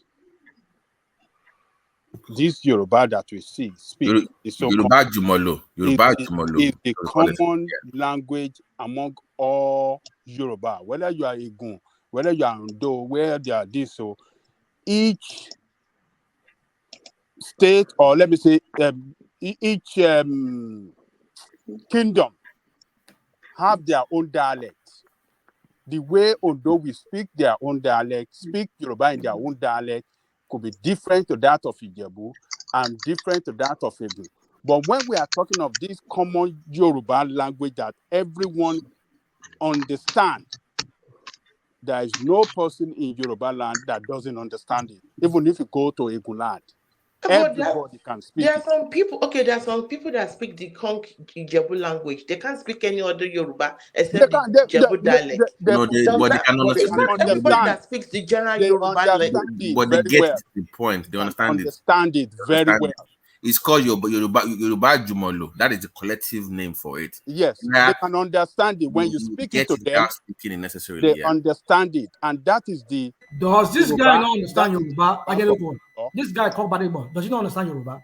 How can he? How can he? He's from Anambra State. He understands. He doesn't speak it fluently. That's what I'm saying. He doesn't speak it fluently, but he does not know. He doesn't know the custom at all. No, that's he doesn't know. You can't say that, my Mm-mm. sister.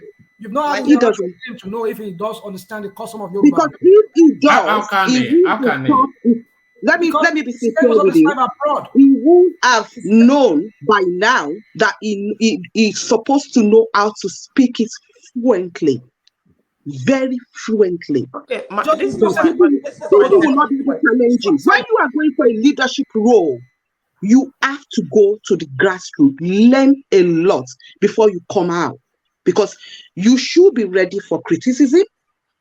You should be able to defend it, which he's not doing. Sally. He's not doing it. He's not showing me.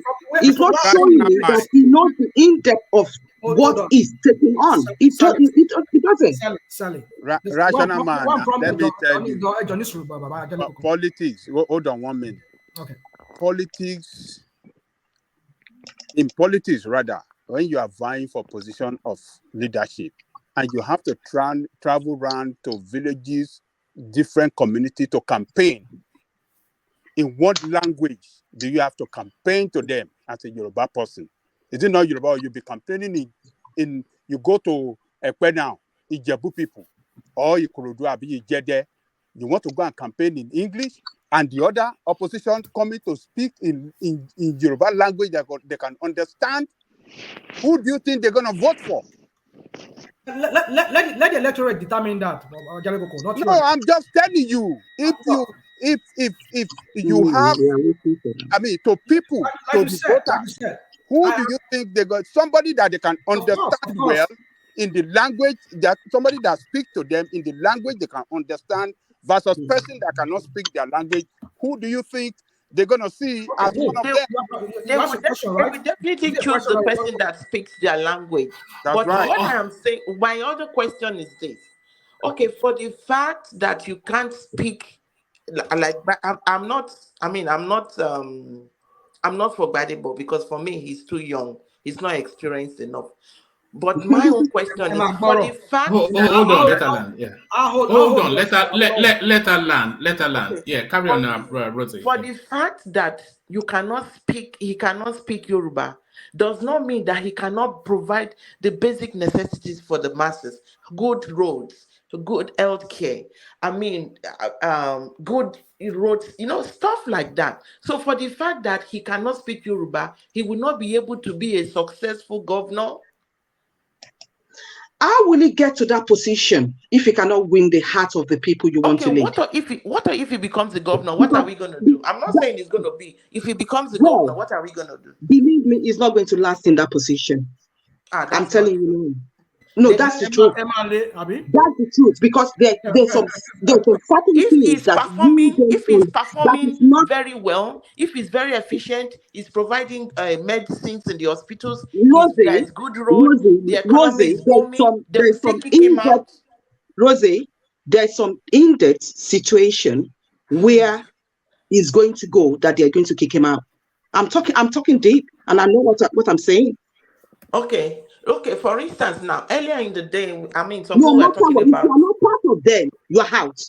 It's as simple as that. We're just doing emotional... for instance, now, earlier in the day, some people were talking need about... food on their table. Hold on, rational mind. Let that conversation take place. Carry on, yeah. Earlier in the conversation today, some people were talking about how messed up Nigeria is.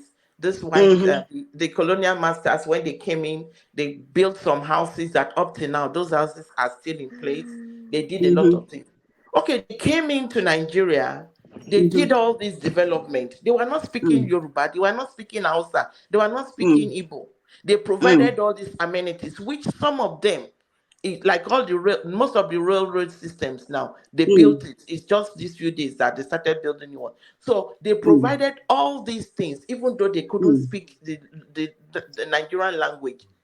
They still did all these things, right? So They for don't me, look. my premise is Our people do not care about what you're saying. okay, but they will They enjoy all the amenities, let right? me be sincere with you. They don't care. Wow. They attach themselves very, very close to their tradition and their behavior. I'm not They will against never let tradition either and you like culture. it or let's be said. It's just like when you have. Let me put it this way. Let me give a good example. It's just like you have. I look after quite a lot of people, and each of them, when they come in with their items, they have sentimental items that they are attached to. They will never throw it away. And they will never, no matter how they are suffering financially, they will never sell it.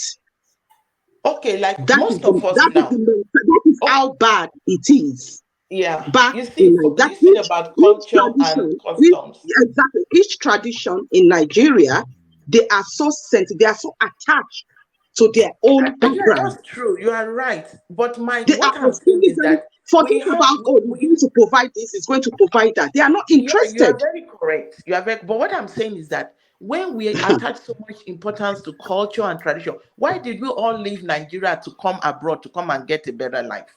Is it I'm not sorry, the amenities? I'm sorry it not to the say good amenities that they provide? everybody have their own Why did we reason not why stay they put come. in our Some of villages them, and be no, enjoying those cultures, those can I customs? talk? Can I talk? Sorry, Sally, but what you're making is a false analogy, Rosie.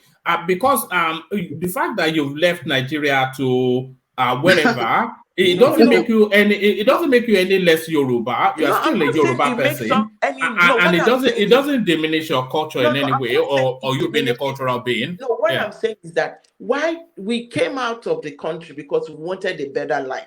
Why did we not stick to the life in Nigeria and say, "Oh, my custom, my language, my is so important. I can't leave it. I want to stay in my sister. Yeah, but you have not left your culture or language. Is the thing. So that's what I'm saying. For the fact that you Can don't I understand the come in? language does not mean you Can I cannot come in? provide the Can I come things in that now? the people Rosie, require, like the basic Rosie. things of Oh, life hold on, that we Sally. are Let her lacking land. in Yeah. Nigeria. Okay. Rosie, now I want to come in. Yes, you left the shore of Nigeria to come here to make a better life. Are you telling me you still cannot remember your culture and your tradition? I'll give you an example. I do, but what Awolowo, I'm saying is, excuse me, my culture Awolowo, and tradition was not that important flew for back me here. to not to Let me leave finish. Nigeria. I still Let left me finish. Nigeria because I Yes. needed a better life. Good. It does not mean because you have left the shore of Nigeria, you now drop your custom. Awolowo did not drop his custom. He still went back home. And those are the people that fought for Nigeria, and they still hold on to that tradition. They still hold on to that culture, even though they school abroad. Yes. Why? If you have the opportunity to come and make a better life somewhere else, yes, make your better life, but you don't forget your home. But I'm not saying that I don't value our culture, our Yeah, you traditions, don't, and our but you beliefs. don't I forget. do. No, you But what can I'm live saying here, that but don't for forget the where you fact came that from. what I'm saying that for the fact that a Mm. person does not have this thing does not mean he cannot provide he cannot be a good government.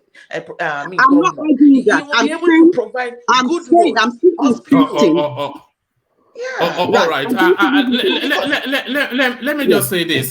You see, the thing is, the Yorubas they are indigenous people. We always have been, and we're traditional people as well. We always have been, and all of it is wrapped around the. I was trying to explain to the chappie on Rudolph that the Yoruba language is so nuanced. You know, all of our wealth is wrapped in that language and our culture. Everything's so deep and so rich and so enmeshed in each other. So somebody that doesn't understand the language cannot understand the culture because it will not get the nuance. You know, if you can go and get Wole Soyinka to explain it in English, but if you don't understand Yoruba, you won't understand the core essence of I whatever don't it think is. I don't think you are right. I don't think you are right. Right. Let me tell you this. I'll give an example of myself. I grew up, I was born in Lagos. I grew up in Lagos. I speak Yoruba more than my language. But that doesn't mean that I still don't understand my other culture. I know the culture, I know the customs, even though I didn't grow up there, but I know about it. And I value it. But this boy doesn't know it. He doesn't know it. You are different from this How do you know for sure he doesn't know it? He doesn't. We see the demonstration now. He doesn't know anything. My sister, Rosie, his behavior pattern is not showing me anything. His behavior pattern is not showing me anything. He's only doing his campaign in Lagos. I have not seen him Badagry. He has not, I he's just not think showing he it. might not be a good governor. But I just don't want it that maybe one day we'll get the right person. But for the fact that the person doesn't speak the language, you say, no, you do not qualify. Okay, all these people that have been speaking the language, what really have they done? Look at the situation of the country. I'm sorry to say, Sanwo-Olu has done a lot. Okay, look at the Obas. How are you sure he's going to do better than all right, guys. Sorry, guys. Hold on. You have to go. But let Fash come into the conversation. So let him put that question. It may be to you. So put your question before Sally leaves also, Fash. I just want to ask, why are these people supporting Gbadebo? Why are they so optimistic that he's going to do better than other people? Why? Because they are very sure he's going to do better. I am not saying that he will do better. Has he released? Has he released his? Has he officially released his resume, like his work experience? Because that is a very shady area where nobody knows where it is. I know he went to MIT, but has anybody seen his work experience? Hi, Sally. How are you? Hi, how are you? My name is Zita. How do you do? Yeah. How are you? It's good to hear you. Yeah. It's good to hear your voice. Oh God, the guys are attacking you. I said I'm going to kill someone now. Don't mind them. You were trying to kick me out, right? That was what you expected. It's nice to hear your voice. It's like, I'm at work. I just feel I should come on briefly. Then it's good to see you. It's good to see you too. I hope you enjoy your weekend. Oh, you too. I sure will.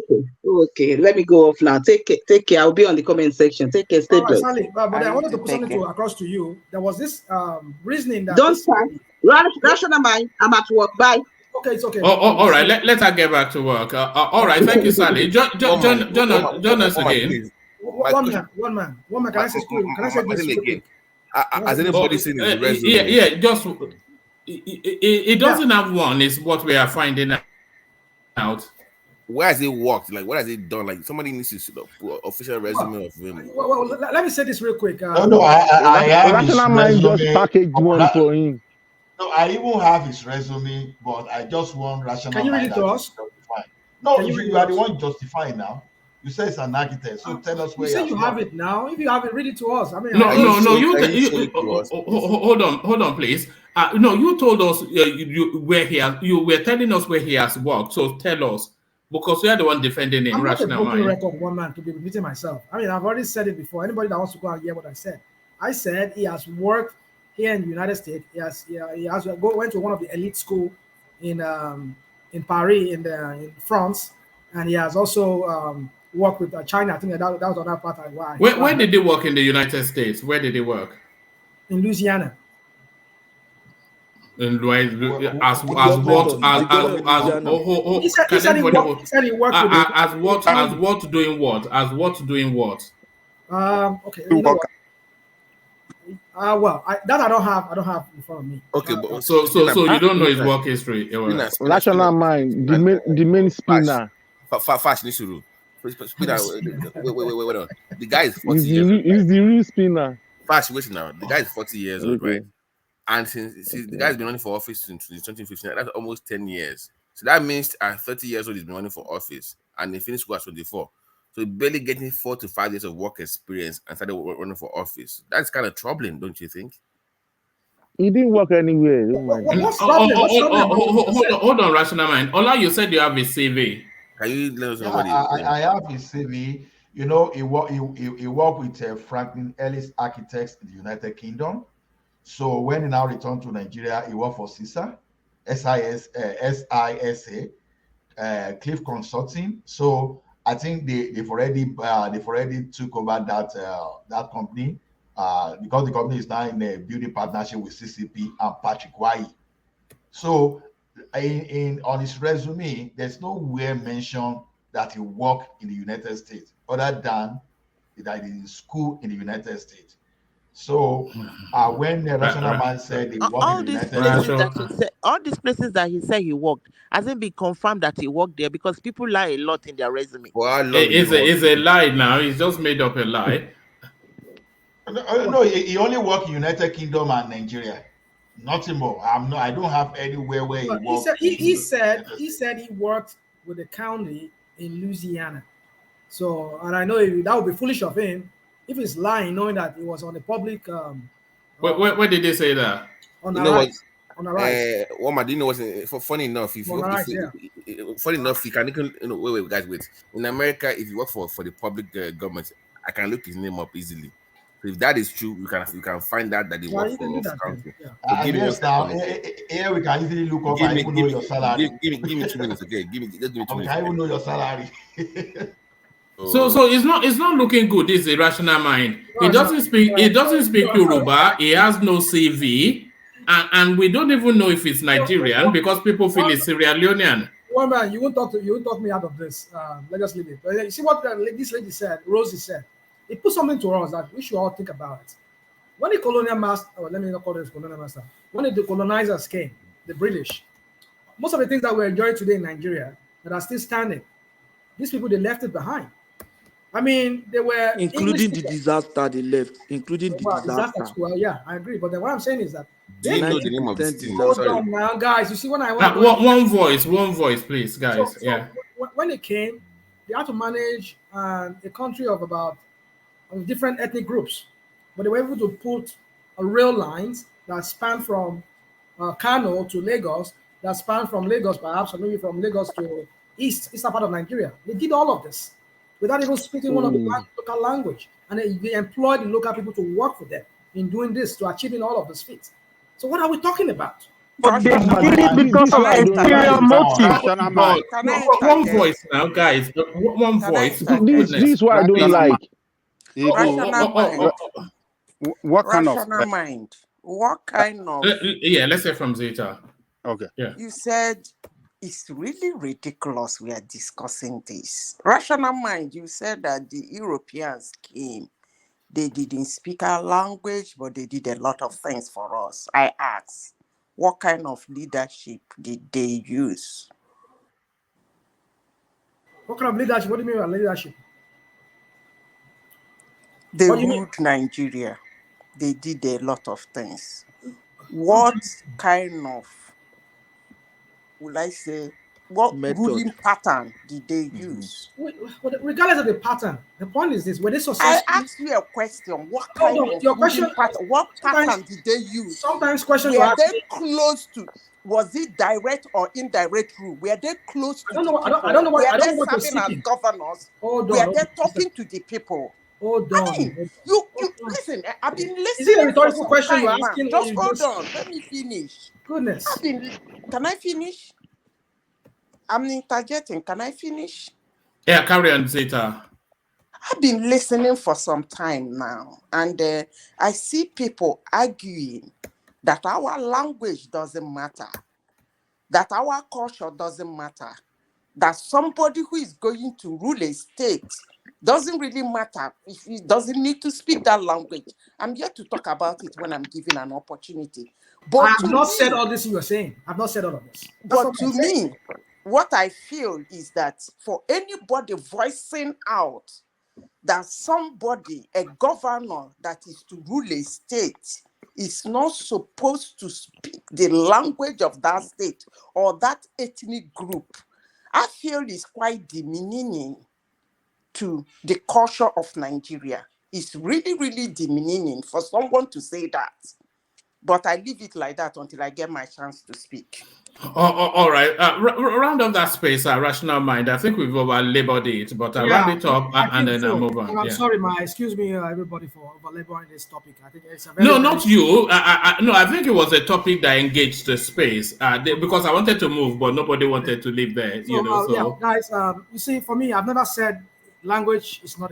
You guys don't even understand. Maybe you guys don't even... You've not met me in person to understand how tribal I can be sometimes when it comes to language. My kids, I force them to speak the language just because their mom is not my person. I mean, my ethnicity. It's a different person from another background, not even an African. So it's very difficult for me. If it's whereby I have a Nigerian woman who maybe a Yoruba woman like myself, and then we can teach like them. yourself, a Yoruba woman like yourself. Are you trying to? Are we entering new territory? A Yoruba woman like yourself. It's a Yoruba Greek. A Yoruba like myself. Are you a Yoruba woman? No. What I mean is, sorry, it's a slip of tongue. I mean, a Yoruba I know. I'm only teasing. So he will try the laptop is waiting for you. The laptop is waiting for you. Don't worry. I'm not a tranny. I'm not a trans. I'm a full man. All right. Anyway, so even though my voice sounds airy, it sounds too like. Anyway, so my point is this, guys. I'm a very tribal person, but I know where to draw the line when it comes to being tribal. I won't get it to the point where I'll be a bigot.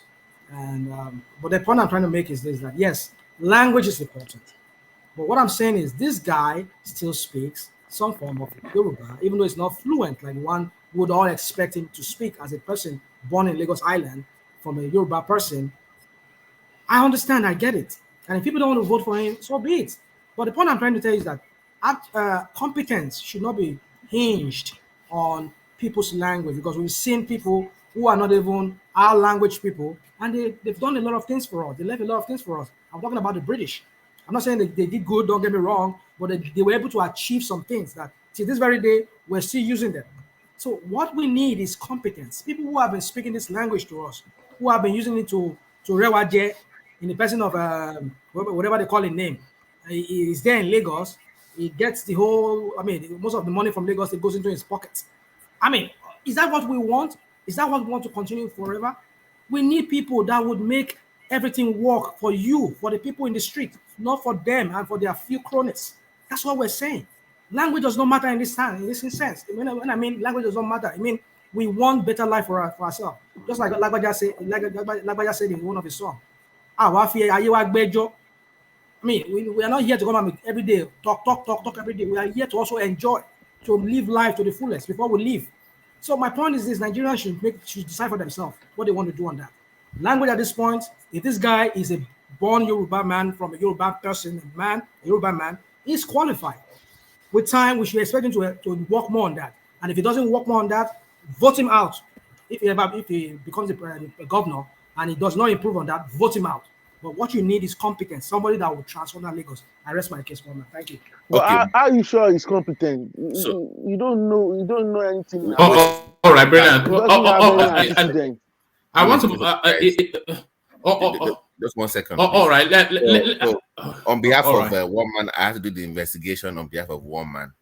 The guy never worked for Louisiana state or any county in the state of Louisiana.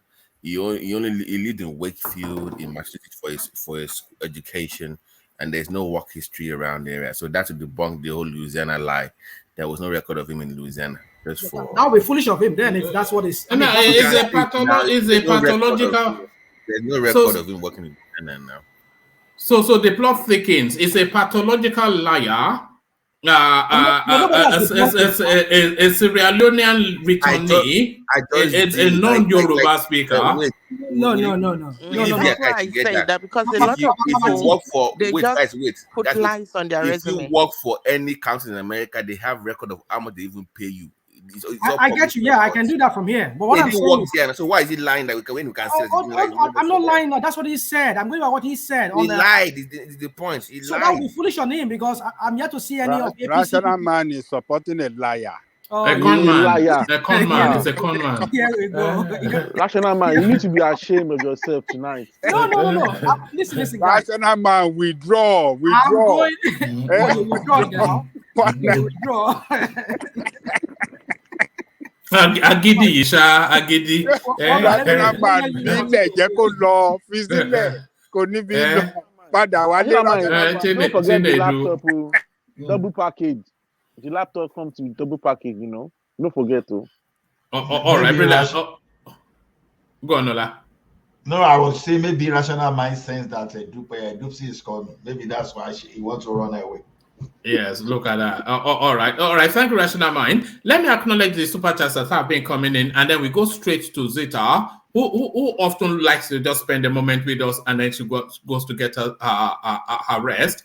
But before I come to you, Zita, let me just sweep up the super chats that have been coming in. So I think we read this area earlier on. Rational Mind doing what it does best. So I'm not going to read the rest of that, but it's just fun and games in Rational Mind's direction. Akulata comes in. Aku returnees in Sierra Leone are Yorubas. I'm not sure about that because I'm not sure that the DNA, they need to be DNA, it's just a thing. And Ayo comes in, and not with a super chat, but with a couple of super stickers.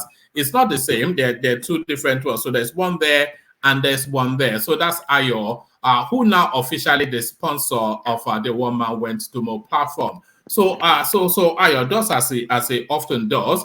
Of course, you know that it's already done the coffee thing as well. So there it is right there. One Man Went to More, sponsored by Ayo. So that's Ayo doing as he always does, the biggest supporter of the platform. So thank you, Ayo. So let's take the conversation now in the direction of Zita. So Zita, so there it is. You see, some it's very difficult sometimes to stick with the talking points because the space takes charge of the conversation.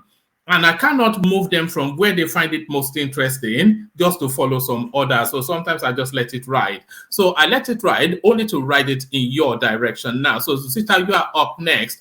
And I'm taking you to a space that you are familiar with, the River State space. So the elections coming up, Rotimi Amaechi whipping up ethnic sentimentality amongst the southeastern people indigenous to River State. He's suddenly now describing himself as an Igbo man, but Wike now coming back to say that he's trying to incite the Igbo against the indigenous ethnics. So the perfect storm, of course, to come to a crescendo on the 18th of this month. But that space, of course, there are several subsect of little pocket of happenstances going on there. There's the cameo of Rotimi Amaechi and Yemsin Wike battling for who is going to be the godfather of that state. So this is that final stance, that final standoff between the two of them. Whoever wins out owns that state between these two juggernauts of River State. So there's that space. And then there is the subsect of the ethnic divide that Rotimi Amaechi is bringing into play. And then there's the Peter Obi element, the Tinubu flashback, and then, of course, the potential for violence, which is always a breath away from that space. So untangle all of that for us, Zeta. Anyway, good evening, one man, and Good evening. everybody in the studio. Well, River State, I don't know what has changed in River State. As I said before on this platform, River State is a state that whenever there is a governor, in collaboration with the traditional rulers, they share vote. That is one. Number two, Amaechi could not do it in his second term because he decamped to APC and Wike took over. So I don't even know if Amaechi is back from that decamping. He decamped. He ran away from the state. And since then, he has been finding it difficult to get hold of that state. Again, what Wike has been doing is what has been going on in River State since from the time of Ada George to his own time. And they are being celebrated. And the Nigerian space, they have accepted them like that. Even Jega in 2015 have to offer them lantern, a big lamp for them to read the result of Rivers State. Whatever they called, he accepted. So I don't even know when voters in Rivers State know who won. I hear people saying P2B won and Tinubu won. In Rivers State, you don't know who won the election until the election is announced. You cannot just say because you stood in a line and then everybody voted one person and that person won. No, it's not done like that in Rivers State. And again, I don't even know when Amechi became an Igbo man. Just hearing that one for the first time because they never accepted that. It's quite funny, isn't it? Suddenly he's an Igbo man. Yeah, I don't know when Amechi is an Igbo man. Amechi is never an Igbo man. So they said, and Wike is never an Igbo man. So he said Wike used to walk Igbos out of his office when he was Dubious local government chairman. So I don't know this Igbo stuff. But the only thing I can say is that, as I said during the presidential election, people should just leave them alone. Let them sort themselves out. Let's sort it out anyway. All right, brilliant. And Zita, when I came across this headline, I thought about you because I think this is one of the things we were trying to alert to the space. It says, defend yourselves. Businesses in Lagos defend yourselves, businesses in Lagos from political thugs if security agencies fail. So this is IPOB's clarion call to the Igbos residents in Lagos. So I think some of the concerns that you are sharing is that this sort of language might incite and ignite the gullible who might well act on this much to their nemesis. So what are you then making then of that headline from IPOB? You see, actually, I was thinking this and Uptown will be on the platform today because there's something I wanted to address. When I say something, they throw rocks at me. I'm not the only one concerned. I would have asked them to go and read Chinedu Rhodes' book titled There Was a Country. In that book, he wrote an inter alia about his people, the Igbos. The same thing he said in that book, well documented, a book that has sold up to 1 million copies, is the same thing I have been saying, not only in this platform, with anybody, anywhere, I meet anybody, I say the same thing. You don't need to be loud about what you want to do. You can still do what you want to do without being loud about it. I don't really like a situation where I find my people in the middle, where win, they get hot, lose, they get hot. I've been saying that for a long time. It's a very ridiculous position for someone to be in a situation whereby lose, you are celebrating, you get hot. Win, lose, you're nursing your wound, you get hot. Win, you are celebrating, you get hot. That's not a very good position for someone to be. But who am I? So many people have spoken. Soludo have said, one of the most brilliant military men in Nigeria, if I may say, said the same thing. Chinua Achebe documented his own in his book. But it is what it is. We don't have anybody who guides us. And when a voice says, hold it, all he will get is rocks. I don't know what is going to happen, but it's unfortunate. It is what it is, one man. All right, but because people feel the same sense of foreboding as they feel about Lagos State towards Rivers State as well. And for reasons that Rivers State doesn't have the level of sophistication that Lagos State has, people dread what might happen. And you know that Wike, he fights with guns. That's how he fights. So there are concerns that there might be bloodletting in River State. Really, this is where the concern is. You see, there's something I want to tell some people on this platform. There is a man who I always say that has bought Lagos. I make bold to say that. He's a man from Kano State. His name is Dangote. You can never hear him call Lagos cosmopolitan city. Neither will you hear him say Lagos in no man's land. But he owns a chunk of Lagos, I must say. The story of this man started in River State. Woman, I have to say this because people don't seem to understand the antecedent of people from River State. I have said that on this platform for a very long time, and I have been saying it. In River State, they are very receptive. They don't like to see foreigners, strangers. You even pay what they call matching ground. For your leg to touch their ground, you pay. I'm not kidding. They don't sell land to, most communities don't sell land to strangers. Most communities don't sell land to Igbo people. I said that on this platform.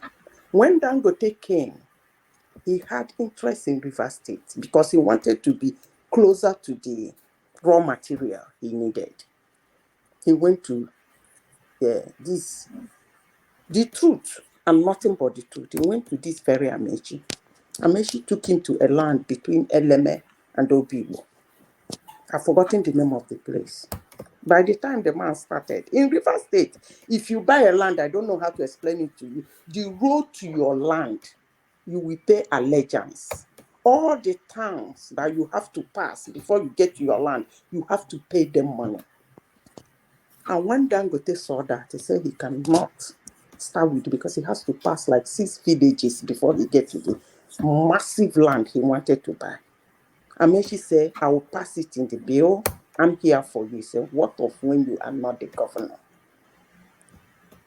Who is going to be there for me? And that was how Tinubu heard it and signaled him to come to Lagos. That was the story. And oh, you mean all of these are built, all of these things? Oh, right. Okay, well, that is. Yeah, go on.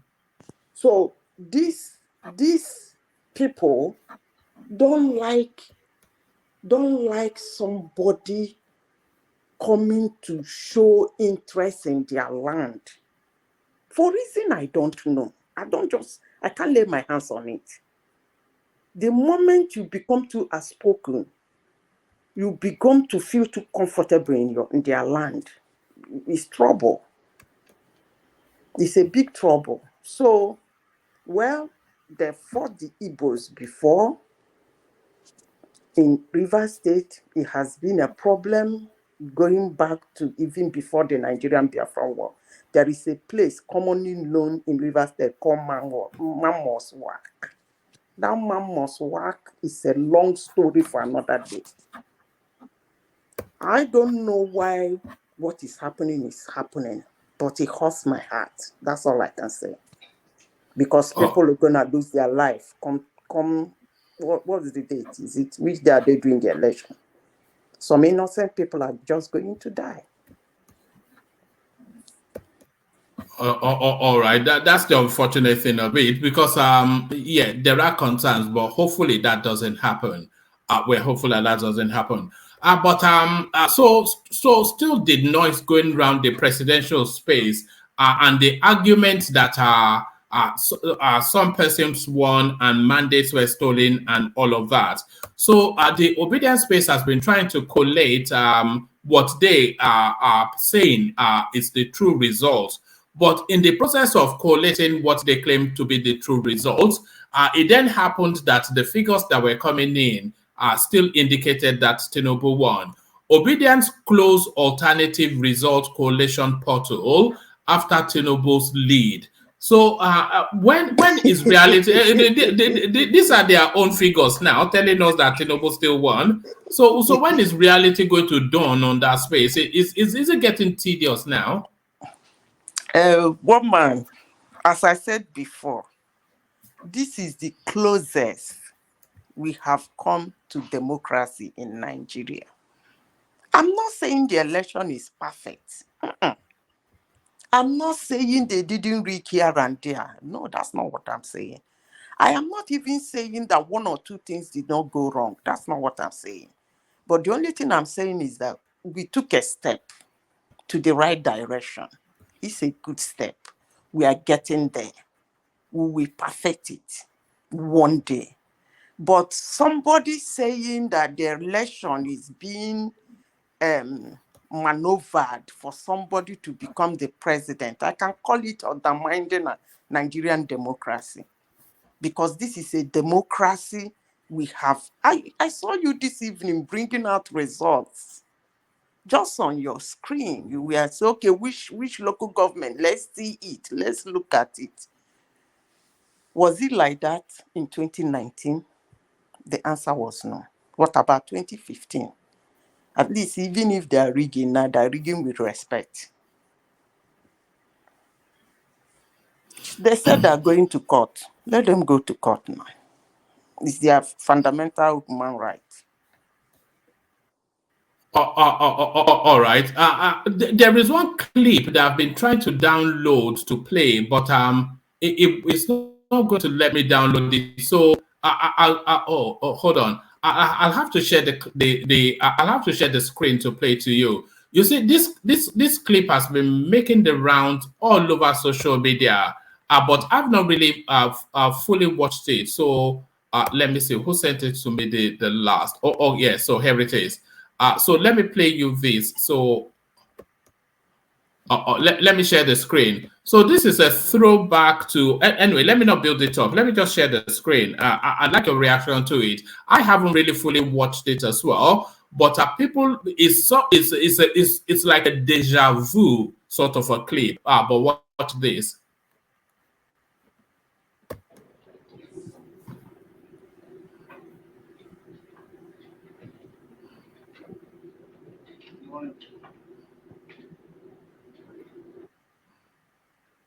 Would you tell us what the talks were all about? No. You now agree to join the others. What do you mean? UPN. Join in what?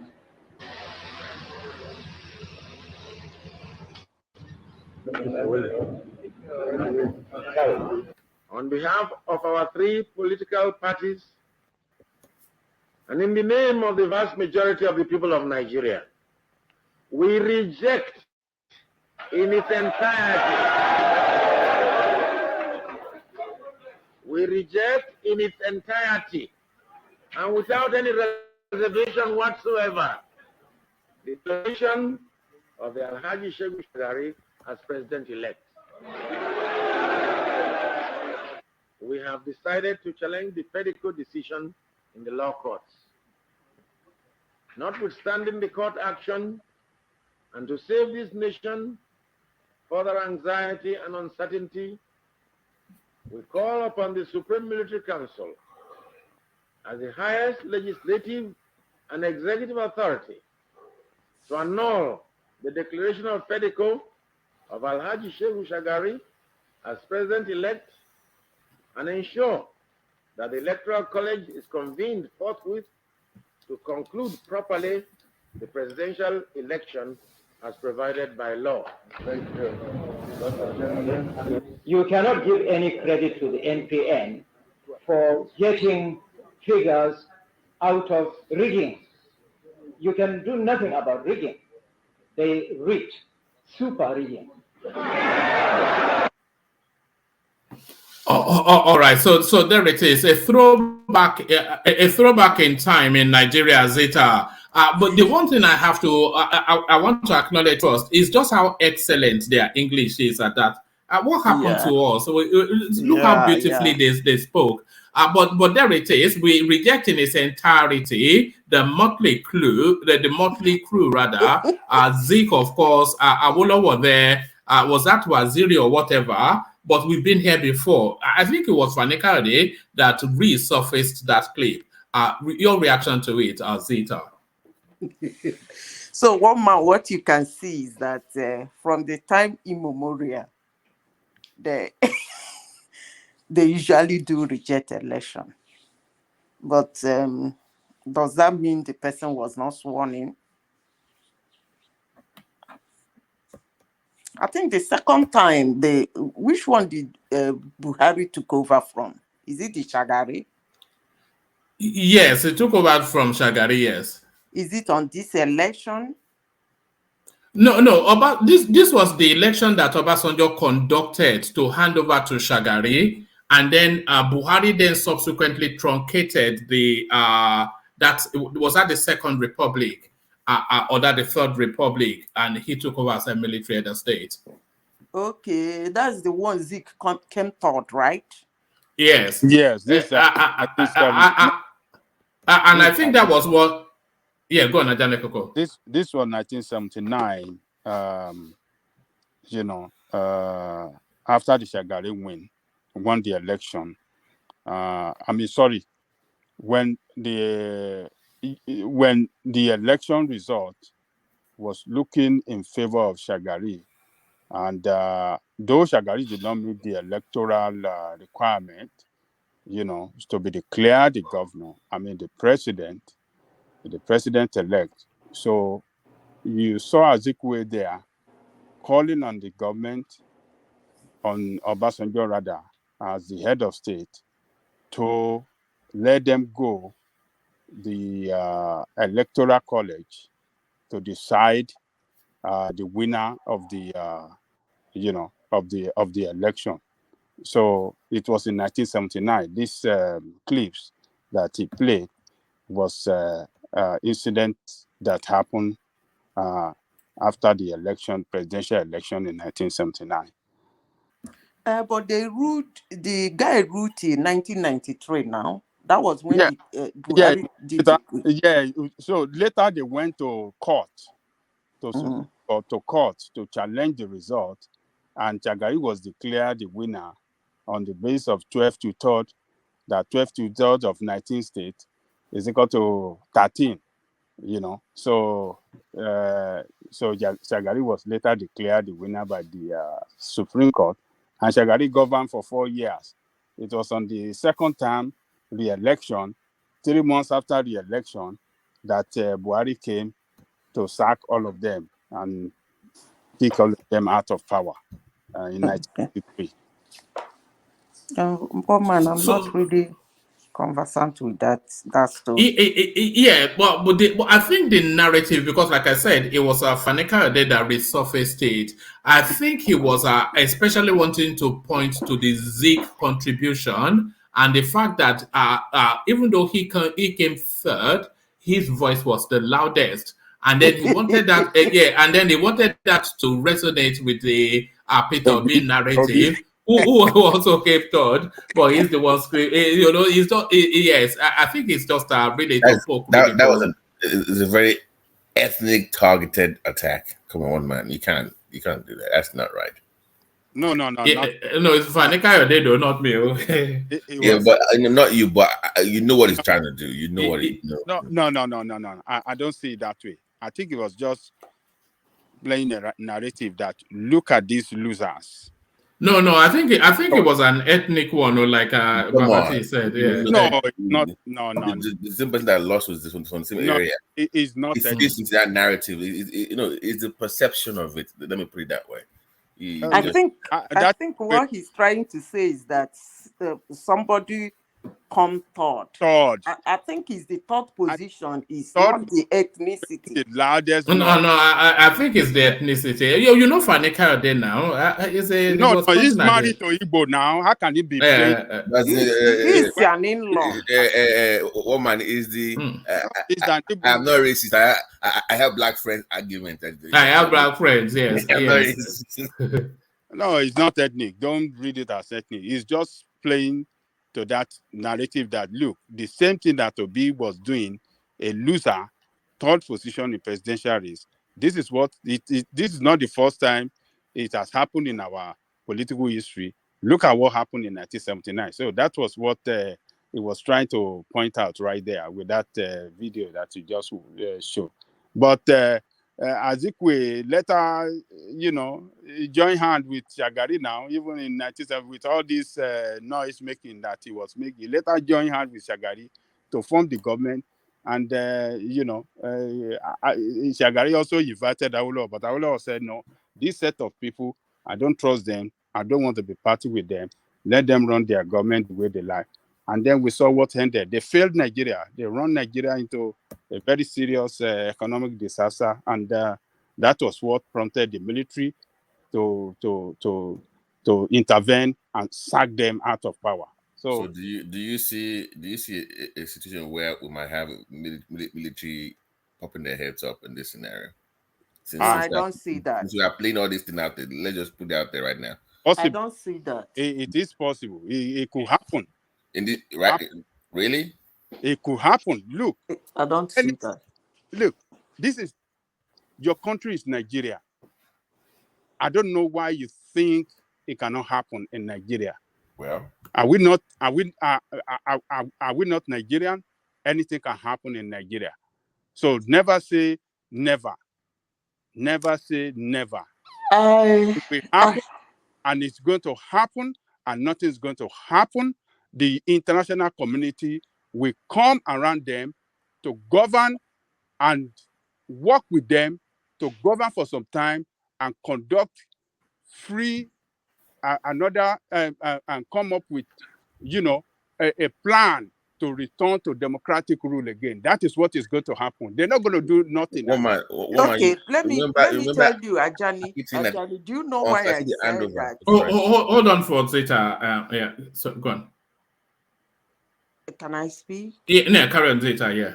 Yeah. Ajani, why I said it's not possible this time is, what will be the reason? Are you going to totally disqualify people that have contested now? Because if they're still alive, they're citizens of Nigeria and they have the right to contest. So on what basis will the military do a coup to destroy this election, to do another election? With who? Because those people are still going to come out again. So unless you are saying there's going to be a coup and these men that conducted the election now will be killed. And I don't think, looking at the election and everything, I don't really think there is anything that will trigger that. You have to have a trigger. If they do a coup, what are they going to tell Nigerians that that's the reason? That they don't like the person that won? Well, or the election was not free and fair? Or what? I don't get it. Well, military will come out with several reasons why they are taking over government. Okay, then we have to kill the people that contested. Because if you leave them alive... Well, we don't know what they will do. We cannot predict that. But as well, people might even support that takeover because their own candidate lost. Like, hey, yeah, we lost. So those promises... They will come up with several reasons. Politicians have failed us. They will say the democracy they are running in Nigeria is a shamble democracy, and it's not helping it's not helping the government, the country in any way, but rather destroying the country. I don't think that space will work. Not in the international community, with Nigeria, no. It's Nigeria, like you said. Do you think these politicians that are fighting among themselves, the person that came third, saying that he came first, the second saying that came first, they are inviting anarchy? I know. So they will say Nigeria is moving towards anarchy, and they want to save Nigeria. And they will report, they can come up with this insecurity. They will come up with several reasons. But you see the problem with that, Ajale Koko and everyone else, is who is going to head that government under a military something? Because if it's a northerner, then that's an issue. Now that a southerner has won it, you don't want to give it up and then you bring out the guns. Until I see Buhari hand over to Tinubu like this, beg girl. Until then, I have to hold out hope. So I'm sorry. I had to see that handover on live TV like this. It happens. Buhari hands over to Tinubu 1 or 2 days ahead. Then I will believe you. Until then, I agree with Babati. No, but even after handing over, queue can still happen. So the handover doesn't really mean there will be no queue. In fact, it's even when it is handed over that you can be expecting a queue if there is going to be one. So it's Nigeria, so never say never, right? But the thing is, you cannot have a coup to No, I only don't there think to bring in a northern head of state. No, I don't think the country can accept that. Atiku almost became president. What do you mean? Because can I say accept it or not? Atiku almost No, that's by the ballot now. If now that Tinubu has been handed, if Tinubu has been handed the certificate of return, and then suddenly you say you are plotting a coup, and it's then I Brigadier Mukhtar something or the other. Mukhtar what? No, I don't think. fellow I don't. Nigerians. Fellow Nigerians. Oga Ajani Koko, do you know that when that election was kind of delayed, the result, I had a lot of concern because in I don't know, when Humphrey Nwosu, it was at that point that the military came in. 93. Yes, it was announcing the That's right. result. Yes, it was We were about all to sitting down in front of the television watching it. All of a sudden, everything went black. Yes. You know, so the next thing we heard on the radio was that these guys are beating the guy they have. So when this INEC chairman was just delaying the thing the first day, the second, I said, is this man giving an opportunity? Is he trying to give military opportunity to come in or what? That was when I actually had concern. So for them to have given the man the certificate, declared him the winner, sent him to beef up his security. If they do coup in Nigeria now, it's going to be extremely bloody. No, nothing is going to happen. If the military should come in today, the circle of them, they will arrest them to the jubilation of Nigerian people. That's what you think. And people will report about this cashless this thing, that they are putting suffering and pains of Nigeria, and that they are bankrupting Nigerian economically and financially, and that is the reason for their intervention. These politicians have destroyed Nigeria. They have looted. They have stolen so much. Nigeria will jump on the street to welcome them, and then Oga Jolly Coco, are you they will tell following the international community that we are going to conduct election in the next 2 or 3 years. We want to stabilize our country security-wise. We want to stabilize our country in so many. They will come up with so many things, and then Nigerian people will jubilate. Go and mark it down. I'm telling you, Nigeria will jubilate on this. Ajani Koko, the question now, who will lead the military? Where will the military One come person from? one person will lead them, because military institution is not political. But which region? Which region? Military is military. They don't believe in politics of this one from one region or that one, but they are one. Military they believe in the region. That's it. Ajali Coco, let me say something. The way you are saying it, I don't think you are monitoring the Nigerian military today.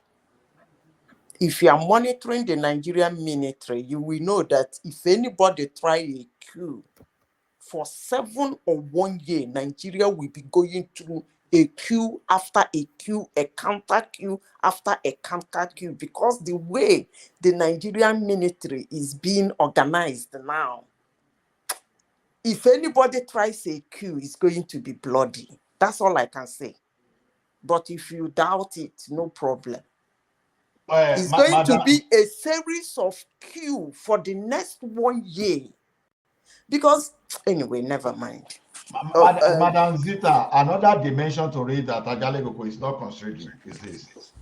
As at 1993, those people that are doing what all those Niger Delta boys were doing, and those people who were doing banditry in the north, and some other people that we've not seen. It was not as bad as at that time. But today that you don't even know what individuals are keeping, all of a sudden, all these Yoruba Nation people you see, they may switch immediately and just take side. Oh, these people after Buhari did this thing, so they want to do Abiola to our son.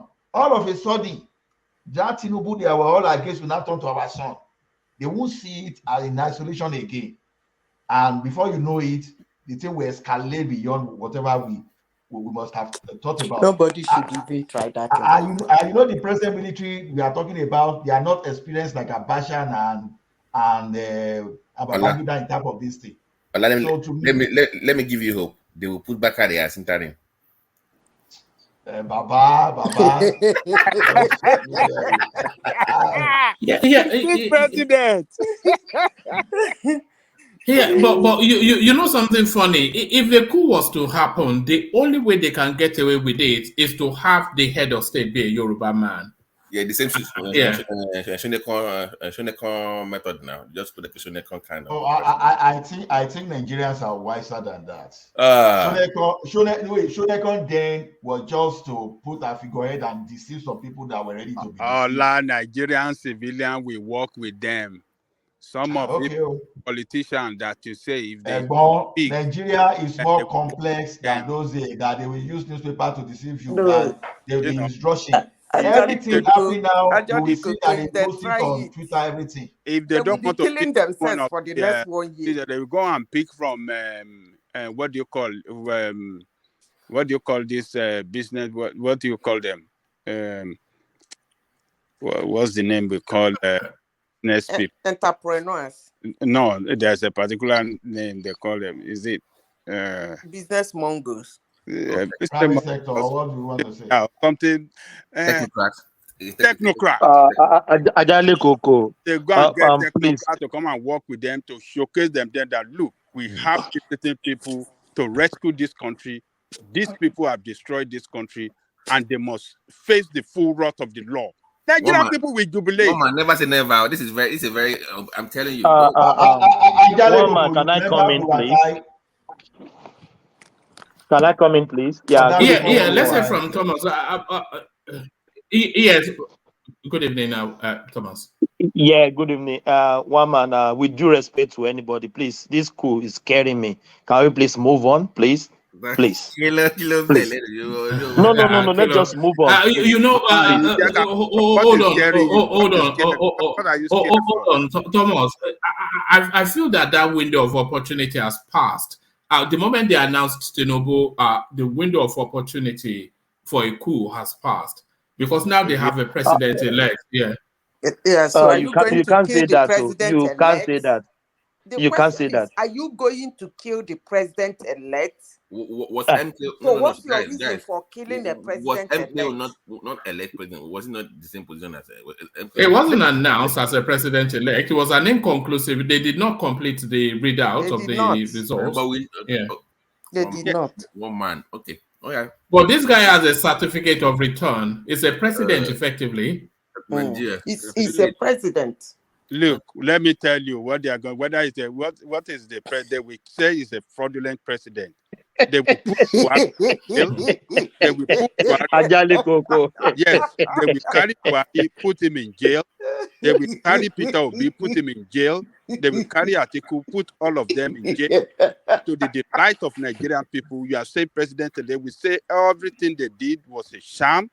Record today. Okay, what is going to happen? I agree with what you are saying. Start this program. They will mention the amount they have spent so far on this democracy. They will say they have spent about $10 trillion. Yeah. And show everything. They will say, look at what are they going to kill them? Because if you leave them alive, they will just keep them under house arrest. They will be dying one after the other. One voice. Let's hear from Rotimi, who is a new voice to the space. I think we've not heard from him yet. Rotimi, what are you making of this coup plotting? Are you scared like Thomas? I mean, I don't know if you remember one pastor who had joked, who had made a satire or something like this, that before the handover, Tinubu will be arrested, and the military will take over, and then they'll go to Buhari, and Buhari will say, "No, I am tired." And then they will bring in Oshibajo. I don't know if you've seen that video. Some pastor made on some fallacious satire of Yeah, I've seen this. that video. I've Yeah, seen I it. mean, it was quite ridiculous, but yeah. The way Achale Koko was explaining it, it sounds a tad scary, because we wouldn't want to go through that phase again, but of course it's something that we can't rule out. But I'm also of the same school of opinion as Zita, in the sense that I think we've moved past that. I think our military personnel have moved past that era of taking over countries. I think they're all very well relaxed. They're a bit more democratic. Things have moved on compared to what happened to late Abiola. Like you rightly said, one man, Tinubu already has a certificate of return. So, and they're not going to do that to a Buhari, because Buhari is, a general, and they're not going to take up that government while he is still in, because he has to hand over physically. And I think that's one of the good things about military. They still respect that, that kind of conduct to a very large extent. It's good that we're discussing it, but also know that, for the sake of discussion, yes, but that's going to happen. I think our military have moved past that. They're all fat-bellied. They are less ambitious.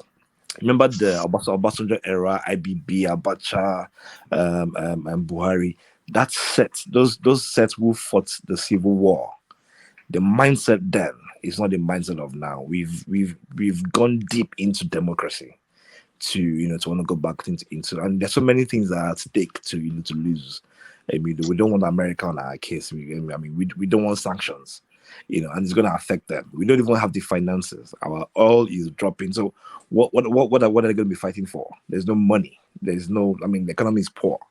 So it is of zero value to them to want to plan a coup, even though I understand where you're coming from. But then again, I don't think even the obedient might, even though some of them at some point through rhetoric saying, do you think they would? You don't think they would chariot the obedience if that happened? Oh, they did. Yeah, that was the point. That was the point I was trying to make now. Yeah, go on. Yeah, yeah, they actually did bring up the idea. Oh, let's even military take over. But of course, these are the Gen Zs who will have no idea. You can see how they are angry at an NSAS movement. They haven't even seen what we went through under the military era. It's just a fantasy. But I very much agree with yourself and Zita. It's not gonna happen. Nah, it's not. Those golden days, I Brigadier Mukhtari of the Ajo cantonment. Can I come in? I thereby want to loot your dollars. Carry on. Yeah. I think. Yeah. Hello, everybody. I think I agree with the last point. If Peter Obi does not become president, they will be happy. It doesn't matter if there's a coup; they don't mind. That's the tragedy. But on the other side, this my brother spoke last. All those reasons, they are not reasons for military not to take over. Babajale Koko is right in the sense that look, and nobody is tired of power. The military is never tired of power. If they can have it, they will have it. There is no certificate of return. It's not a deterrent for military coup. There is no formula for military coup. If they see the opportunity, they are going to seize it. The problem with the military coup in Nigeria right now is the logistics of military takeover. Right, Nigeria now is not a Nigeria of 1974. Right, it's a little bit more complex now. Right, so if you go to take over a country, right, you need to. There's a lot of things you need to take over. But the one legacy, the only thing that I like about Obasanjo is that he has effectively made it a little bit more difficult to have a military coup in Nigeria, because the power has to build up over time. And Obasanjo has broken the backs of the top pension. The military is more diversified in its hierarchy, so it's the organization is not so easy now. And also, if you take over right now, right, we have so many functional airports now. My point is the logistic is more complex unless they are ready for an outright war they would just nobody. I mean, nobody goes to a coup for a failure. Like it's not a try and error, right? But now the logistics is more complex to have a coup now. This is the only thing that will prevent the coup. It's not any of those things. Certificate of return, so what? Who cares about the power? The military don't care about certificate of return. Their democracy is not so advanced that there cannot be America. There can be military coup, but it's so complex. It will be there's somebody else that control the money, the pulse, the wallet of the country. Somebody else that controls this. You need to take over the airport. You need to take over the seaport. You need to cover a whole lot of things. You know, one of the reasons why Abacha's coup failed, You can't crash. call communication like before. You know, before you can just call communication from a night. Yeah. You have to take over the television. We had only NTA before. You have it's a whole lot of complexity that, except they are really out for a war, a civil war, right? They will not attempt it. That's the only. I think that the logistics is what will prevent them, not any of those things. In that regard, I agree with Balaji Koko, but I agree with every other person that says it's too complex for them. But the complexity is in the logistics, not in the. We have a Tinubu. But I also agree that obedience will be happy if Peter Obi is not president. They don't mind to have a community. If it's not Peter Obi, then the country can go down. You see one thing people really miss about that. Like, see, when Obasanjo said he'll retire the political soldiers, then even before Obasanjo, it was even Abacha that started doing all those things. When he moved all the armor tank from Ibadan, from Lagos, he just moved everything to the border town, where it would be very difficult to mobilize for any coup plotting. So, and the strategic, except Buhari himself is complicit in that matter. When you see the strategic location of Abuja, when IBB was nearly captured in Lagos, what did he do? He quickly rushed back to Abuja. That Abuja where they are, it's not like Dodan Barrack, whereby the soldiers and the head of state will be seen face to face. No, you that want to do such thing, then you must have bought over the guy, brigade guard, or what do they call it? And you must have bought over the security in the Asho Rock. Not only that, that means that you must have bought over the DSS, because we know the importance why IBB changed from it used to be NSO, right? You will know the reason it changed to DSS. So don't let me talk too much, because I may be too ignorant of so many things, but IBB really changed the security architecture. It was only the worst, one of the most fear. How do I describe Abacha? One of the worst coup plotter, or the most violent coup plotter in Nigeria. He changed it. Allah, you are very right. They were very scared between IBB and Abacha. They were very scared of other military coming after them, taking away. That's why IBB still standing today. They made themselves the. You're very right. Demobilize our armor tank. I agree. They spoiled most of those armor tanks. They demobilize them. So, and they reduce the number of personnel. So, to me, it's complex. And the current one, they don't have the skill that the professional coup plotters like IBB and Abacha used to have. So, and in the history, we know that most of those coup plotters were IBB students, right? IBB trained some of them as their instructor. So that's what we heard. But their boss, when he came in 1999, he just destabilized everything. To me, I think it's difficult. Yeah. I think also that's why IBB continues to be relevant, right? He's a master. He's a master preventer of coup and master coup plotter. Exactly. He trained them in the military. If you want to be president in Nigeria today, you have to go and kiss the ring of IBB. Just to understand that the military angle is well covered. All right. I am still here. So back to you, Zeta. So no concerns then. You know why people are talking about coup and things like that, Zeta?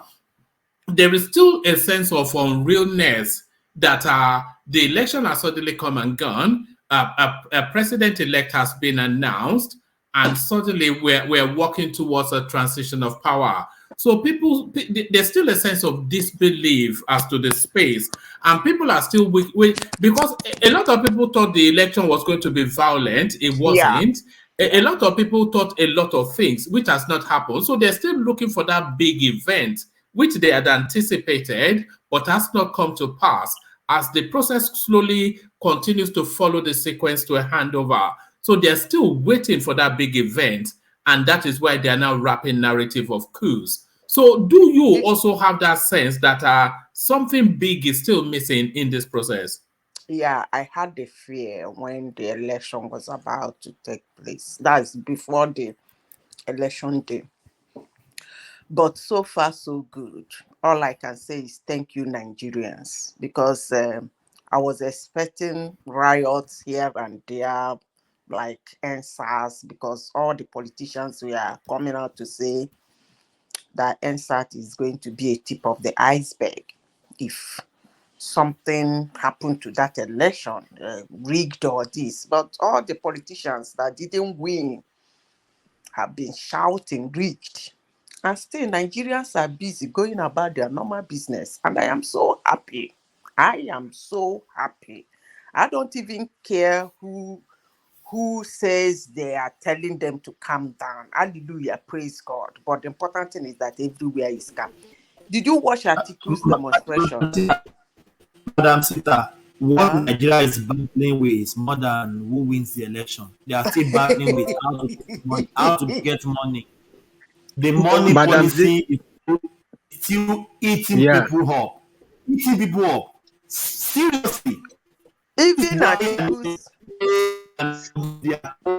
Sorry, we can't hear you, Thomas. Your system. I don't know if it's where you are. And I'm going to be handing over to you. So yeah, so I just okay, carry on. I think Madam Sister, sorry. Madam Sister, sorry, 1 second. Also, the noise is over exaggerated in many respects. Nobody is going to even many of disobedience is only Twitter. Actually, the narrative of Twitter is not totally wrong. None of them is going to go on the street. Are you telling me that this my brother Jewel of Nashville is going to go on the street against a military tank? Say he's demonstrating for Peter Obi. It doesn't work like that. The election, there was a lot of movement around. No, show where we go now. So sorry, carry on now, Fatai. Yeah. The election, the one of the reasons the election turned out the way it turned out, there was a lot of movement around of people, right? There was a lot of movement around. Even these one of the people that will have a good knowledge, a good soul, is that wreck of Lagos. That's why they wanted his head that time. And there was a lot of people being moved around, because okay, fine, we have the Southeast on a lock, we can lock that one down.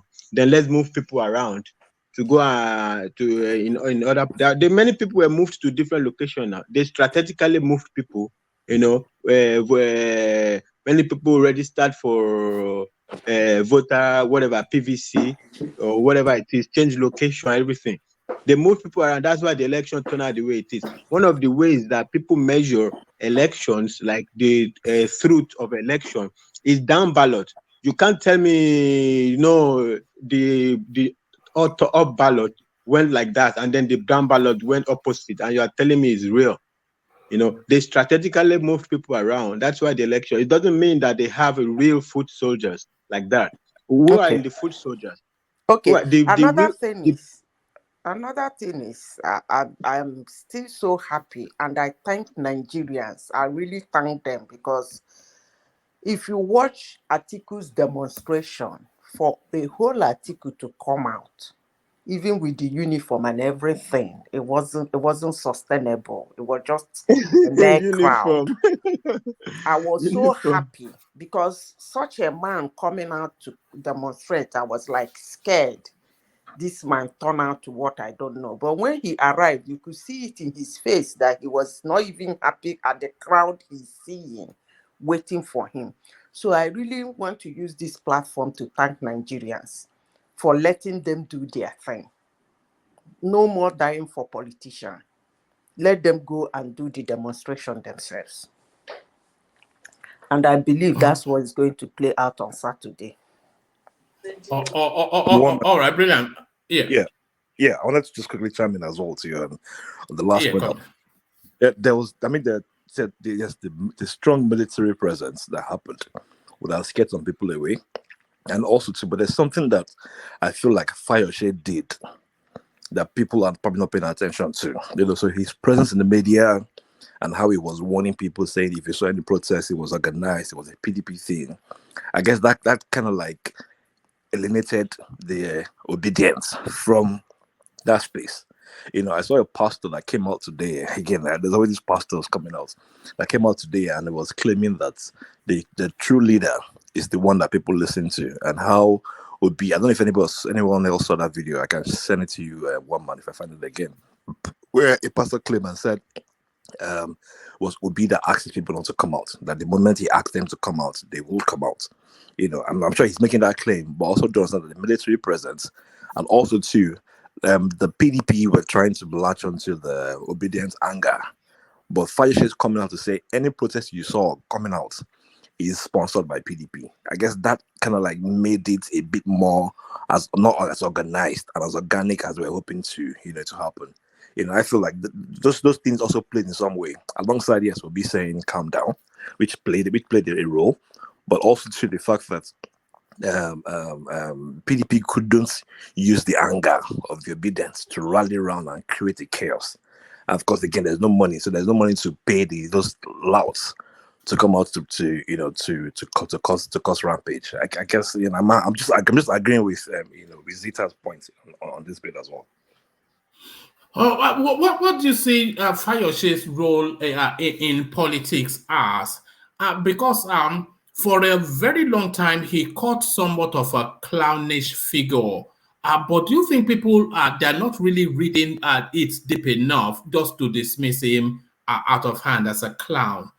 Where is Fayose placed? Because I saw him on was it a Rise when it was just chest puffed out telling people that was no longer with the PDP, and then the very next day he's back to tell us that he is with the PDP, and now he's backing Sanwo-Olu and endorsing Tinubu and all of this. So who and what exactly is Fayose in our politics? Fayose is Fayose. He has always been like that, so nothing changed. I've always been like that. He's doing his job. Hold on for Zita. Yes, sorry, carry on, Zita. That's who he is. You don't remember when he was in and out with Wike? He was in and out with Jonathan. So that's the way he behaves. Give it to him. He says it's the way he feels, or maybe probably he talked with the information with him at that particular point. So do you think he's falling within the when we do bracket him? Would you bracket him? Obviously, it's not a senior politician anymore, but it's like not that he ever was. It's like in that middle tier sort of politician. But where would you bracket him in terms of how public perception? Would you bracket him along the Femi Fani-Kayode sort of narrative? Or is it more Reno Mockery sort of a space? Or is he creating a unique sorry, okay, carry on. I wanted to put the question because I want to know where he slots into the political landscape. Of course, it's not at the Tinubu article, Peter B. Is he even at where does he slot in, and what narrative does he present to the Nigerian political space? I think he's a typical Yoruba man, if I may say. There's a comment he made before the election. Somebody asked him, I think in Channels Television, if he's supporting Tinubu. He refused to say whether he's supporting Tinubu or not, but he made a very important statement. He said he's a Yoruba man. If they're expecting him to come out to be insulting his elder brother Tinubu, that he won't do that. He said it up to 10 times in that interview to buttress his point. So He might not be for Tinubu, he might be for PDP, but the important thing is that he's not insulting Tinubu as would have been, as people would have expected him to do. So he's carving out he's not FFK, he's not running, he's carving out his own kingdom in this in this dispensation. Maybe something we know him. And where do you think that kingdom might or should lead him? So is it going to still be, do you see him as a government functionary or a sort of semi-elder statesman, or is he going to end up being one of those people that hops from one TV studio to another, sitting on panels? So where do you see him in all of that?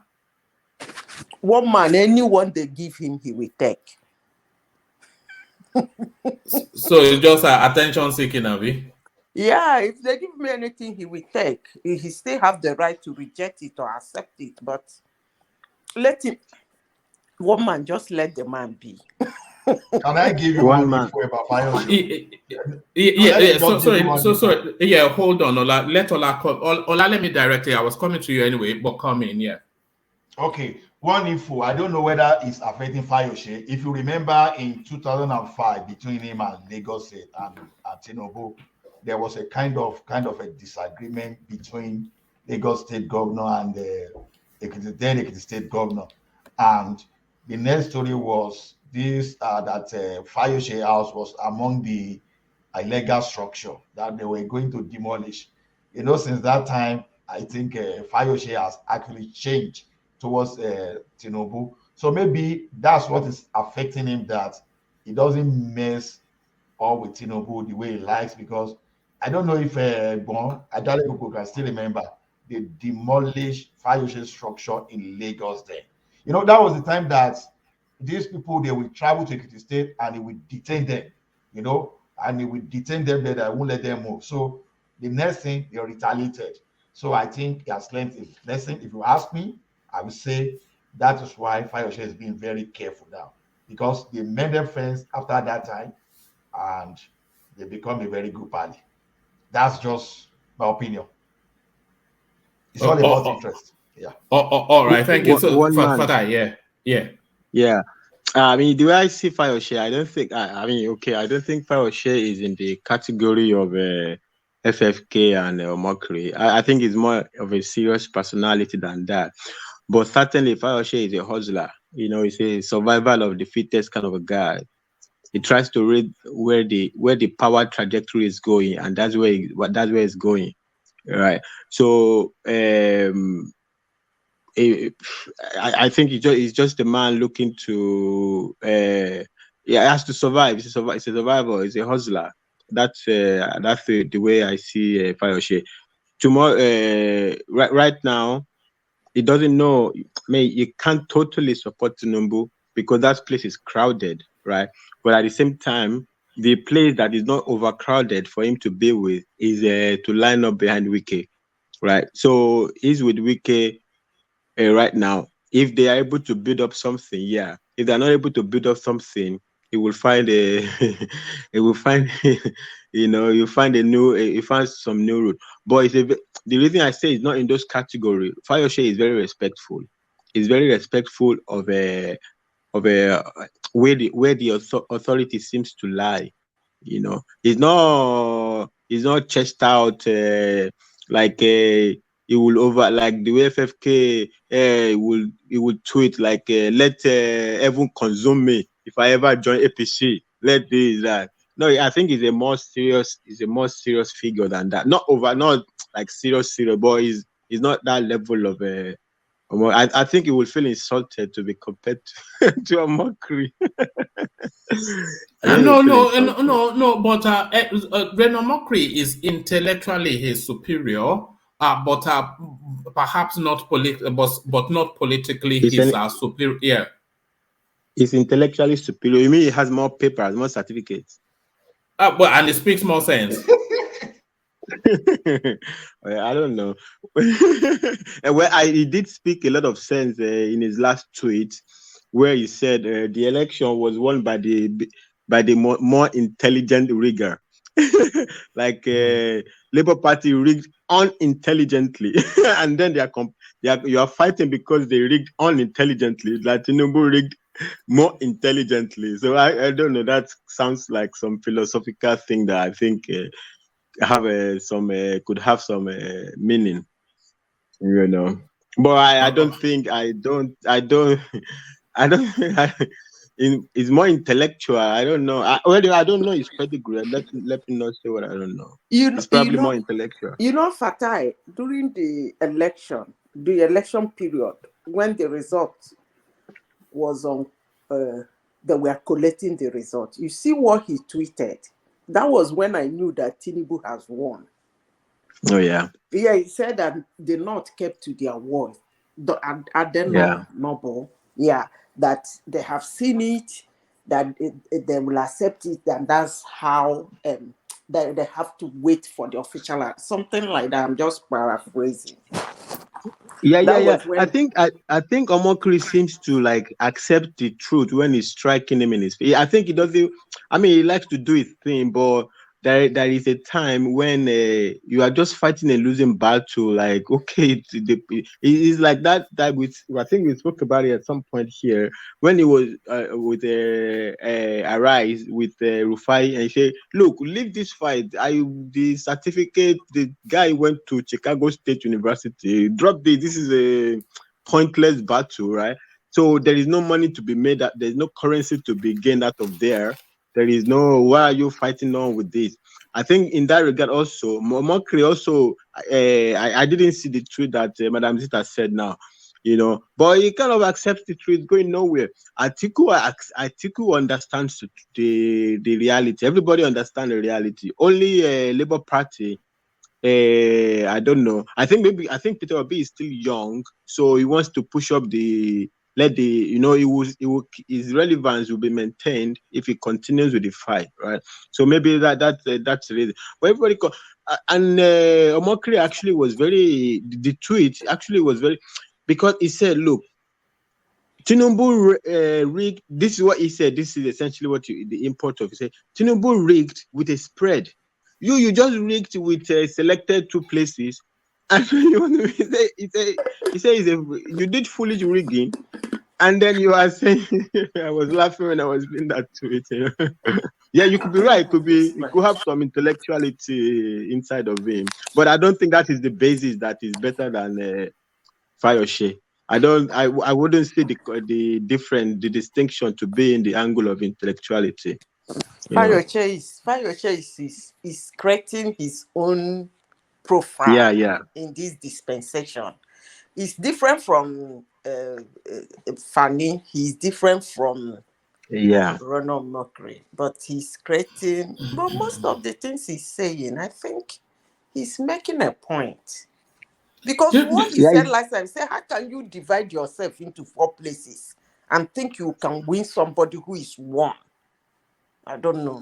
But yeah, he's making a sense, but also he's looking for a job.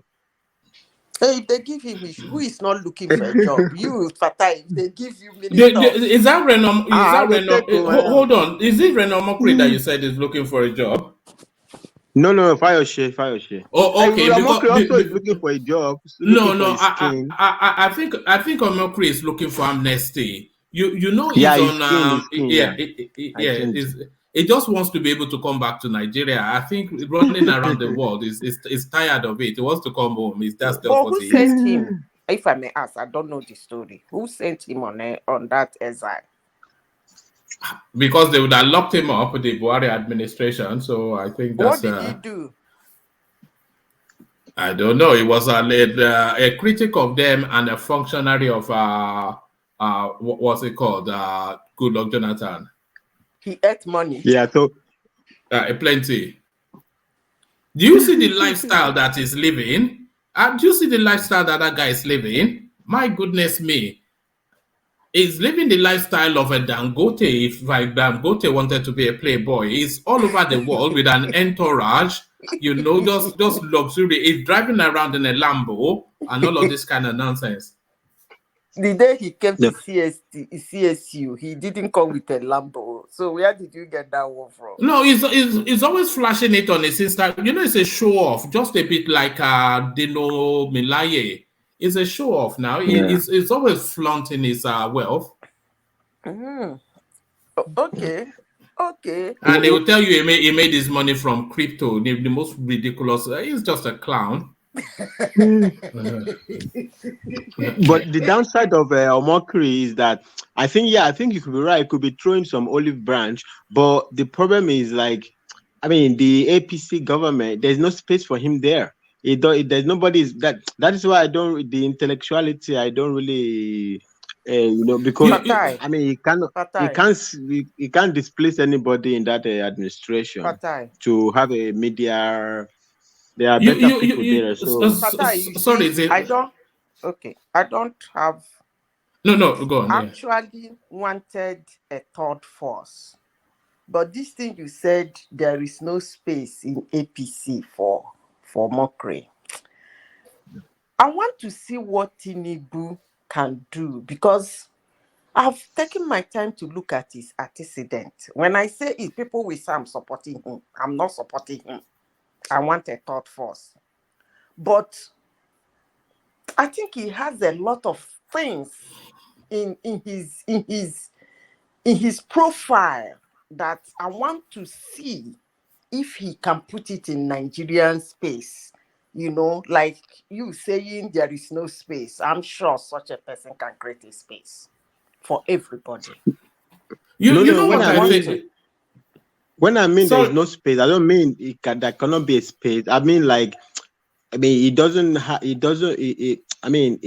won't do the job better than you can find somebody that it can do the job. You can easily find somebody that can do the job better than him. So that's the space. That's the kind of space I mean. There's so many people that can do whatever job he wants to do better than him.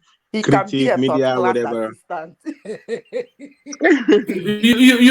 You know what I think, Fatai. I think he wants to come back to Nigeria, but not to go to the political space, but to go and sit on one of those sofas. It wants to be, there's a slot between people like Rufai and people like, what's it called, Ruben Abati. So he will be that sort of media personality that straddles that cusp between the two of them.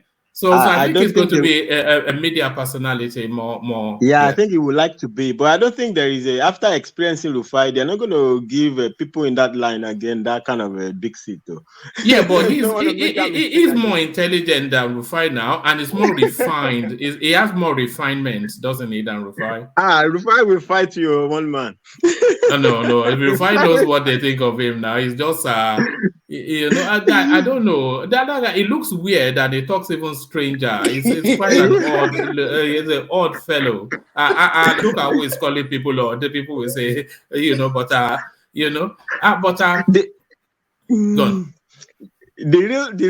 thing that makes me laugh with Rufai is this. Is like it cuts across like this guy, this wise guy who is giving everybody lecture. My voice is like, I have said this many times. Do you should? I mean, I don't even know. I can't recreate. I can't recreate it. It's so magical. I cannot recreate it. Like nobody cares about your lecture. Nobody's listening to. The wise man is speaking from you. Is that we likes to quote all these philosophers that I say according to something, according to in 1802 in France when Marie Antoinette told them, let them eat brioche. What are you talking about? Get lost. You're just some ridiculous little guy. It's so silly. Go and buy me a cigarette. I just laugh now when I listen to him. I used to like, what the heck is this guy doing? But now I just like, oh my god, I just keep laughing. I think you stop quoting all those French whatever. In France. Who doesn't? You're not that. Well, you can talk like that, but not you. Sorry, Ola coming. No, I was just about to ask you, why do you even like Wahala, self, one man? The Wahala you caused today. I was there when you were causing the Wahala today. With Wahala, you mean on a Rudolph's face? Yeah, the Wahala you are causing, and that guy really, you call that. It's like that guy didn't know you are. We really fell for you, really. No. You know, it's the pomposity that really that wanted to puncture. Yeah, so according to Voltaire, and I don't know that pretentious nonsense. You know, there's this American sitcom that I used to watch, Fraser Crane. It reminded me of Fraser Crane somewhat, and I thought, let me go and puncture this pomposity somewhat. You know how that guy tackle Ayo Tuto. I was just laughing. Ayo, you know that Ayo now, that barrister, that lawyer that was. Yes, and I didn't like the way they were rounding around that Ayo and that Chief Yemi. You know, so I just wanted to go and poke them in the eye a little bit. Even when I wanted to go, when I saw you there, I said, okay, I want to see the Wahala woman because I knew that woman was going to cause Wahala there, and they actually fell for it, and I was just laughing. Yeah, what the clannishness and insular was what I wanted to prod at him because it was almost using condescending tones in reference to, you know, like patronizing and who are you? Who are you? You know? Fatai, I hope you were there. The guy was doing like a man of peace initially, you know, justice of peace. But immediately I saw it towards the end, around that time. Around that time, one man was there. And the guy was almost breaking down. That clownish. Actually, in the first, I thought you said clownish. I thought that is what triggered him. But then when he repeated his clan, I said, okay, well, it's not so bad. It's not so bad. And this is the problem with that obedient space, you know. I think they kind of like look down on everybody that like some the most intellectual people and stuff like that. But that gaslighting is not really that complex gaslighting. The guy is talking Sigmund Freud, this and that. I mean, excuse me. Yeah, according to say, God, what is this? That's not even for somebody who didn't do psychology. I mean, Sigmund Freud is a paradigm in psychology. I don't know where you're bringing your Sigmund Freud into politics, you know, right? No. One man na only wahala. No, one man na only wahala. One man like wahala. No. That one I guarantee. One man like wahala. You know why I enjoy? I like to go and I enjoy going to listen to it. I will do after I come off the screen. I enjoy going to listen to it back and give myself a good laugh. Look at that. He was bamboozling you people. Yes, it was. I was looking at one man facial expression, no movement that you could not see any sign that he was not moved. I know, this man wahala too much, because he was not angry. He was just there. No, you know, it was irritating me the way they were rounding around Ayo and that chief, Remy. Yes, they were trying to manage the language because we're not frontal sometimes when we talk, but they were rounding them, and he was somewhat, you know, he was trying to play some sort of little finger sort of role and thought, you little shit. You know, I just had to go and do my own silliness, you know. But your person was talking sense to them now, was talking them to reality, but they prefer the Sigmund Freud. Ayo na lawyer now. I've known Ayo for a while, so he knows exactly what he's saying. But you know, that guy was even saying, if we're able to get him on here, it'll be good. If anybody is able to reach him. No, not that kind of relation. If you want to, the only person I know that can get him, I don't know if he can even get him. It's not even here. They call that man Adebayo. You know, he is the one organizing some kind of our people around there, and he organizes around the Latari. So I know him, but not to the extent that I can bring him. All right. Gentlemen, I think Zita is about to leave us, but we won't let her go until we have a few more words from her. So a few final words from you, Zita, before you depart. Oh, is she gone? Oh, I think she has left. She's there, one man.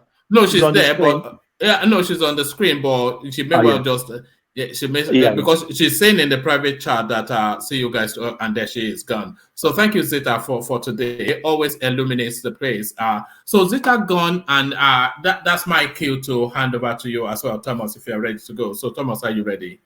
Yeah, I'm ready, bro. Yeah, thank you so much. All right, thank you. So I'll leave the screen, and so Tony joins you on Game Changer. So have fun. Be nice to Thomas and buy him super. Oh, thank you, man. Good evening, everyone. Good evening, Lagada. Yeah, that's good. Yeah. I want somebody. I want you guys to react to this. Good night, woman. Good night, woman. Okay. Yeah. So yeah, thank you, Tony. Yeah, I want us to react to this. This is from the Dati Baba Ahmed. He tweeted at 7:51 on the 10th, on the 20 on the March 10, 2023. He said, let me take that again. I would like to understand why someone won an election and he didn't celebrate.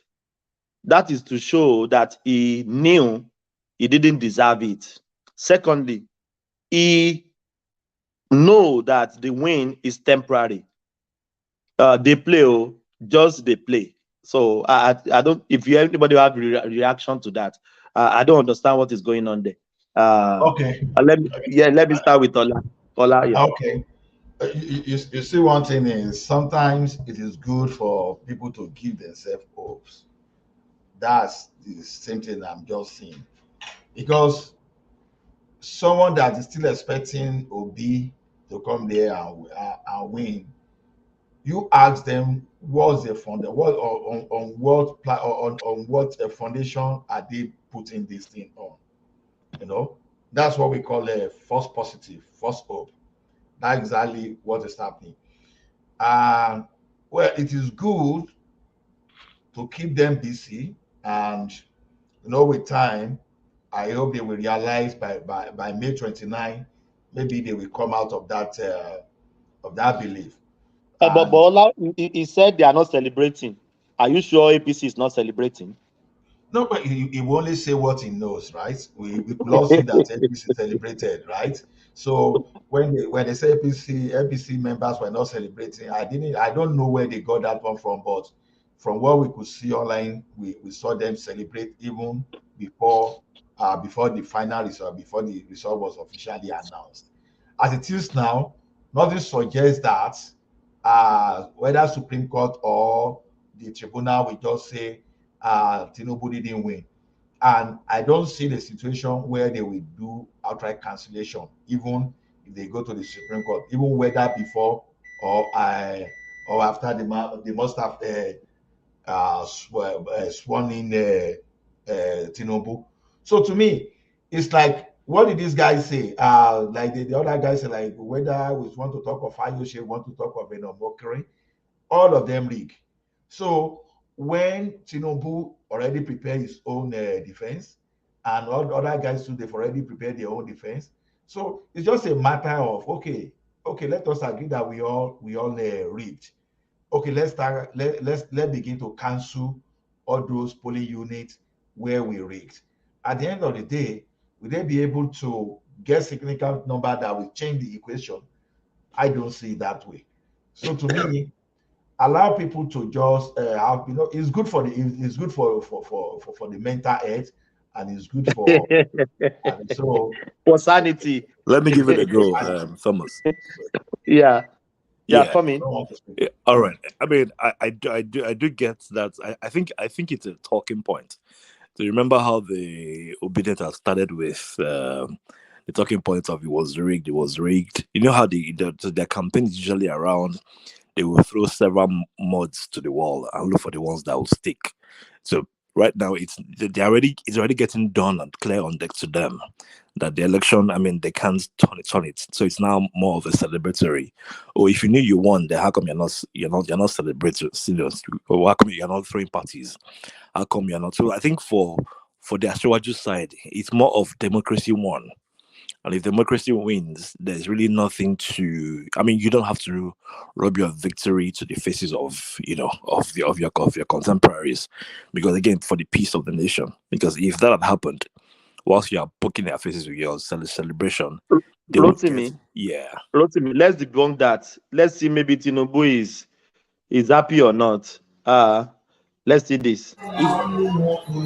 Reporting live here at Omonans. I'm sorry, I got the wrong video. Yeah. Last man standing. It's still standing. It's still standing. Last man standing. Jay, how come to be aware the same thing? Is that you, Bob? Last man standing. How come you say that?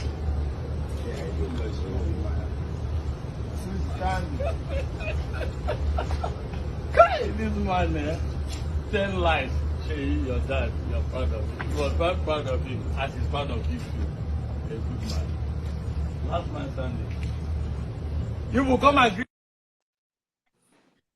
Rotimi, is Tinubu happy in that video? Oh yes, he's happy. I mean, if even the night he was declared winner, I mean, we saw his celebratory, even from his speech. You remember when he made his speech and he says, there was one part where he did some sort of braggadocious poise. When he said, even though your candidate is not the one here, and then he gave a gesture of confidence, of arrogance, which is quite good. But I think by and large they're not doing the celebratory party and stuff. I think for me, they're waiting for Eagle Square when there's a proper handoff, and then there's celebration. It's part of the wisdom of and his approach to this. He's not about rubbing on your face. I think to him, he's trying to prove like, look, I'm not here to showboat. I'm here to deliver. I think it's a clever approach. The obedience we're looking for a fanfare, and I think it's one of the concerns that I have. The presidency of this nation at this very critical time is not one where you say, oh yes, my people, my party won, my choice won, and you people lost. No, it is more like, let the country win. I think it's very deliberate that Tinubu is turning down on the celebration, even within his campaign and within the people around him. They are deliberately trying to focus the attention of people away from them. Maybe a little bit of the cuts. You see, he's doing stuff that I said. And then also to remember, there's the gubernatorial election as well too. So you don't want to steal the attention away from people who need to go vote for. Because if you're not careful, people there's a tendency for people to forget to think, oh, Tinubu has won, that there's no need for us to go out again and vote Sanwo-Olu and have every other governor. So it's just very well, look, you know what, we've won one campaign. Let's focus on the next. So he's in Lagos now. He's talking to people. Sanwo-Olu is also doing his own road shows and he's talking to people. And then maybe after the gubernatorial election, then he becomes a double celebration. Yeah, maybe that's when we would generally see some sort of celebratory mood amongst both camps. Thank you, Rotimi. I don't see. Hang on. I don't see why Tinubu is not. Yes, you can come in. Hang on. I don't see why Tinubu is not happy. Everybody know. I know. Let me don't say anybody. I know. Nobody is going to overturn that election. Tinubu is going to be your president for 4 years. If it's only if he died. That is the only thing that can stop Tinubu not to be the president. Let me say I know that. So 2.7 million votes is not it's not a joke. It's not a joke. Let's Fatai coming. Yeah, I wish I could do Dr. Ruben Abati's impression. It's a clinical argumentum. It's it's one of these things in logical fallacies. I don't even remember which one. Like when you say because this, therefore that. It doesn't follow now. They don't follow. It could be many other reasons, right? It could be, as this my brother is talking about, because I mean, if you don't know what intelligence they have, don't hit up the country or whatever it is. But even apart from that, that statement is like a statement of somebody who is not in tune with the. I mean, if you're like we know in Nigeria, they are confusing. I think it's a confusion of maturity with because everybody behaves immature like you doesn't mean the way you're thinking about it. Where brother Thomas, we have only the expression now. I can't shout. You know, like Tinubu can't shout now. He can't shout. I He can't can't shout. shout. Yeah, that is the answer to Dati Baba met. You should go and learn what I can't shout means. I can't shout. Now the guy don't win. Now he can't shout. Somebody said to you that power is not served a la carte, right? Hey, and that Jesus power, Christ. you don't hold on. You don't hold that power. By fire, by fire, you don't hold on. You can't tell me, say, you know, happy. I mean, this guy should die. That's not even a serious commentary. Oh, thank you. No. When I saw, because I know this their obedience stuff, I just joined yeah, his it's the Twitter, nature of the obedience. Yeah, his Twitter handle, just to see what is coming out of there. And I've been seeing so many things. I'll just laugh. He said he's not happy. Tinubu that told us that this is the long. How did he even put it? It is the long time waiting achievement in his life, but now he's not happy. I don't know. I don't know where you get that I from. can't shout. The answer to them is called I can't shout. Lifelong ambition. Lifelong ambition. Yeah, he said life. Tony, thank you so much. He said lifelong ambition, and they said this guy is not happy. Why wouldn't he be happy? You know, Thomas, brother, you try. Okay. Yes, let's hear from Ola. Yeah. You know, they've tried so many intellectual rigmaroling, and it's not working. Exactly. You know, if you remember, it started from where they said, 36 states and Abuja. And even when Duaka even came on TV and said, in 2008, Supreme Court made a judgment about Abuja or blah, blah, blah. You know, the first thing I was just looking everywhere until I came across the program that Ruben Labati was saying that Anduaka actually means that ruling was even applicable to another section of the Constitution entirely. Maybe it's a 144, not 134. So now, I now listen to Chief Robert Clark when that man said on several occasions that the Supreme Court even ruled. I said, now Abuja must be seen as a state on its own, and where Abuja is seen as a state, they must not give Abuja any undue advantage. So in this regard now, by so understanding that if you are not going to give Abuja undue advantage, that means Abuja cannot have the power of the veto on the other 36 states. So that will nullify the hope of whatever they are expecting, all those year 2/3 majority, one quarter of Abuja they were that nullified that already. So they were trying to find any other thing to just get hold onto. And you know, I started wondering, why is it that people really hate this Nigeria so much? You see, you are in a competition. Once you see clearly that you've lost, the best thing you can do is to accept your defeat, look at where you went wrong, and go and re-strategize. You know, we were here the other time when they were comparing Obi to Luna. Bola, what baffles me is number 3 is crying foul. Number 3. That's it. You know, when we were saying they don't have structure, they say people have structure. No, I came here and say, people into structure.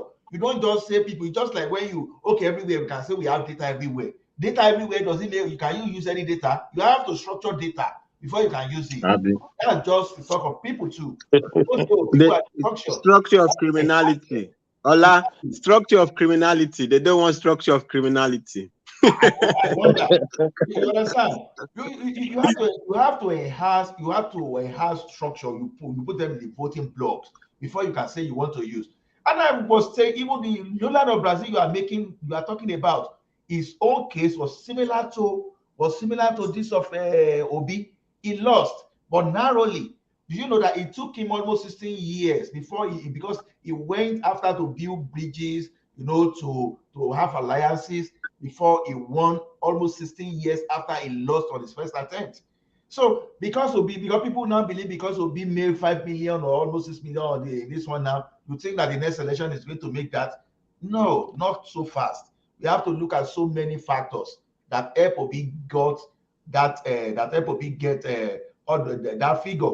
Because if Atiku had not betrayed PDP, had not betrayed his party, maybe if Obi had been the flag bearer of PDP, maybe we'll be talking of another thing entirely. You understand? Because the traditional places that should have gone to PDP, Obi took them away from PDP. So Atiku lost and Obi lost.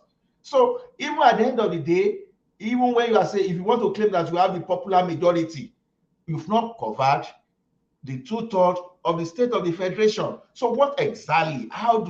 What miracle are you expecting? Ola, I don't even know.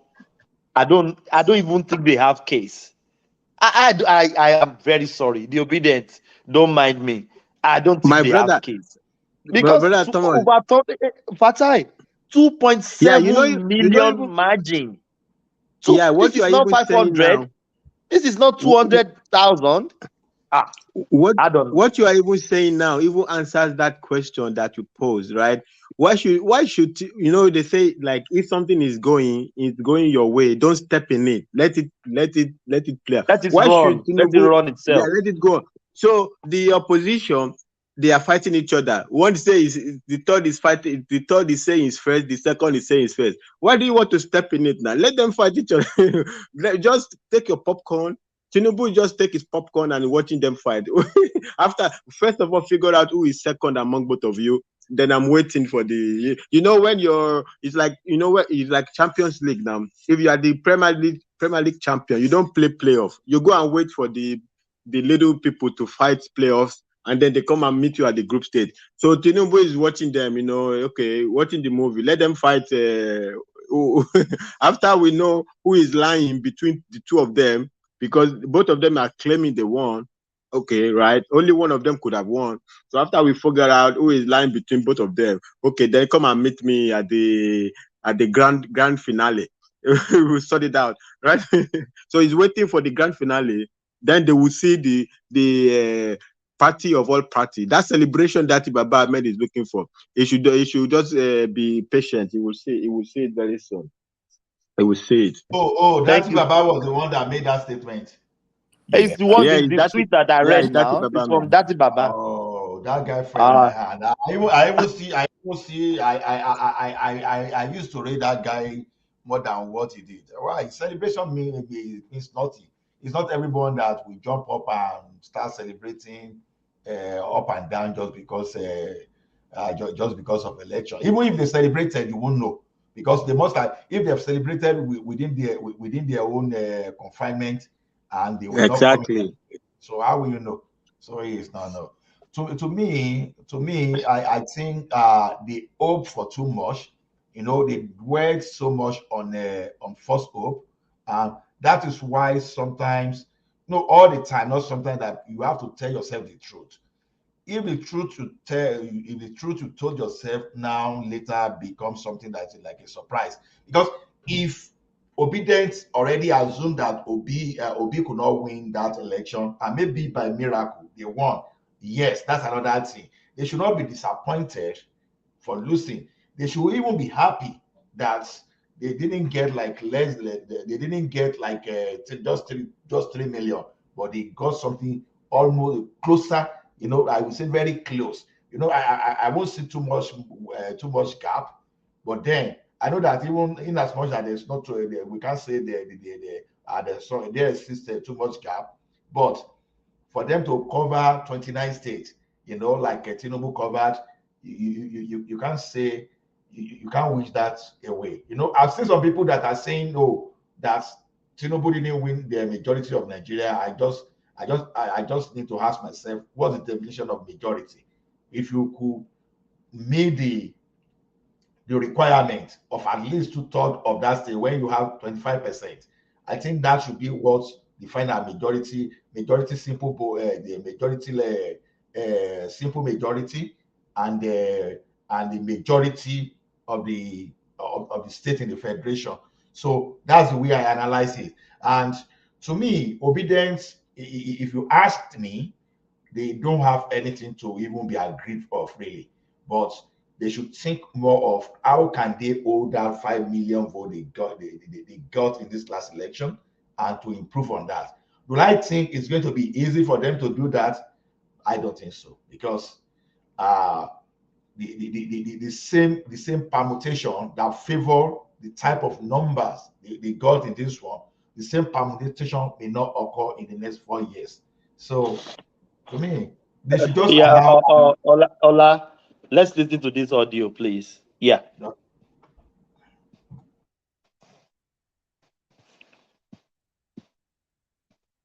Willie Obiano from Fidelity Bank, Assembly Fidelity Bank, he was never in government. He brought him and imposed it on the people of Anambra State. Willie Obiano became governor. A year down the line, they had issues. Allegedly, because Peter Obi, the money that he said he saved, that he saved in banks, was going to be shared on the 19th of October 2016. On the 19th of October 2016, Willie Obiano came out. It's in the newspapers. It's everywhere. That Peter Obi demanded for 7.5 billion from him as money he used to sponsor him for the governorship. Willie Obiano was not known to anybody in governance. Peter Obi refused to conduct local government elections 7 years and 10 months. Just he conducted local government election in Anambra State 2 months before he left office. That is not somebody that is prepared for governance at the top level. Asiwaju Bola Ahmed Tinubu was governor in Lagos State. He conducted local government election 3 times in the space of 8 years and created 36 LCDA so that governance will get to the grassroots. These are things we should be talking about, not these rhetorics about somebody is coming to say there's no substance in appearing in all social media, in all media houses, churches, or everywhere, and start talking about what I will do. Meanwhile, you were governor for 8 years. What is the situation of Anambra today? If you say Chinedu was godfather in Lagos, has Lagos improved? The IGR of Lagos, that is just a simple indices for indicating what the progress of the country, of a state is. The IGR of Lagos was 600 million when he came. He left it after 8 years at 5.5 billion, established NIRS, established institutions, sustainable institutions that have grown that IGR to 57 billion as we speak. What is in Anambra? What has Peter Obi done in Anambra with Onitsha? One of the greatest assets that Africa can have. What has it done with Onitsha market? He is in Lagos. He lives in Lagos. Attend night visits in Lagos. His family, his children lives in Lagos. Anambra State is there. He doesn't do anything in Anambra. So this issue about we stand for. Yeah, Fatai, react to that. Who was that? That is the truth that they don't want to hear now. They will come for your head now if you start telling them that truth, you know. But thank God, at least we have now it's a game of numbers. Thank God they did not outnumber us in Nigeria, because you can't force mediocrity on all of us. You might think mediocrity is the Moses of our time, but thank God the entirety of Nigeria does not agree with that, right? So you can't. I mean, your Bible say "Arun Juni." Be now your eye go. Therefore, I go see him. It does not even need debating, right? So what that guy is speaking to is many things we have said on this platform many times, right? So you have a situation of 2 people, right? Whatever you think of any of them, right? But if you're going to be able to turn Nigeria around, well, you were governor somewhere. I mean, can you at least explain to us why you couldn't turn that one around? You were governor somewhere, you had so much problem with erosion, right? You could not even fix ordinary erosion. You see, in Nigeria, you'll be able to, if you can't take care of erosion, if you can't be creative, I know they will come and say, now, we don't get a lot of allocation from federal government. Well, the one you need, the one you got, you could be creative. You don't need to put all those money in some beer parlor why you have a existential. Fatai, come on now, not beer parlor now. Sorry, it's I a made beauty a mistake. now. Beer company.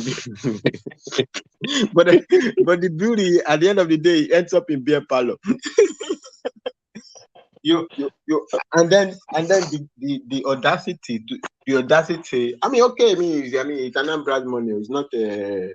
It's not my state's money, so it's okay if you told them he invested for them. If they're happy with it, it's okay. So you said to people that you invest. You know that investment that even this guy is talking about. First of all, I mean, we all talk many times about the problem with the investment, but even the reality is that some people are arguing that even the investment does not even exist. It only exists in that letter he wrote. Because when you look at it really, so if you do an investment, investment have maturity date. When are those? It's left the government house for how many years now? We hear only he invested. We never hear when the investment will mature. When are you going to cash your money? When is Anambra going to cash out that investment? But Fatai, why are you driving back the moving car? No, what they call it? I'm just saying. Soludo has said it's amount to nothing. So what else do you want to hear? Yeah. Soludo even was specifically speaking to the beer one, in which you are a shareholder, right? And you take the state of the money to invest to bring yourself profit, because every shareholder gets profit from that capitalization. So and the fruits of it. So you are a shareholder. You know, why don't you first make every Anambra a shareholder in that company before? If you are going to be because you are governor does not make you better than every Anambra people now. If you are going to be a shareholder and you want to invest state money, you put every Anambra also to be shareholder now, so that everybody takes a little cut from that. From that, not some abstract something. Oh, maybe you can get some job. Maybe this. No. You are directly making from that. Let every Anambra also make from that. You know, it doesn't work like that. What did you create? You couldn't fix erosion. We have a guy that at least did something with garbage. It's a more existential, is a more serious problem than the erosion. And then we have to throw that guy out and install you because you claim you won 19 states that we cannot find.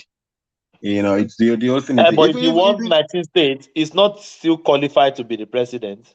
I don't even know. You need 24. You need 24 states. I need 24. No, they are still counting. They will still get to 36. 36 states. Did they want to create another state for themselves? No, maybe making 40 states.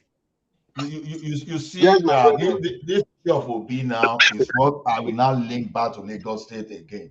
Now look at it from this angle. A developing state in a developing country. What are those things that you know? Wait, any obedience should come in and come and counter also, so that we will not be biased. There's still room in the house. Continue, Ola. I don't think there's any obedience. Now look at it this way. Now in a developing country, you know, one of those things, developing country is that the quality of life, unemployment, all those stuff. And when you say you put money in the bank, now those banks you put money in and those investments, when it is shown clearly that you have interest there, so your intention of saving money can easily be, people can easily think, oh, this is the reason you are saving money. Not just because now on the surface it appears that okay, you are saving for the rainy days, right? The same way the money that Yar'Adua saved for Katsina, what happened? Because there's nothing Obi did in saving money that Yar'Adua didn't even do before him. But the question is this: you ask yourself, does it mean that it's either he didn't know what to do with the money, or he just used that money to fulfill some kind of selfish, self-serving purposes? Now, so because personally, I would be expecting a government to use that money to create wealth. That's where Lagos State separates. But Ola, even the money he said he left, they lie about it. He said 75 billion. No, Obiano came. Thomas, let's assume he even left that figure. The question you ask yourself is this: why should someone why should a father of the house why your children are hungry? Why should you just keep the money in the bank? I mean, I don't understand. No, he's saving for Thomas, the. that money saving for the raining days. I mean, what did you normally say? It doesn't make sense. It doesn't make sense now. It never makes sense now. That is why, for some, it's so disturbing when all these people, all these obedient, who think that they are smarter than everybody else, right? Can be so gullible. So somebody is telling you he invested their money, right? Where is the money? And then you are the one that will come and be lecturing all of us like if you are more brilliant than all of us. So you can eat that. So somebody can tell you that one. Right? It's like, brother Thomas, I take your money, I put it in my pocket, and I tell you I'm saving for you. And they can eat that stupidity, but they will come and they will come and carry their shoulder, like they are lecturing all of us, like they have better brain than all of us. I mean the absurdity sometimes is not even worth talking about. You know that money they are talking about, this money they say. Do you know that it was in cash? It was in cash. They took it to the bank. There was one bank, one of these, I think maybe Diamond Bank director or whatever, the one that said he advised him where to buy Euro bonds. I used to have that website or that video. Maybe I'll look for it. The one that he said the money was brought in cash. So if the money was brought in cash, how are we even sure that that's actually, because that's what they tell us how much it was. Maybe it was more than. You never know. You could be talking up close to have $1 billion or even not $1 billion, and they report to us how many was it? 200 million or $300 million. That's a whole lot of money. In that time, that's a whole lot of money that you say you invest. We can't even find the investment. Where is the investment? They should tell? They always only tell us invest. They have never told us when is the maturity date. When is Anambra going to cash that money? When are they going to cash that money? Is in Sambila, what they call the Sambila, what they call. No, that one is already down the drain now. That one already lost 90% in value. That one they invested, I think it was 200 million. $20 million. No. That one already went down the drain. We know that one. Let's be fair to Peter Obi. When you invest, Thomas, please, let me finish now. Okay. Let's be fair to him. When you invest, nobody know what is going to happen in the future. You just invest. There's nobody that plan to invest and lose his money, isn't it? You have intention of gaining something for you to invest. So when all of us we invest in cryptocurrency, many things. Everything crash. Bitcoin, it crash. What can we do? So can we be fair at a little bit? Yeah. My brother, sorry to disappoint you. That is a carry me they go narrative. Carry me they go. That is the carry me they go narrative. Investment is not carry me they go. Carry me they go now. Carry me they go. Carry me. You know that is the song you sing to not nobody argue with you. Investment is not some strange ununderstood situation now. You can't take somebody. You can't have a company that never. Okay, you have a Nigerian Brewery Corporation. You have all these big breweries in Nigeria. Now you not take that amount of money of a state, right? You invest it in a company that does not even have a foothold, that you don't even know, don't have a nothing. Have someone competitive. How do you know? How do you know? Even a rookie, investment rookie knows that this company is not going to. How is it going to survive? How is it going to survive? How is it going to survive? This is what I mean. That is a introductory narrative about investment. You don't know whether it's going to work or not. But if you are telling us that this guy is the Moses of our time, this is brother. This is where the problem is. We don't say, okay, you can, if you invest, maybe it cannot have a problem. Of course, it can have a problem. But if your narrative to us is you are telling us that this guy is the Moses of our time, oh, I please, I demand better than that, than to tell me, oh, well, when you invest, you cannot know this. No, what you invest, you invest. Who is following up on the investment? Does the state have a department of investment? Right? How well was it discussed? Was it the whole parliament they discussed and they say, okay, this is where you just decided you want to invest the statement like what are you? This is a democracy. You can't just carry people's money without discussion with anybody and say you invest for the state. Is it your private money? It's not your private money now. It's not your private money now, and you then invest it in the company in which you are a shareholder. You are a shareholder in that company. We are not a baby, and all these people trying to force down our throat. But no. Fatai, I disagree with you. They told us Southeasterner they have their own bank. Maybe that is why Peter Obi moved this money to this bank, their own bank. That's even the bank. Okay, I was even talking about the Submiller in beer or whatever. They have their own. they have their own Why are bank. you laughing now? This is what we've been hearing now, that Southeasterner have their own bank. So this is their bank. That is why Peter Obi moved the money to their bank. Yeah, that narrative, the falseness of that narrative is because they are assuming that Peter Obi created and made a savings account and saved Anambra's money there. So you can move your money into your affiliate as a savings, right? It's different from investing it. Has nothing to do with whether it's your. As a matter of fact, if you are telling us that is Peter Obi's mentality of investing, then it's not the most. It's for sure. It's not the most of our time.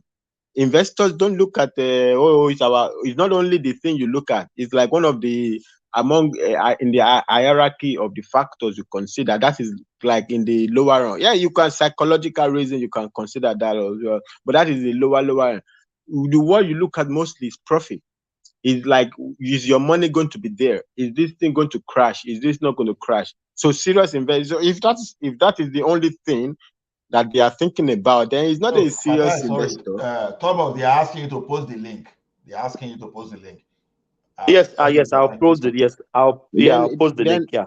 Then he's not a serious investor. You are not. You didn't. They didn't tell us that, okay, that is where you the most reward for the investment is going to come from. That is somebody who is a serious investor. But if you are telling us that, okay, is nepotism, he invested there because of nepotism, because of a tribal whatever.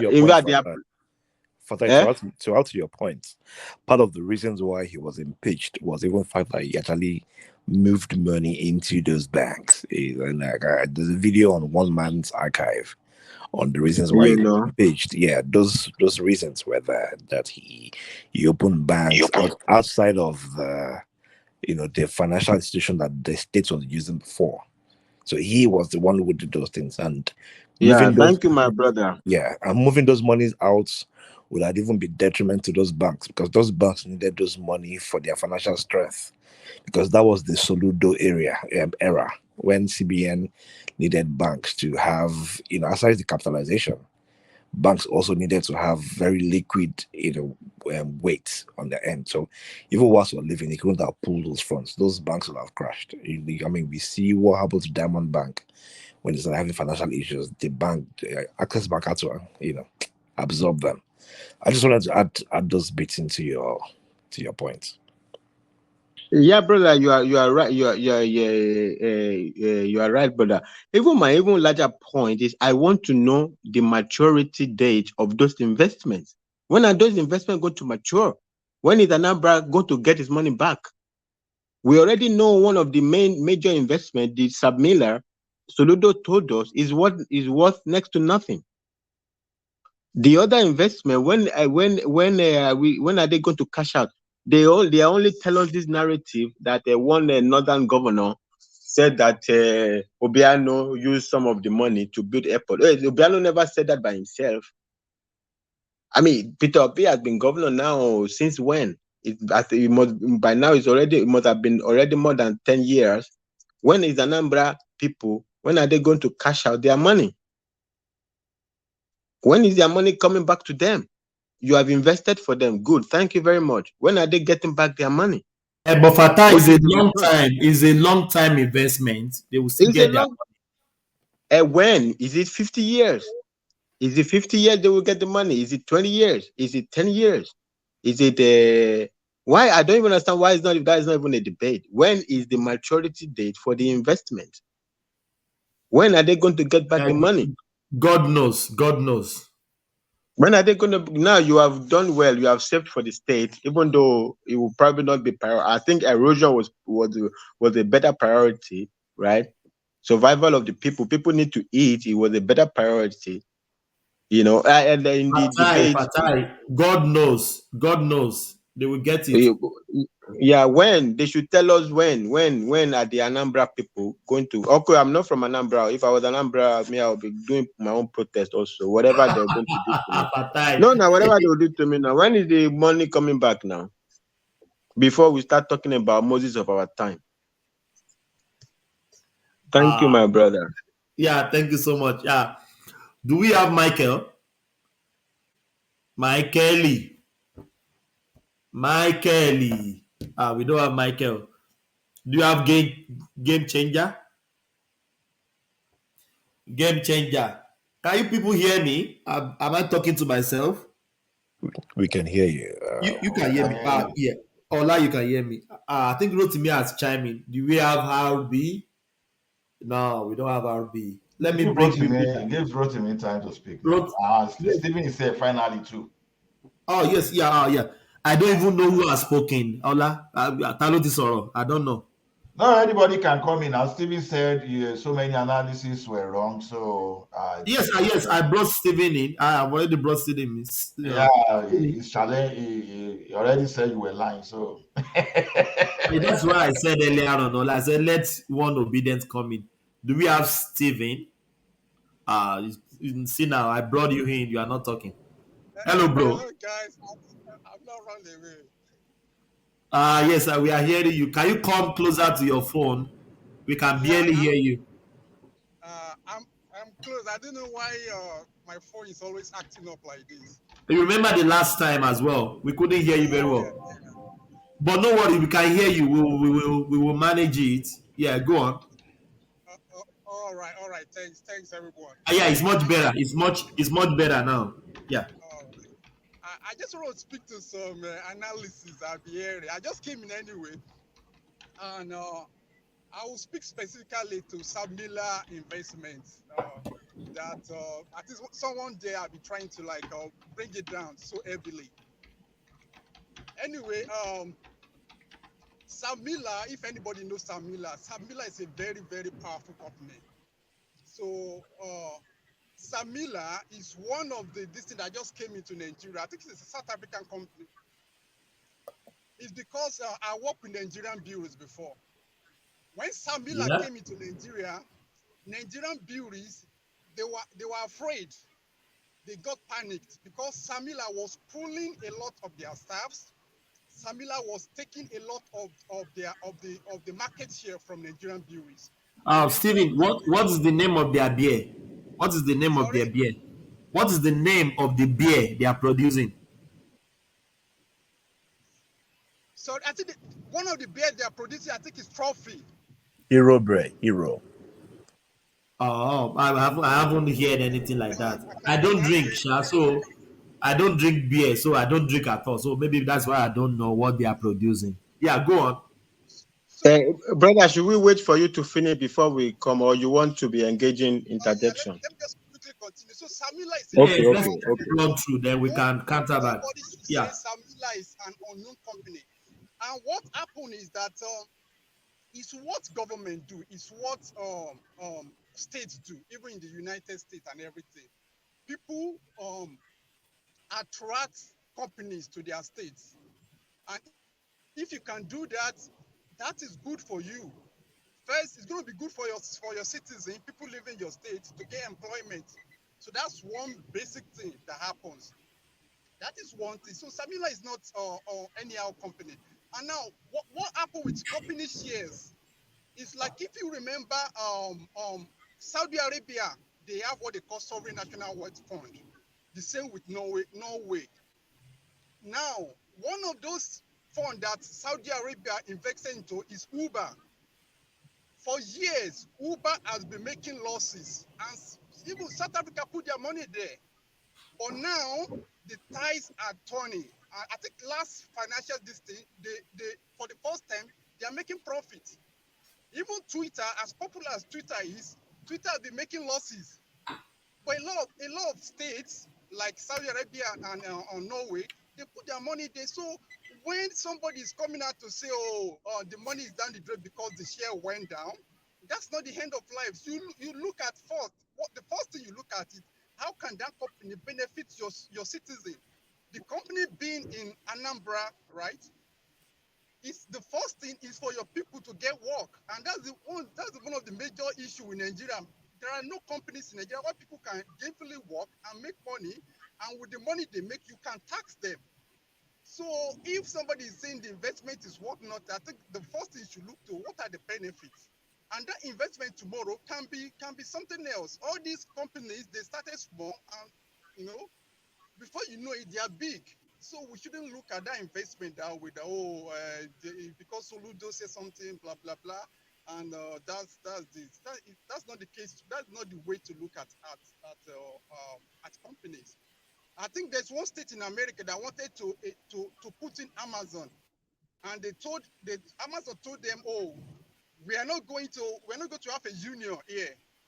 And that state, they insisted on union. Amazon left and went to another place, another state to put their company. So the first thing is how you get your people employed before you even start talking about the worth of the shares that you put in that company. So for him to attract that company to Anambra State, it's a brilliant move, I would say, because Samila is seriously pushing the shares of breweries in Nigeria. It's a South African company. It's a very strong and powerful company.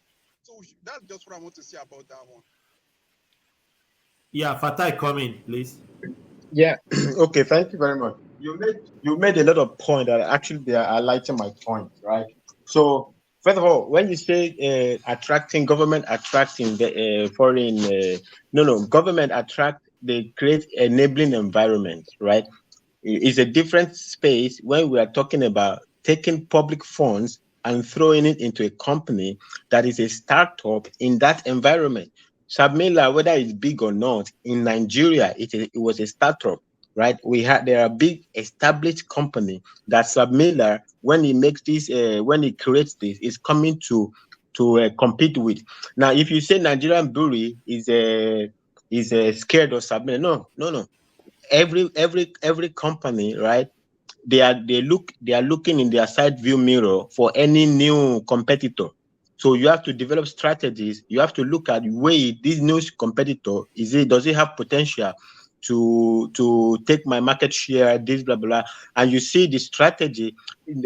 Actually they use every resources of Anambra. So if Nigerian brewery looks at this Submilla incursion, right, and it sees it's backed up with state money, right, that is undue advantage. So of course it's worth looking at. It's not because it's not because of necessarily the product they are going to put into it. It's because they are understanding that the whole state is putting the resources. If the state is putting its money there, it's going to also put its weight behind it. And the way they create the narrative about the beer, well, it's almost like they almost created the beer in the image of Ojuku. So there's a cultural thing wrapped around the blah blah blah, but that's not to do with the potential, the market, how can I say, the product potential of what Submilla was going to produce. But even the more important point that you made that I like so much is that Saudi Arabia you mentioned. First of all, you have to. I will have to see a proof that Saudi Arabia invested in Uber for me to take it. But I want to take your word for it. But do you know that Saudi Arabia has something they call Saudi Public Investment Fund? Saudi Arabia has a department, like let me call it a department, that manages their funds, their investment. They have dedicated channel to manage their investment. They have investment all across. They created a department, the government. Now, did Peter Obi create a department of investment to manage the investment it was putting Anambra's money into?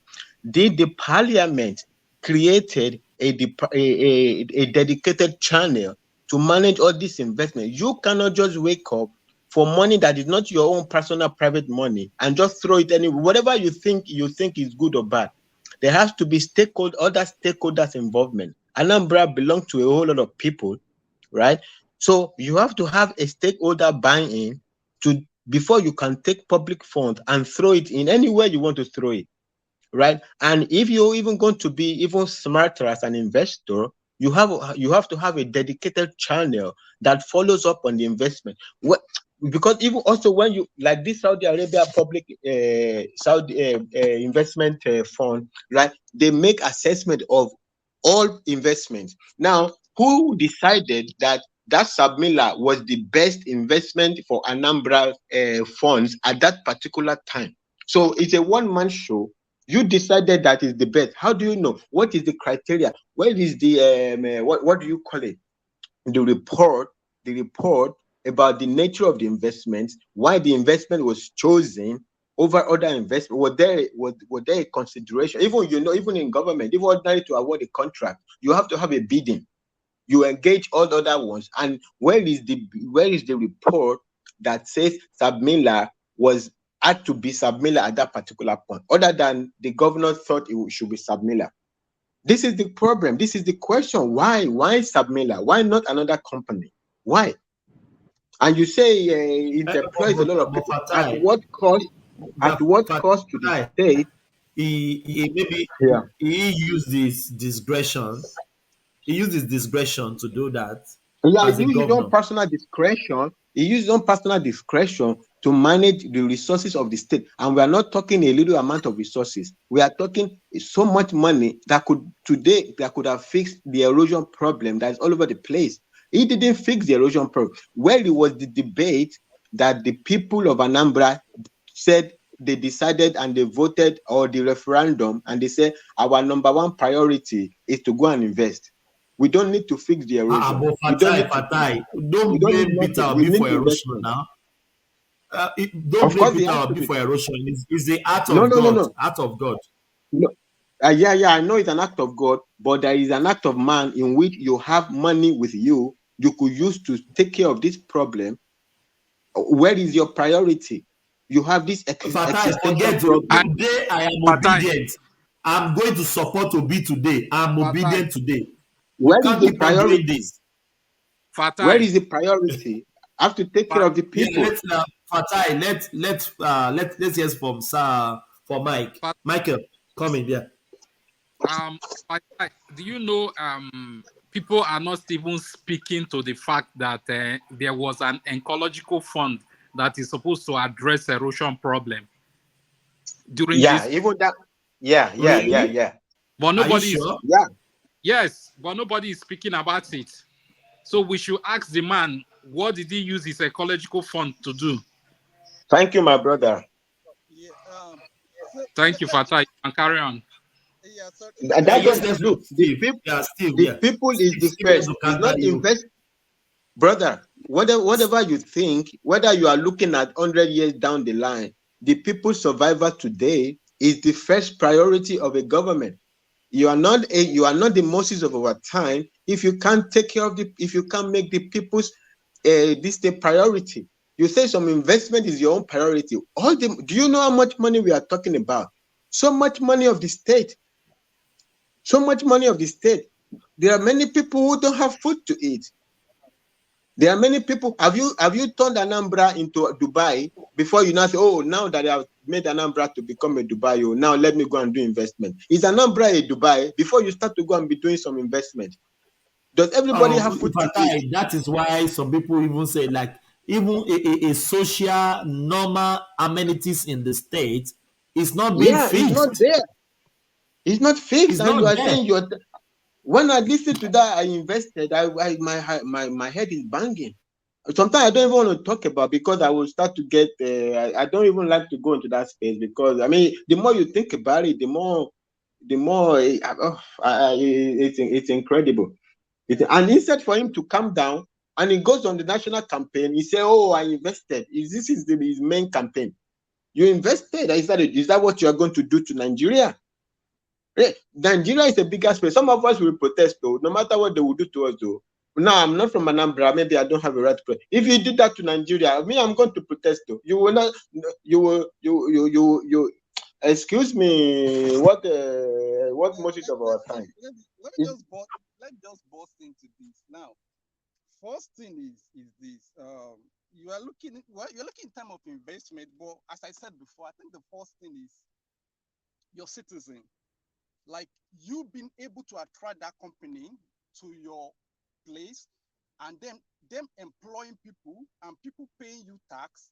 I think that's like a good move for me. If you look at what Tinubu said when they asked him this NESD something, right? They say, oh, companies are moving out of Nigeria. There's something he said there. He said, oh, they said maybe like 60-40. Then he said something that we can change that stuff to 40. That's 40-60 in favor of the companies. So you've got to do what you need to do to bring some things to your place. So that's to me, that's like the strategy that I'm seeing there, right?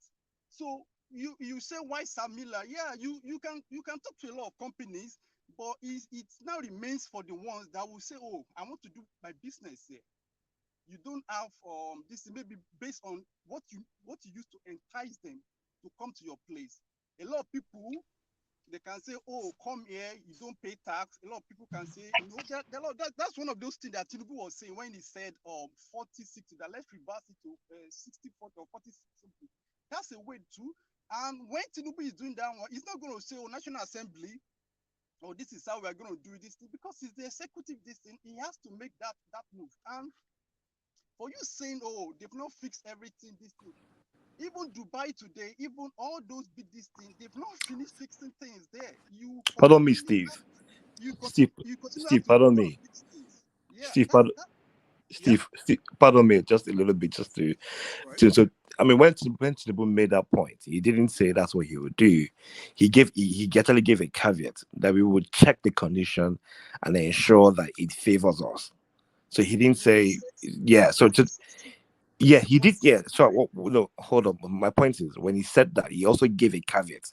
I mean, if someone is willing to play that part, we can play it. So he didn't just say, oh, we will we'll reduce our profit gain and all that. He said we actually need to also check to ensure. Even one man, don't need that show has to say, oh, that people are not looking to what Tinubu is said, that this 40-60, that is something people should look at. One man said that thing even when that show was going on. He said it.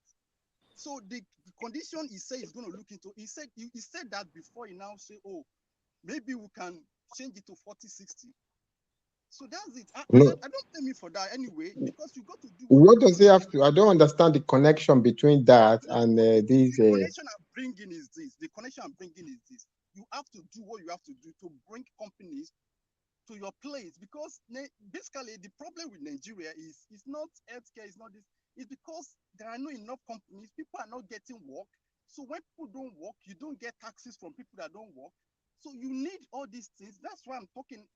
The big idea I'm looking at Nigeria is what they call engineering revolution. And that's what companies like China has done. China, South Korea, and all those Asia, that's what they've done. So you've got to bring companies. So how do you bring it?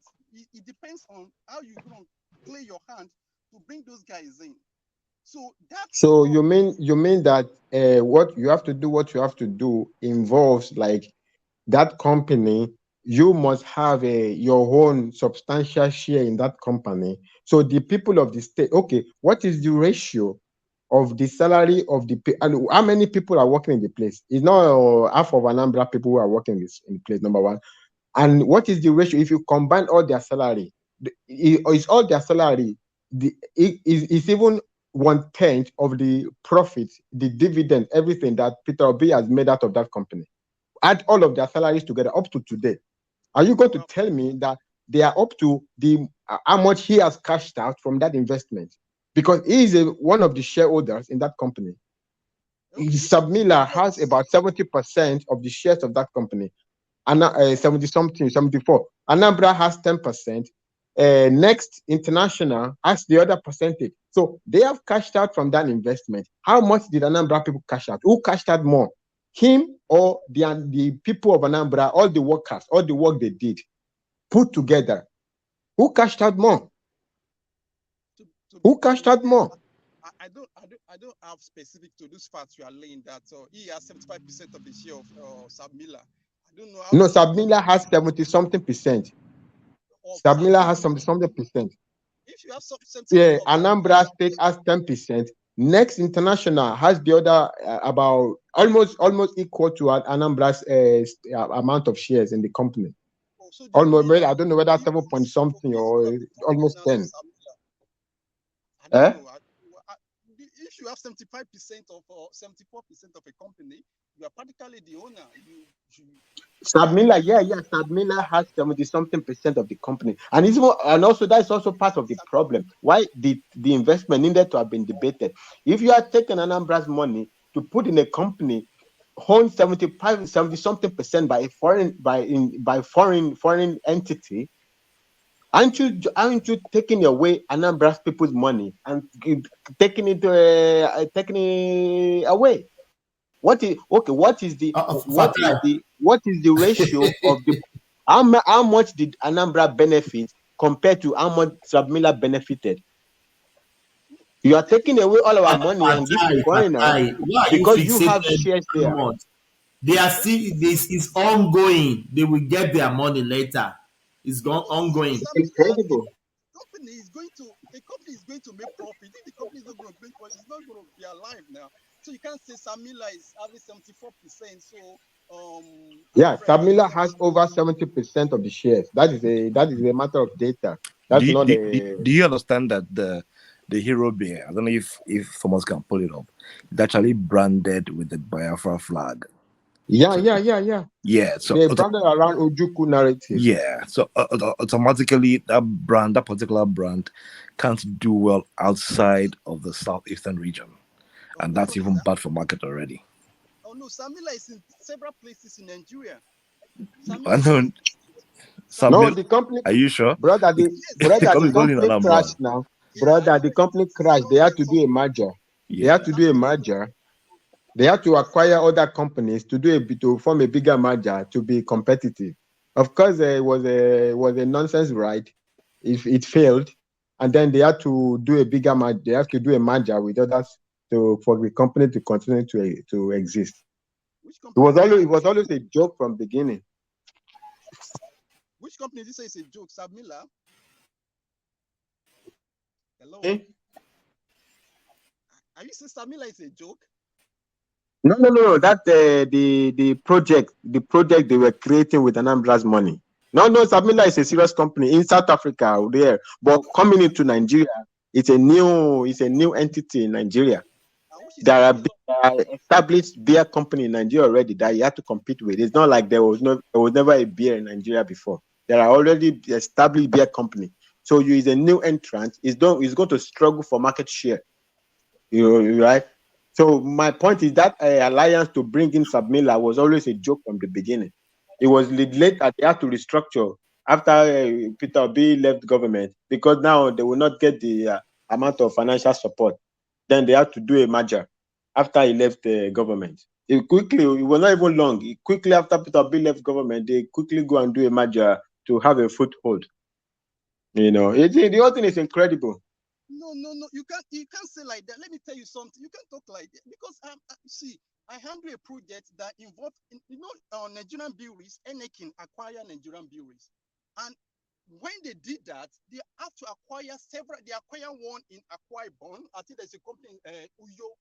They acquire, so they have to merge. They merge with a lot of. So that all these things are being done to strengthen your base. That the merge that is not a serious something. Sabmila is not only in Anambra. Sabmila is in Ogun State. Sabmila is in other places. Yeah, after the merger, I'm not saying I'm not saying calling Sabmila a joke. Sabmila is a serious company, but they came to do a project to put whatever they have. I don't remember the name when they put it in Anambra, when they invested Anambra's money. That part is a joke. And it was clear immediately Peter Obi left office, they quickly go and do a merger to expand to other parts of Nigeria. That is why they are still standing. It was never going to stand without Peter Obi's financial support. It was never going to stand. No. Samila didn't come to Anambra first. Yeah. Anyway, let us. I think I'll just let it go. First, Samila didn't come to Anambra first. Samila have this thing. So merging with other those things is just normal thing to Nigerian bureau do it. Everything, they all do it. So it's I think it's a pretty solid something. What if the aim of that thing is to bring that? No, the merger, brother, you don't get me. The merger is a good move. I'm not criticizing the merger. I'm talking about that part coming to Anambra. What was the calculation? They weren't going to survive with that part, right? Without it, if Peter Obi was still governor, there was no need for a merger. They will not. I don't think they will have done any merger. They have a stream of money. They will, if they are going down, they can recapitalize. But now they have, after Peter Obi left government, they face serious business. Like how now they have to get money from the market, so they have to restructure to look like a serious company, and that's how they did the merger. I don't understand what you are saying. And I think Samila coming to Anambra is not because of Peter Obi. I think Peter Obi just attracted them and decided to make sure they site one of their factories there. I think a lot of states do that one, as I've explained before, and they try to acquire to stabilize. Companies do that all the time. If you're in distress, and there's no company that is distress-proof. There's no company in the world that is distress-proof. Sometimes you go into distress, you have to do what you have to do to survive. So that's just the way companies work. So for you to say, oh, it's because Peter Obi left and they're now in this round. And if Peter Obi is there, I don't think Peter Obi will. It's not that Peter Obi is giving them money. He just put a share to them so that to attract them to come and cite the company. Brother, I will have agreed with you totally. But my question is, was there a dedicated channel to follow up on the investment? Did Anambra government had a dedicated channel, maybe a department or something, maybe a creation of the parliament to follow up on Anambra's investment? Like I said, you mentioned Saudi Arabia. Saudi Arabia has a dedicated public funds channel that looks at their whatever. If there's going to be a danger, right, they will make a report, whatever they will, they are, because investment is very dicey. It's like an oscillation. It goes up, down, up, down, up, down. When it's about to go down, you can decide to sell some of it, or you can buy more. You can do the investment is not a. Was it a passive? There's something they call passive investment, but this is what you do for pension funds, and these are only you do this only for guaranteed, like treasury, like U.S. Treasury bills. You just put your money there, like all these retired people, their pension funds. You just put it in U.S. Treasury bill, and you can go and sleep because you are guaranteed that investment will never fail. Like, right? So you go there. It's a low interest rate, but it's okay. They will, because they are retiree.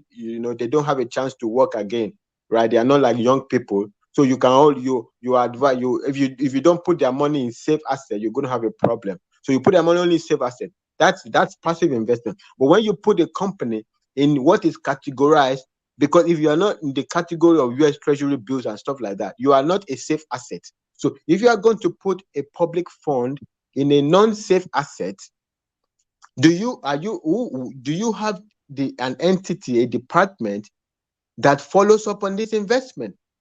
You might put it today and tomorrow the shares goes down, and you might have to make a decision whether to withdraw the money. Like at what level? One of the benchmarks for, I don't even remember the name they call it in investment, like when the investment is falling below 5%, like it's a trigger. It's falling below 5%. The trajectory is going down and it's falling below 5%. You have to sell or something. At 10% for sure, you have to sell. Not when you're 90%, the investment fell. You know how much Anambra lost? Millions of dollars, just like that, down the drain. What did they get back in return? They did not even make any, they did not even break even. They just lost millions of dollars just like that.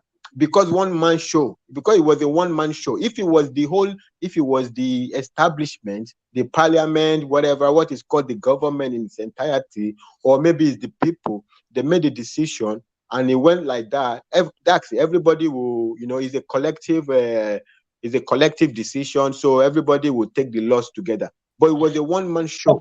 It was a one-man show. It was a one-man show, and everybody had to eat the breakfast for one man's decision. Fatai, there is something going on. Let's listen to Obasanjo and Charlie Boy. You can see where these people are coming from. The next audio you will hear is Baba Obasanjo, Charlie Boy, and Donald Duke. Yeah, enjoy.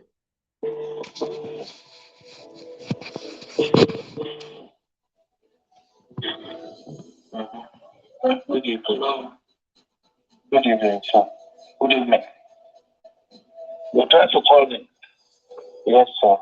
It's Charlie Boy. I know it's you. I just wanted, the only thing I wanted to ask to confirm if truly, because we don't know what should news anymore, if he had really gone to INEC. No, I haven't.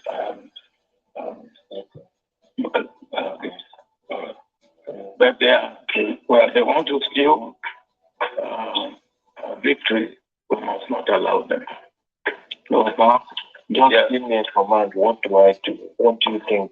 What can I do? No, you shouldn't do it alone. We need to occupy Nigeria.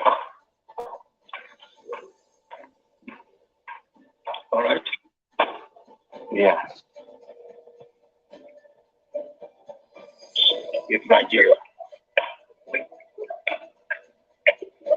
Because in that way, there's no, when the country is paralyzed, then they will find solutions. All right? Okay, sir. Okay, yes, sir. That's true.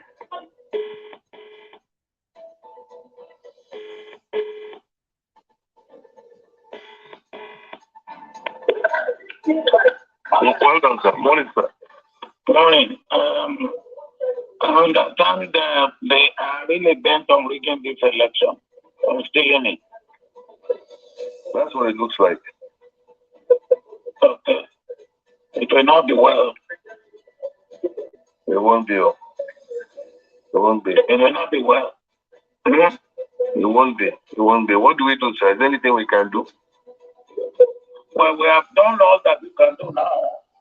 And I understand that the youth are not accepting. Yes. Okay. So we should make sure that the youth don't accept. That's all. Yes, they should. We need people power. That's what remains.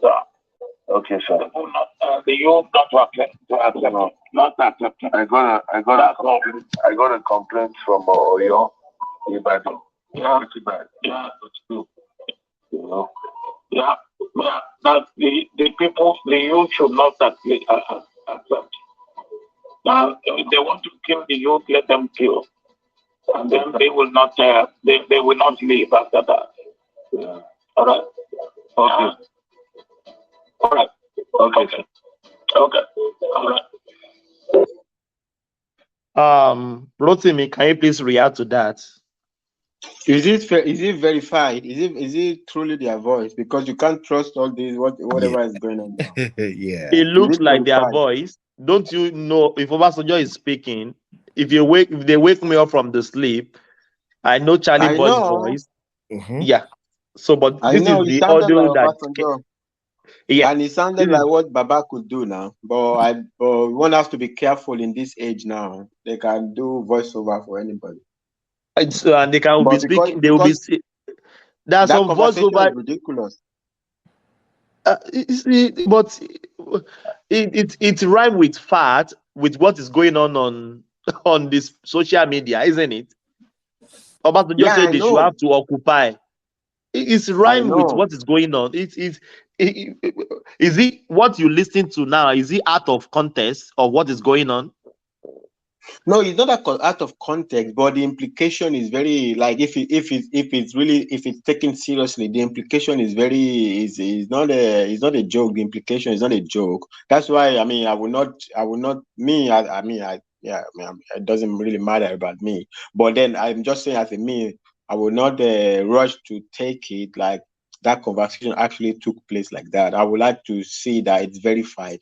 I don't know how to achieve that, but it sounds to me a little bit Fatai, which outrageous. audio have we here that is verified? It sounds to me a little bit outrageous. But if Baba is saying that, well, I don't know. But see, Obasanjo came out now. Fatai, why are you talking like this? Obasanjo came out. What Obasanjo read in his press conference, what is it different from? That was disturbing.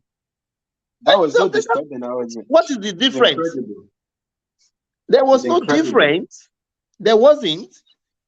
No, the difference is that this one sounds like there is a behind the scenes plotting. Yes. No, plotting. Yes. Like behind is not. You know what? You could have a difference of opinion on what Obasanjo came to say publicly. That thing we saw on TV or whatever, on video, right? You could say, well, he's just calling for correct the mistake. But this one is like behind the scene, plotting and this and encouraging the country to be taken over by Occupy whatever. Occupy. What do you think by what do you think means occupy? Is it riot or rally or what? Rotimi, I want to know. Yes. After Fatai, Rotimi. Occupy is what they call Omolomo Lonje Omolomo Laranche de Toru. Oh my God! I don't sabi Yoruba reach you, brother. You know sabi. I be conk Yoruba. Omolomo Laranche de Toru. Let me translate that. Now then make them go occupy and go and face the that's so. Now then make them go face the tank. Rotimi coming. Yeah. Okay. Yeah. I mean, I'll tilt towards Fatai's side. I mean, it's always good to verify the authenticity of the audio. Nonetheless, you will never see anything you hear on internet. People go with it. They don't even verify. I know. We be Niger. I was coming there. I was coming there. Yeah. So now I said, nonetheless, the voice does sound like Obasanjo's voice. It sounds like Obasanjo. Yeah, it's the calmness and all that. I'm sorry, I am not computer. I can't do voiceover. They are mentioning Ibadan. So can they do voiceover too on Ibadan? Measuring state. It sounds. I don't know. No, I may be wrong. Software can do a lot of things, though. Anything can be done with software. Rotimi, go on. Yeah. But then I think the other thing that's to me is the choice of the word occupy. That was a protest that happened, I think 2012 or something, Occupy Nigeria protest, and so it's a choice of word that someone from the Obasanjo era would use, because it's they won't use like protest like they used today, like NSAS. That actually used a word that happened almost during this era. To me, gave some sort of validation. And of course, the speech he gave right after. I mean, I'm guessing this leaked audio happened before his speech, because then he probably gave a speech to spur that protest, but people did not react to it. So I think they've tried everything. They've tried everything to scatter the entirety of the results, but thankfully it didn't happen, because imagine a protest had happened and there's been sort of destruction. It will have forced. No, Rotimi. No. Don't dismiss that protest hasn't happened, but finally, if the Supreme Court or the Appeal Court give their verdict, you never know what is going to happen. To be honest, I don't think. I mean, this is just my thought, anyways. But I don't think much would happen. And the reason I'm saying so is there's several things going on right now that's already deflating the movement to a large extent. So they're already having some sort of taste of defeat. I mean, the title of this show is a clear example. Now how the obedience by themselves created a portal for verification. And then even whilst they are doing the verification themselves, they're already seeing that, that they are losing. That's that they didn't win. Exactly. and then they went ahead and did exactly what they're blaming INEC for doing, by shutting down the same portal. So your pain points with INEC is INEC shut down the portal. And then now that you're losing, you're also shutting down the portal, and now so it's ridiculous. That's on one side. They already lost. Is a comedy. It's a comedy show, my brother. Exactly. It's a comedy show. They already lost to INEC around the Beavers machine for the gubernatorial election. So you can see how they did not react to it. I think their biggest I know this is a little bit tilting, but I think what they're looking forward to more is Lagos.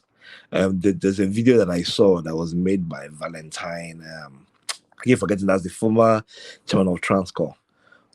So the reason why they want to win Lagos is to prove that they indeed won Lagos in a landslide. So all this whole body board thing and all that, it's not, believe me, it's not about language or competency. No, it is that they really need body board to win by maybe 900,000 to whatever, and say, oh, see, we won Lagos. We told you guys. So if they lose that one, that becomes another shame again. And I think they've had too many shames, but by the time it gets into Rotimi, I'm sorry for cutting you. That Lagos brought me to this. Listen to this, please. Listen attentively, please. Yeah. All right, man. Going to negotiate Lagos State. It's not free. This Honorable Ginger Mutebo just stepping out from the center where this program just held. And as you can know, we are not going to negotiate Lagos State at any level. Remember, Lagos State is our top priority. We can lose any state, but we must not lose Lagos State. All stakeholders are hereby on this order. Make sure that we have a massive vote against APC in Lagos State, so as to make sure that we conquer in Lagos State. Otherwise, we are going to go back to square one. Lagos is our top priority. Lagos is where we have a big problem. We must not give out at any cost, even if it costs us our lives. Do you hear the last sentence? Yes. What did you hear? Even if something cost us, our lives. Yes. Yeah. That is the just join in with your narration. These people are desperate. These people are desperate. Again, Lagos is their lifeline. So the victory for Lagos, I know that even though most Yorubas in Lagos are focusing on the tribal beats, I think beyond that, they generally want to use it as a proof to say, see, we won Lagos, everything else is rigged. And should they lose Lagos in a landslide, again, that's another shame, but it will have been cold. So their action would not be as firm as whatever it is that they can do when they're not having the handover. They're already getting that deflated. Imagine, and the only other bit is that if people are not careful, any protest they have will easily be hijacked. And permit me to divert to this bit a little bit. One of the critical reasons why the military was sent out during NSAS. Rotimi, excuse me. Rotimi, is Patai there? Yeah, Patai, please. You guys can have conversation, please. Give me just like 5 minutes, please. All right, no problem. Yeah. Sure. All right. Yeah. So I was saying, I was trying to land this point. Probably unbeknownst to many people, one of the key reasons why the military was asked to go out during the NSAS protest was because IPOB had already hijacked that protest. So I'm not sure many people are aware, but there are actually audios as of August. Remember the about a week or two where Nnamdi Kanu had sent an audio asking his guys to go in and burn TVC and burn Sanwo-Olu and burn Tinubu. And then a week after, we started seeing those same actions. So there was some sort of intel going on. And I think the part that I fear is no matter how peaceful the intent of the obedience movement will be as some sort of protest, it will be hijacked in a tap. All they need is just a few banners and that protest will be hijacked. And once they get hijacked, then they will create the chaos that they've been wanting to create since. But I think the DSS and the military and even Buhari are on very strong alerts. Any little thing that they hear to curb this the consequences of a protest will be will be dealt with easily. I don't see. I think Buhari wants to leave the same legacy that Goodluck Jonathan left, in the sense that he left peacefully, and I think that's what Buhari is aiming. I think actually I think you're right. I think the military was following up on the movement of people. Going towards. So they dispatched the military. Following they must have the intelligence of how people are moving around. So they dispatched around the military to strategic places, right? I think that's largely why we didn't have so much problems. I think I think you're right. People were a little bit apprehensive, like what is the military doing in Lagos? What is the military doing in Rivers? All those things. But they follow. They see they are following up the movement now. They are following up the movement. Indeed, it's not ideal to be seeing armored tank on our streets. But what do you do in what do they call it? Exceptional circumstances. I mean, I wouldn't like to see military armored tank on the street of Lagos or on any street. But but if they are following up on the movement of people, and they understand the potential of what could happen, what do we do? Extraordinary condition.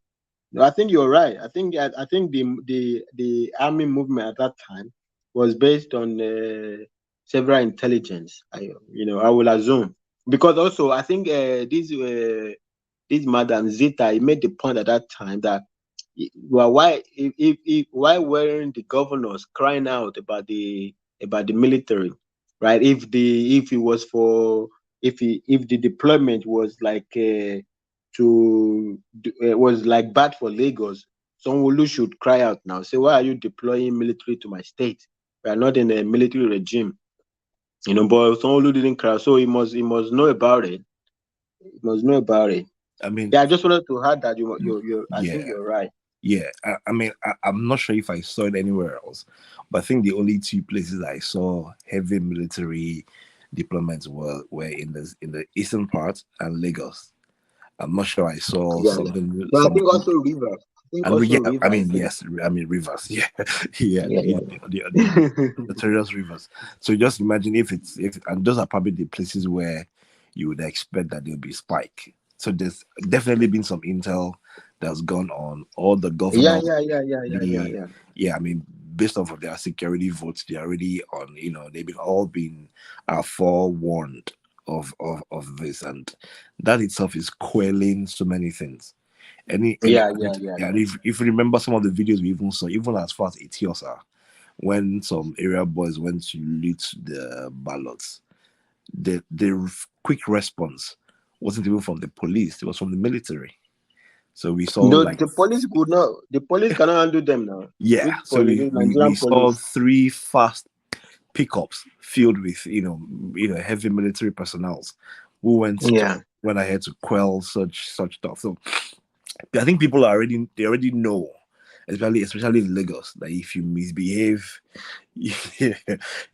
and then did you notice the fire incident that happened in Ajego there?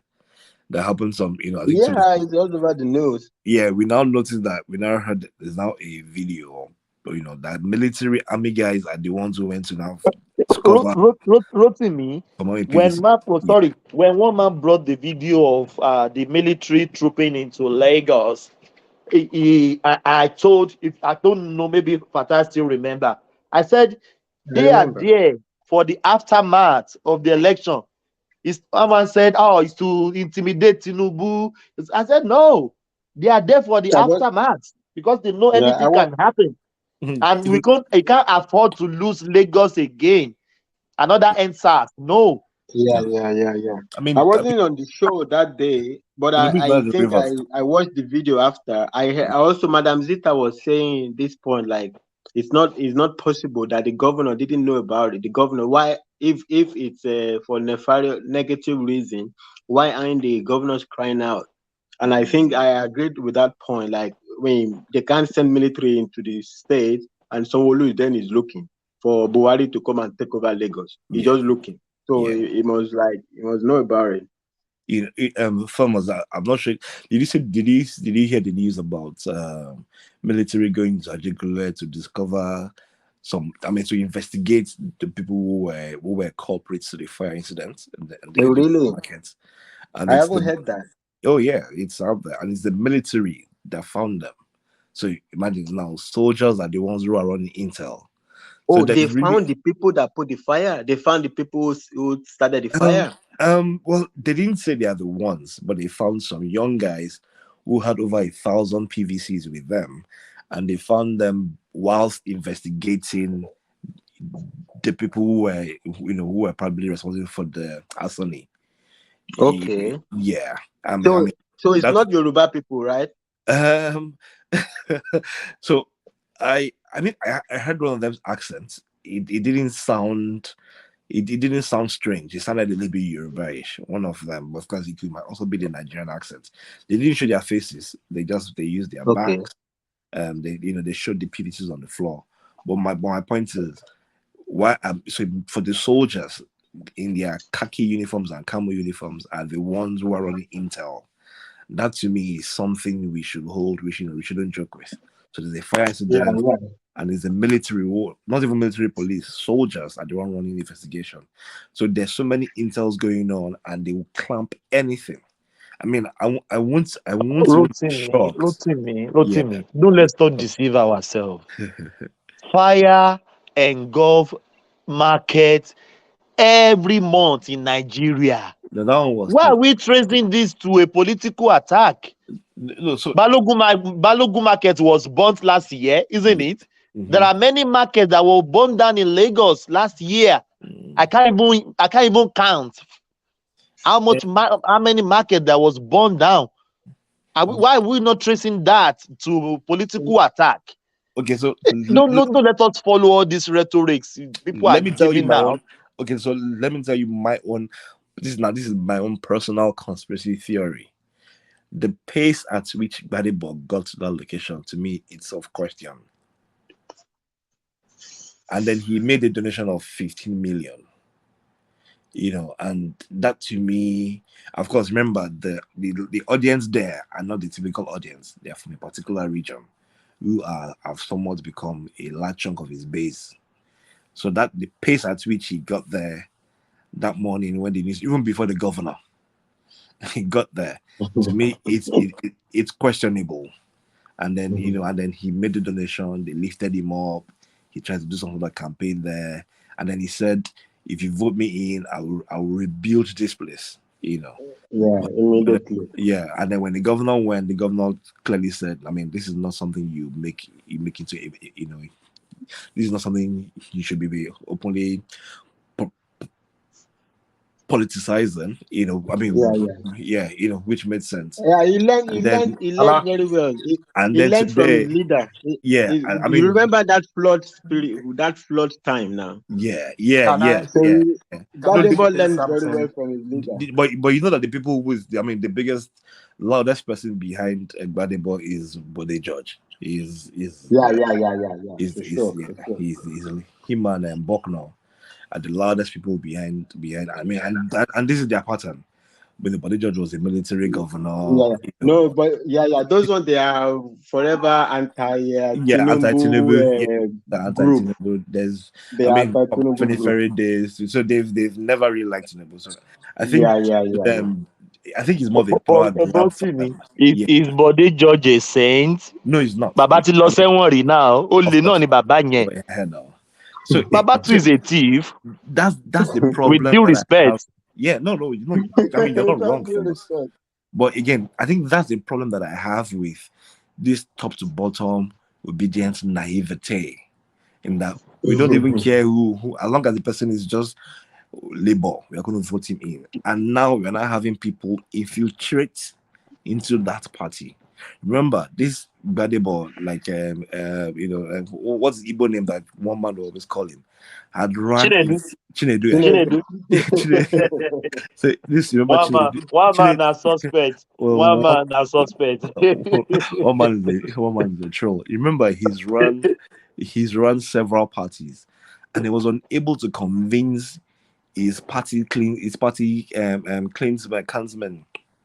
to get them to win primaries. He couldn't even convince people in his parties to be their nominee for any of those. And then he's lost primaries, but now he's a Labour Party. He's now being used by one of the biggest, dangerous political, bandits that we'll ever see, but they judge and the likes. And their main goal is just hijack Lagos. So he's being used, and now he's also using a movement. And by the time when people like Rational Mind are trying to support him, well, look, dude, you can't, because of not your dislike for Tinubu, now destroy the little progress we've made since '99. My brother, Lagos does didn't you not see? deserve that.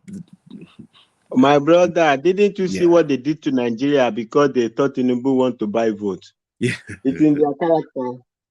See, in fact, okay, let me even make this point. I've been meaning to make this point, maybe publicly for a while. The election that they are contesting, so that it was rigged. Remember, up until a week to the election, INEC kept on saying it was going to be online, like Beavers. So it was a week to the election that INEC changed their model and said it was going to be manual. So any plan for rigging, any plan for rigging would have had to happen within that 1 week. Now, mind you, there was also no money with poor logistics, with EFCC tracing every bulk money that left the bank. So rigging was extremely difficult. So any rigging that happened could have happened out of favoritism or maybe party loyalists, but it couldn't have been as effective as they claim it is. And I think what they're also doing, they're also failing to understand why Tinubu would win in the landslide that they said would win, even though their polls, the ANA polls that they all went with, clearly told them that the only way Obi would win is if there's a very large turnout. It was clearly stated there, but this turnout is pretty low. So they're not even referencing those polls anymore. Your poll, even though it was said, Obi will win, no, only if there's a large turnout. Zita also came in with the same thing. If there's a large turnout, Obi would win. But this is like the least turnout we've ever seen in a very long time. It only makes sense why we understand that this, and then of course, their votes are also divided. Party line, PDP Pro Max and PDP Light. So that's exactly what happened. So that brother, they understand. Sorry, brother, just 1 second. They understand that they lost, right? You see, their court case, they are not going straight to fight in the court. They want to do fishing expedition first. They want to go, give us your system. Let's investigate your system first. So they are trying to find weakness in INEC system. Or they don't have a case. They don't have a case to go to election petition. They want to find a weak point in INEC system. They're not going to election petition straight ahead. They will lose. There were some states that first went to the Supreme Court, straight after the election. Quickly, they withdraw that lawsuit. They withdrew it. They don't have a case, but they want to investigate INEC so that they can find something there, find something there to then use to build a case. They don't have a case. No, they don't. Yeah, I agree with you. They don't. I think they're not even contesting the results. They're contesting. That is the craziest thing. They are not even saying the number is wrong. They are saying because INEC didn't upload to IREF. Yeah. So I'm guessing they're only. Maybe they're doing this to justify their donations. Probably they got some huge donations. Because, even from Obi's body language, remember when he was working at the tarmac, where some gentleman was interviewing him. From his demo, I think he already knew he had lost. And, of course, when he broke down into tears, and then he claimed that it was because of some girl that was, that did not have 5,000. That's what made him cry. I'm like, guy, you went to, is it Benue, when they had flood, you didn't cry. All the everything you've been seeing as governor, you did not cry. Because of one. It's because of some 5,000. Somebody couldn't buy ovum. And then he was not compelled to go and not give a random young girl some 5K to buy ovum. That come on, So why did he give the girl? Why didn't he give the girl 1 million? He's rich now. He's rich now. Now He's been moving so much. Why didn't he give her 1 million? So again, so I think that's also to prove the fragility of his ego.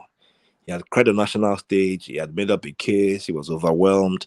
He was also believing that he was going to win. But Rotimi, what do you think make Peter Obi to cry on It was television? pain.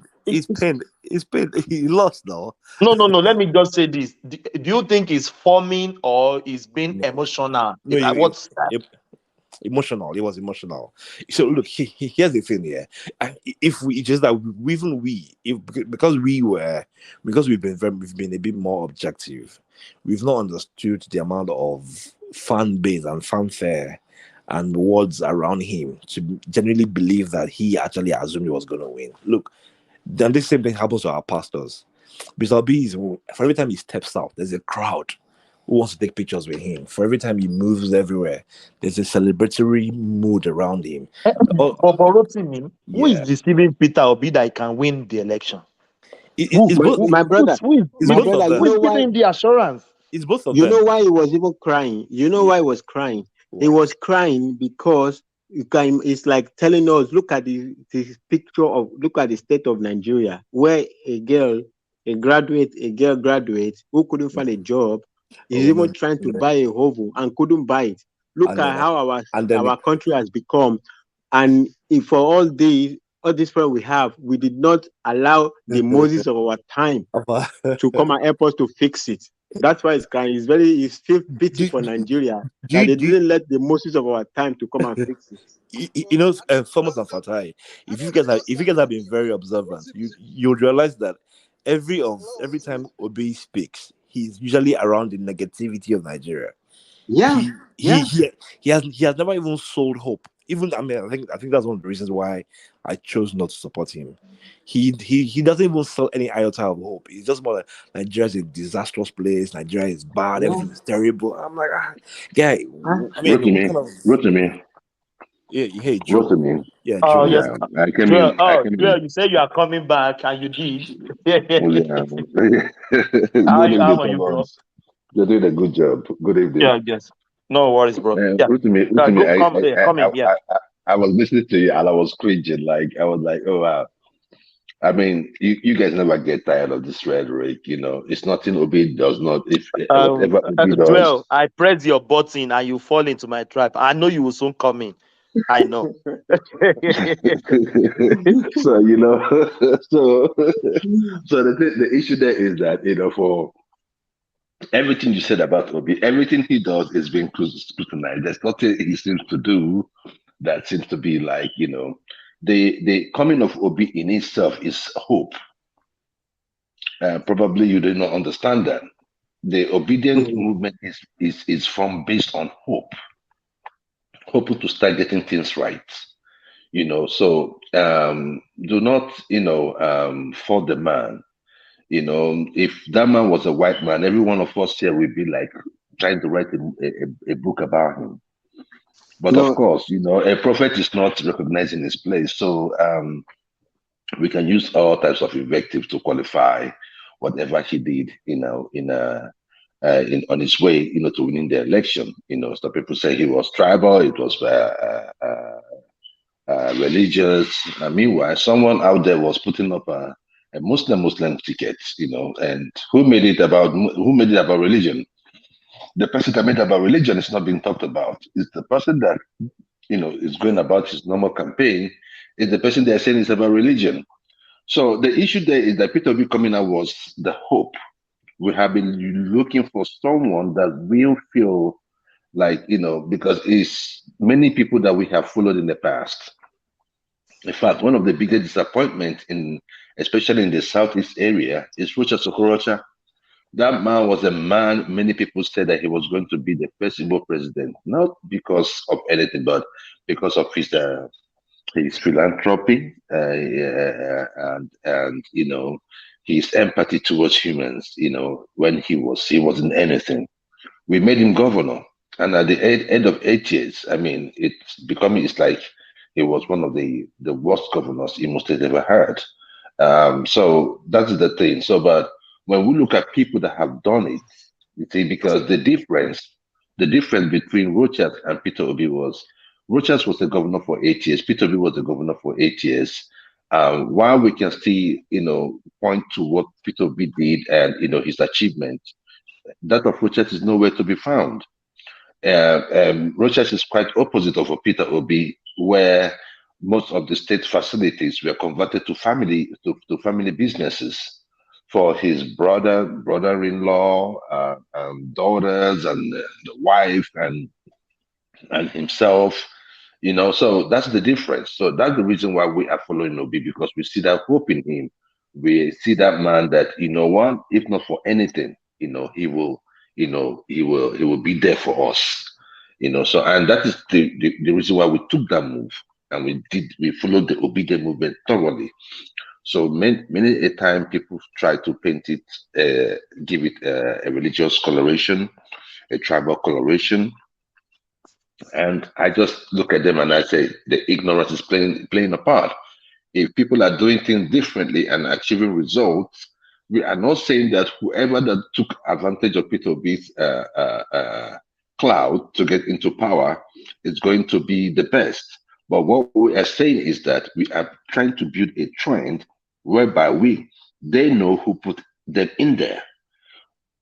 And by that way, we shall remove them in the next election if they don't perform.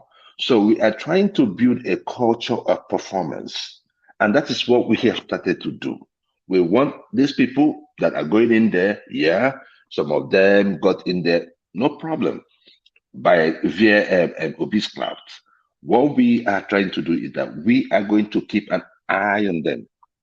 Every one Labour Party, I do not care if the GRV, who is going to win the Lagos state government, or Alex Oti, who is tipped to win the Abia state governorship election. Every one of them must be held accountable, including the Ireti, that is going to represent us in Abuja. Every one of them must be accountable, and they know this. We are keeping a tab on them. We are looking at them, and if they do not perform under 4 years, we remove them. Remember, good governance is a marathon. It's not a sprint.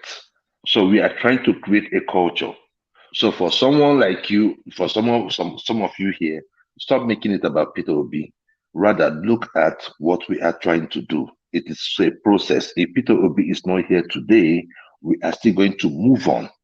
But this group that we have today, that went from zero, structureless, from 0 to 40 people in the National Assembly, this group we intend to keep together, with or without Obi. But we are still hoping that Obi will be there. So that's the thing. So respect what we are trying to do. Stop looking at it from the tribal or the religion point of view. So there we are come from. Thank you. All right, brother. Okay, go. Thanks, John of Nashville. I will speak to just 2 points. First of all, I won't play down on what hope means to you. And I say this in my small circles amongst my friends, and I say to them, look, as far as I am concerned, again, this is as far as I am concerned, there are 2 clear movements. When I mean 2 clear movements of obedience.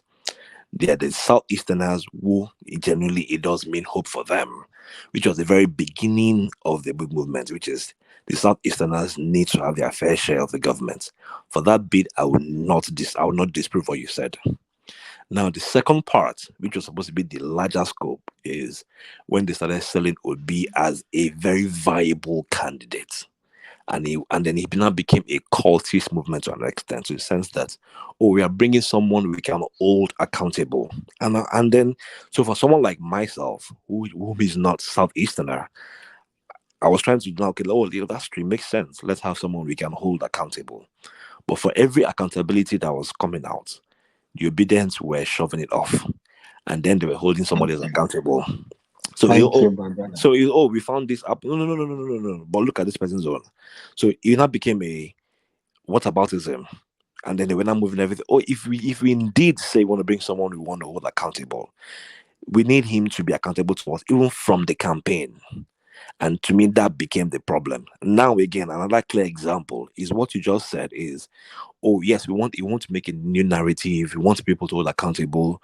We don't mind them when they get there. If they fail, we remove them. How many fails are we willing to have if we indeed say Nigeria is in a bad place? I would have expected a more detailed campaign that will scrutinize everybody that is in the Labour Party as of now.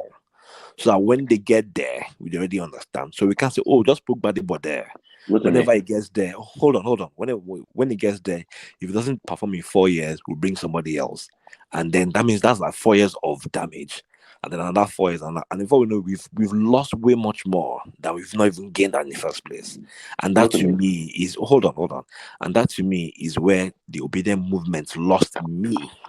However, the obedient movement of it is ideally for a fair country, which we did give the Southeasterners. But here's the thing, that narrative was working at the very beginning, but then it was dropped and became go and verify based on competency. And competency doesn't cut across. The Ireti lady was chosen not out of competency. It was just simply a top to bottom. Anywhere you see Labour, top to bottom. Even the Okada rider, which I don't have issues with, has run. He's going to be in the Senate. But what is the competency that kept him there? And that to me is a very big concern. So we are going to now have someone like Bode George, who has kept in a Gbadebo into your campaign. He will infiltrate it in the next 4 years. You'll be shocked that in the next 4 years, the entirety of the Labour Party will have been so disenfranchised that you now lose him. Because again, the main principal would not be president. And then you start having a divide amongst the campaign. And then before you know it, he's put into parties, and then we're back to the same circle. This same movement, and I'll land my plane here, this same movement of hope that you're talking about was the exact same movement of hope we had in 2015 when Buhari was coming in. It was hope, it was change, it was a new establishment, it was military, it was holding the establishment accountable, it was changing the narrative of things, it was, holding the criminal. And then, look at where we are today. Because we gave change, a possibility. Now we are doing the same thing, but you're not even scrutinizing those candidates as are now. You are what I'm hearing is, don't worry, just put them there. If they fail, we'll remove them. I wanted to respond to that real quick, and that is why I said I wanted you to pay attention to the timeline. 8 months, if you recall. Joel, respond to this together. Did you saw the video that I played earlier on that some Labour parties are saying even with their blood they will take Lagos if it is with their blood? So respond to the both together. Thank you. Okay. So, Mr. Rotimi, when the issue of candidates came up, remember when Peter B left PDP, nobody knew where he was going. At that point, many parties have done their primaries.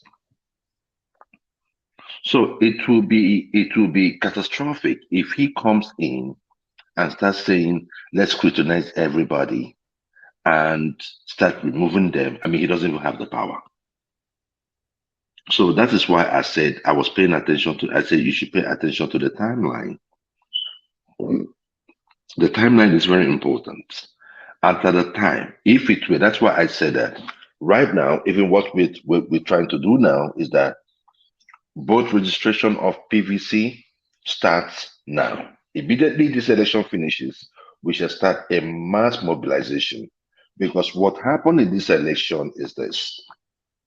When INEC appeared on Arise TV, telling us that about 87-something million people got their PVCs, what they did not tell us is that from the INEC side, it is really that 87-something million has gone out. But from the front end side, like the side that meets with the people, where these PVCs were meant to be exchanged or given to those who owns them, there was a lot of disenfranchisement.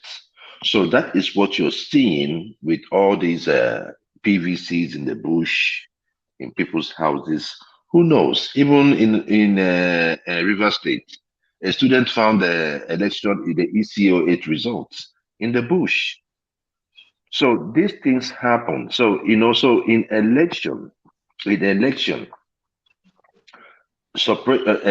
voter suppression starts from pre-election, which they hit the obedient group very, very hard.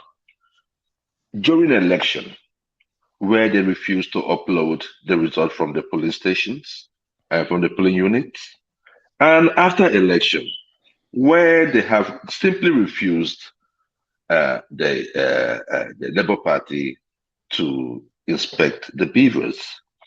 You were here saying that Peter B was crying because you felt like he gave up. You don't really know who Peter B is. You need to go read about that man. It's not so. Even if he wins the election, you won't see Peter B like jumping up and all that. No, that is not his character. His demeanor is like that, right? He has told you that he is obedient. You say go to court, that he's going to court.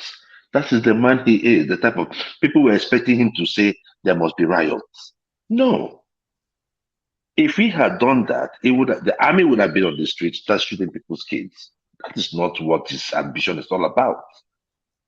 His ambition is also teaching us how to go about issues, not necessarily going out there to start pelting stones at people, destroying properties and all that. There is a process. No matter how bad the process is, make a good case and let the people be the judge. And that is where the kind of politics Peter Obi is playing. And that is where I want us to start looking at it from. The kind of attitude that he has. It was in this same country that someone said that baboon and a dog will soak inside blood. People made this kind of statement. People made inciting statements. It's like we have forgotten how many people that died in the 2011-2015 elections. We've just forgotten so soon. But this is a man, even after during his election, there was not, even when violence was perpetrated against his own people, he did not go for any reprisal.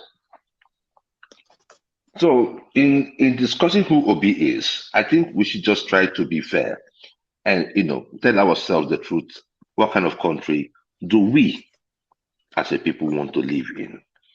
Because I see us trying to lie to ourselves or shift the goalposts, when it suits us.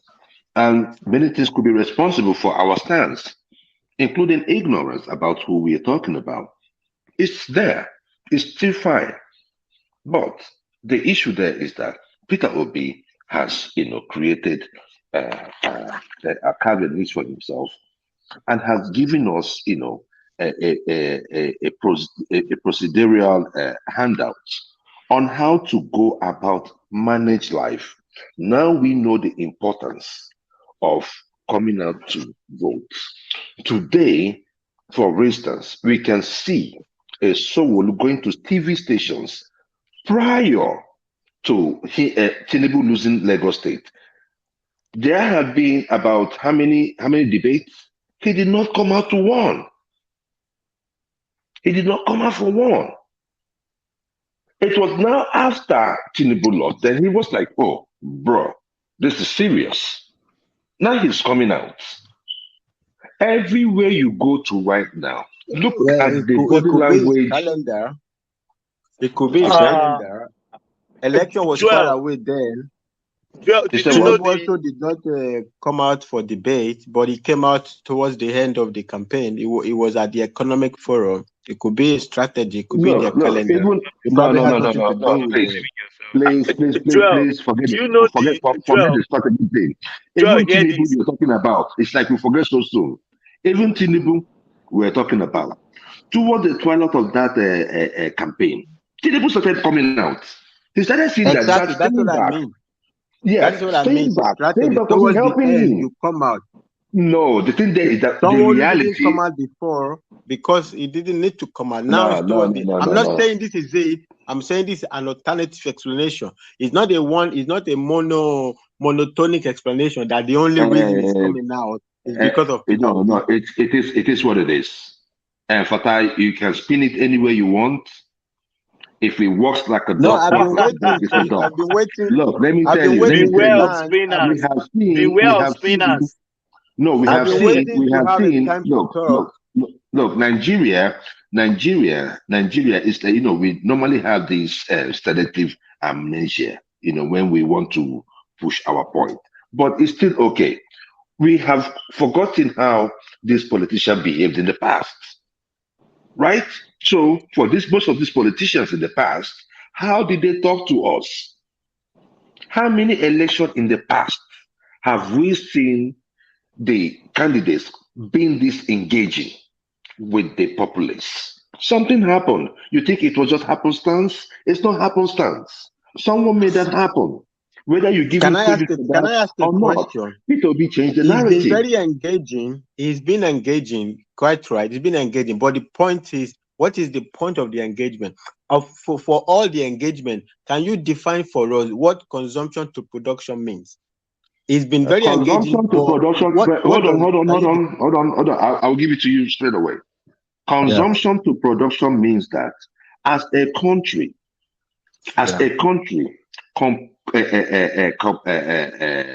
comprised of 200 million people, that we cannot produce what we eat. Okay. That is what we are talking about. Okay. The food inflation, there are cardinal points, right?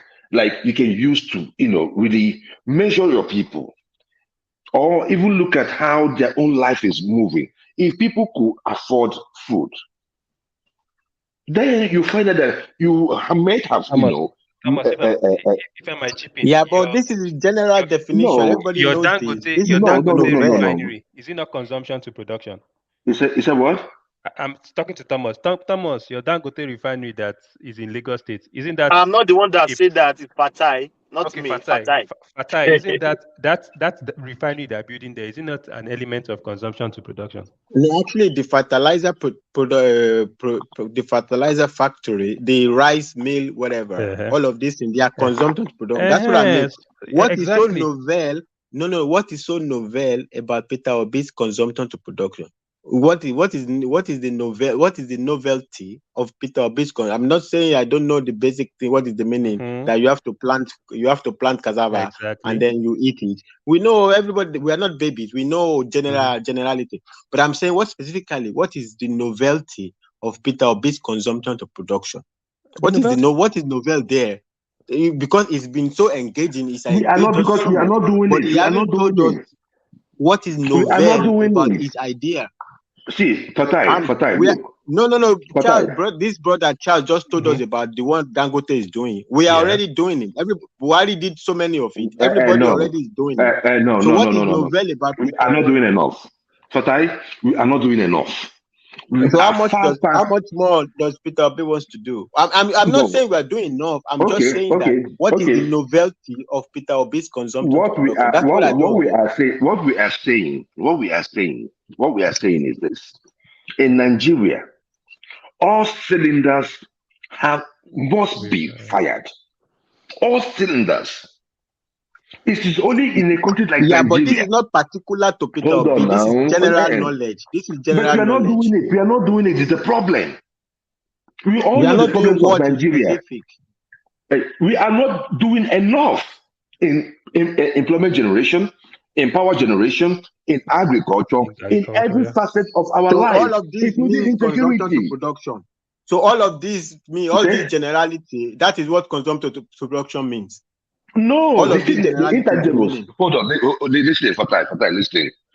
I'm not the candidate, so just understand the basis. We are trying to teach people. We are not debating. Let's tell the people, you ask a question, and this is what we are telling you. The thing there is that the intangibles, like insecurity, is something that you have to deal with, because you know that with insecurity, production will be hard to accomplish. So there are things that you will do hand in hand. But the issue there is that we all know that we are not cultivating. For the past 24 years, Niger State has been that way.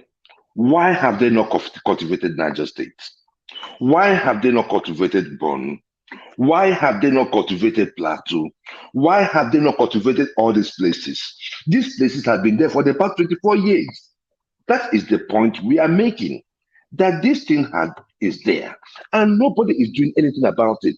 We still have Aba. We still have Onisha. Nothing is happening in those places. We still have ports. We still have these natural ports in the likes of Bayelsa, Akwa Ibom, Calabar, including the Tinapa.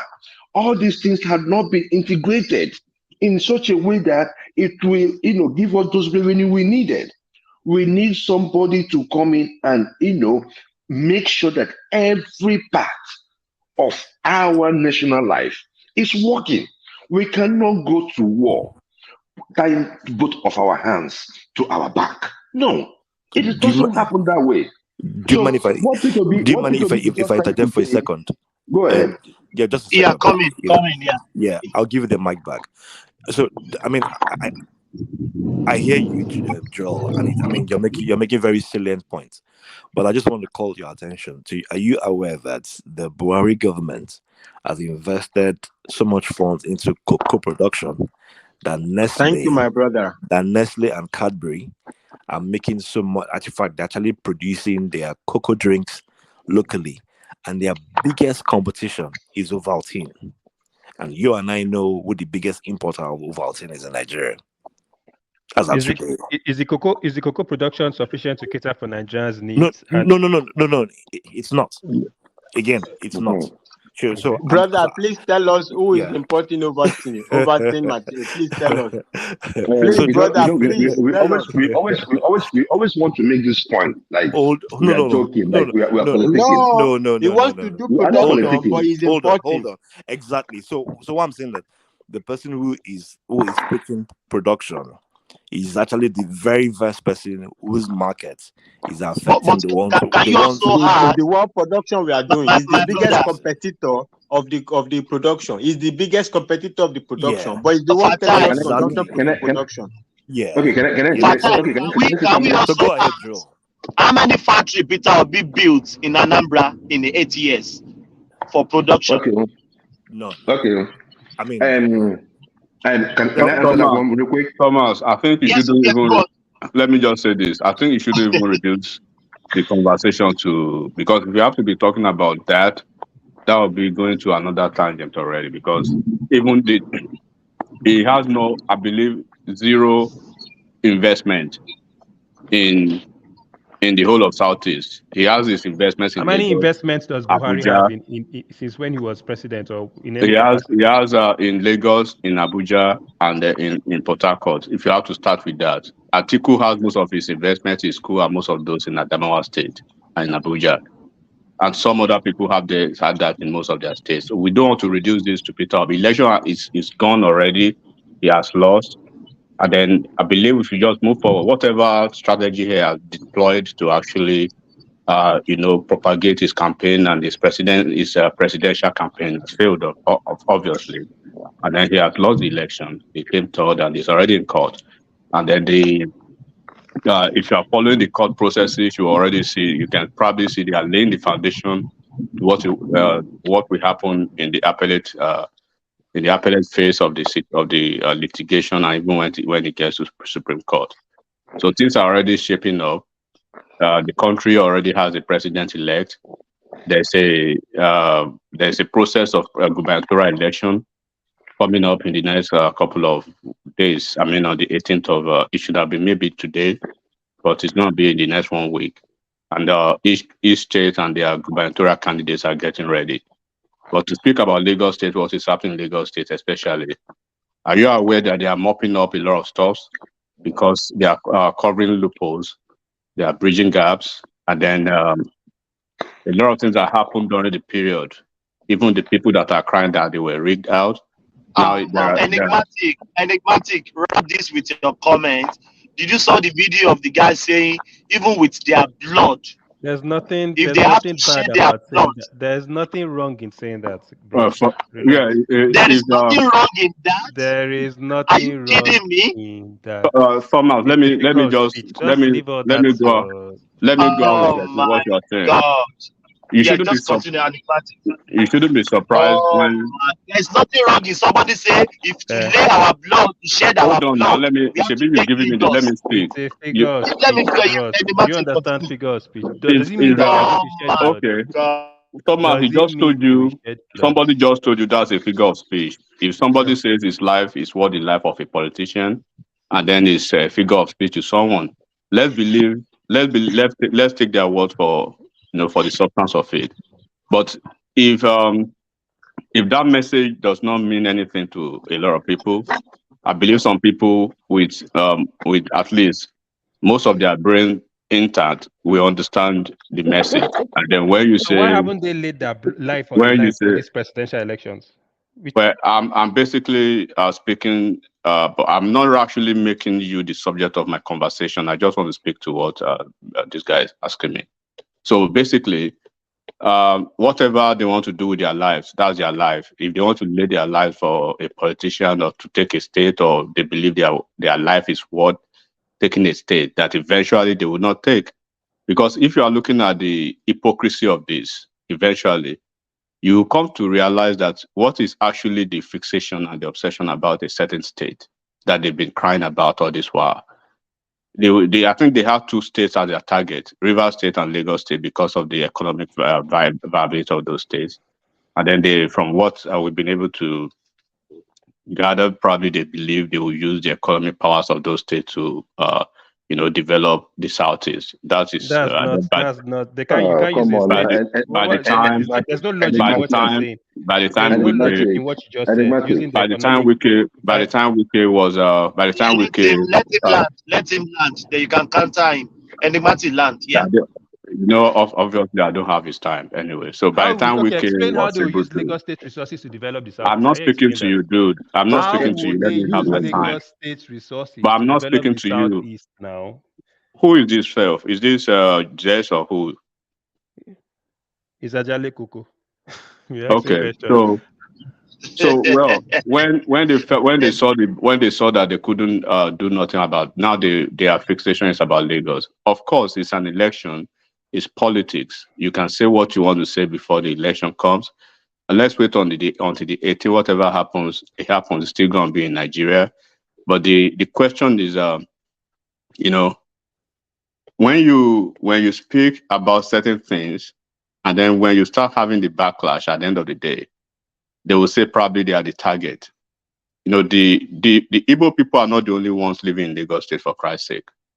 And they are probably the most loquacious and the most loud, taking over the state and doing that. And when you look at there's a certain Doherty in the race. Doherty is an Harvard graduate. Is working one of the big tech, big four in the US, KPMG, and then he has probably run one of the most viable world investment company in the world, and basically like that. He has a very good resume, but they will not look at that kind of person at least out of PDP and out of APC. But they are fixated about Why the didn't GRV. APC look at that? Why didn't APC look at take him They out? are fixated about the GRV because of some peculiarity to them. One, this is a guy that probably for the past, I think I said it yesterday, right? He's supposedly 39 years old now. The only resume he has is probably his academic resume so far. He has not had any resume that could tie him to any, cognitive experience, either in the private sector or the public sector. So he's been running for office for the past 8 years. You can go and check. He has probably moved within 5 different political parties already at his very young age. And then you can't really say this is what you are bringing to the table, or probably you brought to the table in terms of experience now.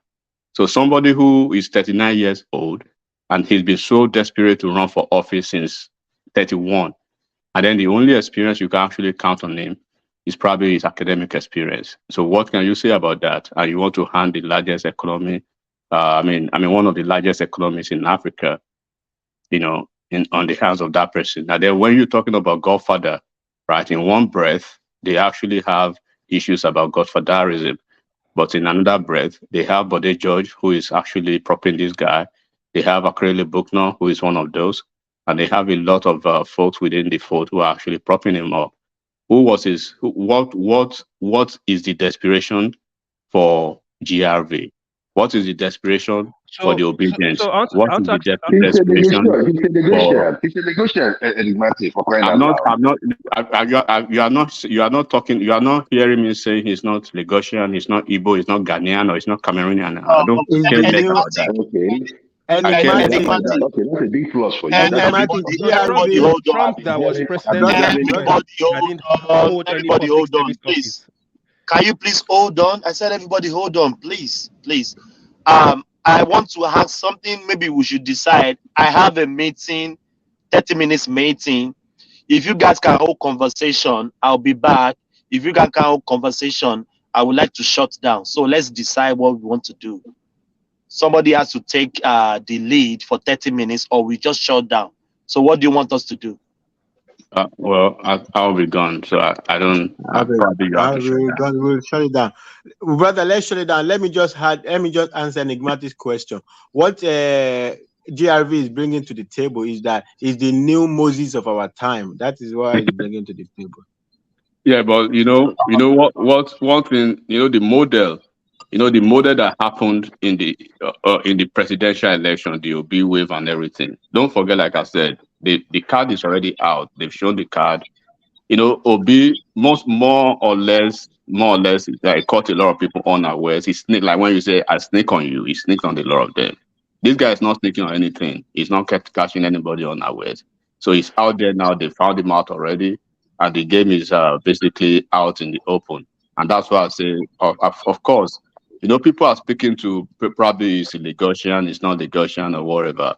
At the twilight of, by the time the cards will be opened effectively on the 18th of March at the gubernatorial election, you will see people will not really care about that. Then everything will be open at that time. If it had happened maybe 2 weeks ago, it could be a different narrative. But this 1 week is a mop-up session. Because what you're going to see is, of course, we don't even want to speak about people who have rigged or who did not. We know all the political parties rigged, and then it's just the issue of who did. So that's the best I would say. Whatever is bringing to the table, right? When on the 18th, everything will be clear to everybody that a young guy I don't know how old is anyone here. The only thing you think you have out of college is basically running for office up and down because you believe in generational wealth. What does he even do for a living? Has anybody taken time to ask that question? He's an architect. And he's got plenty experience. He's got plenty. Look. Hold on.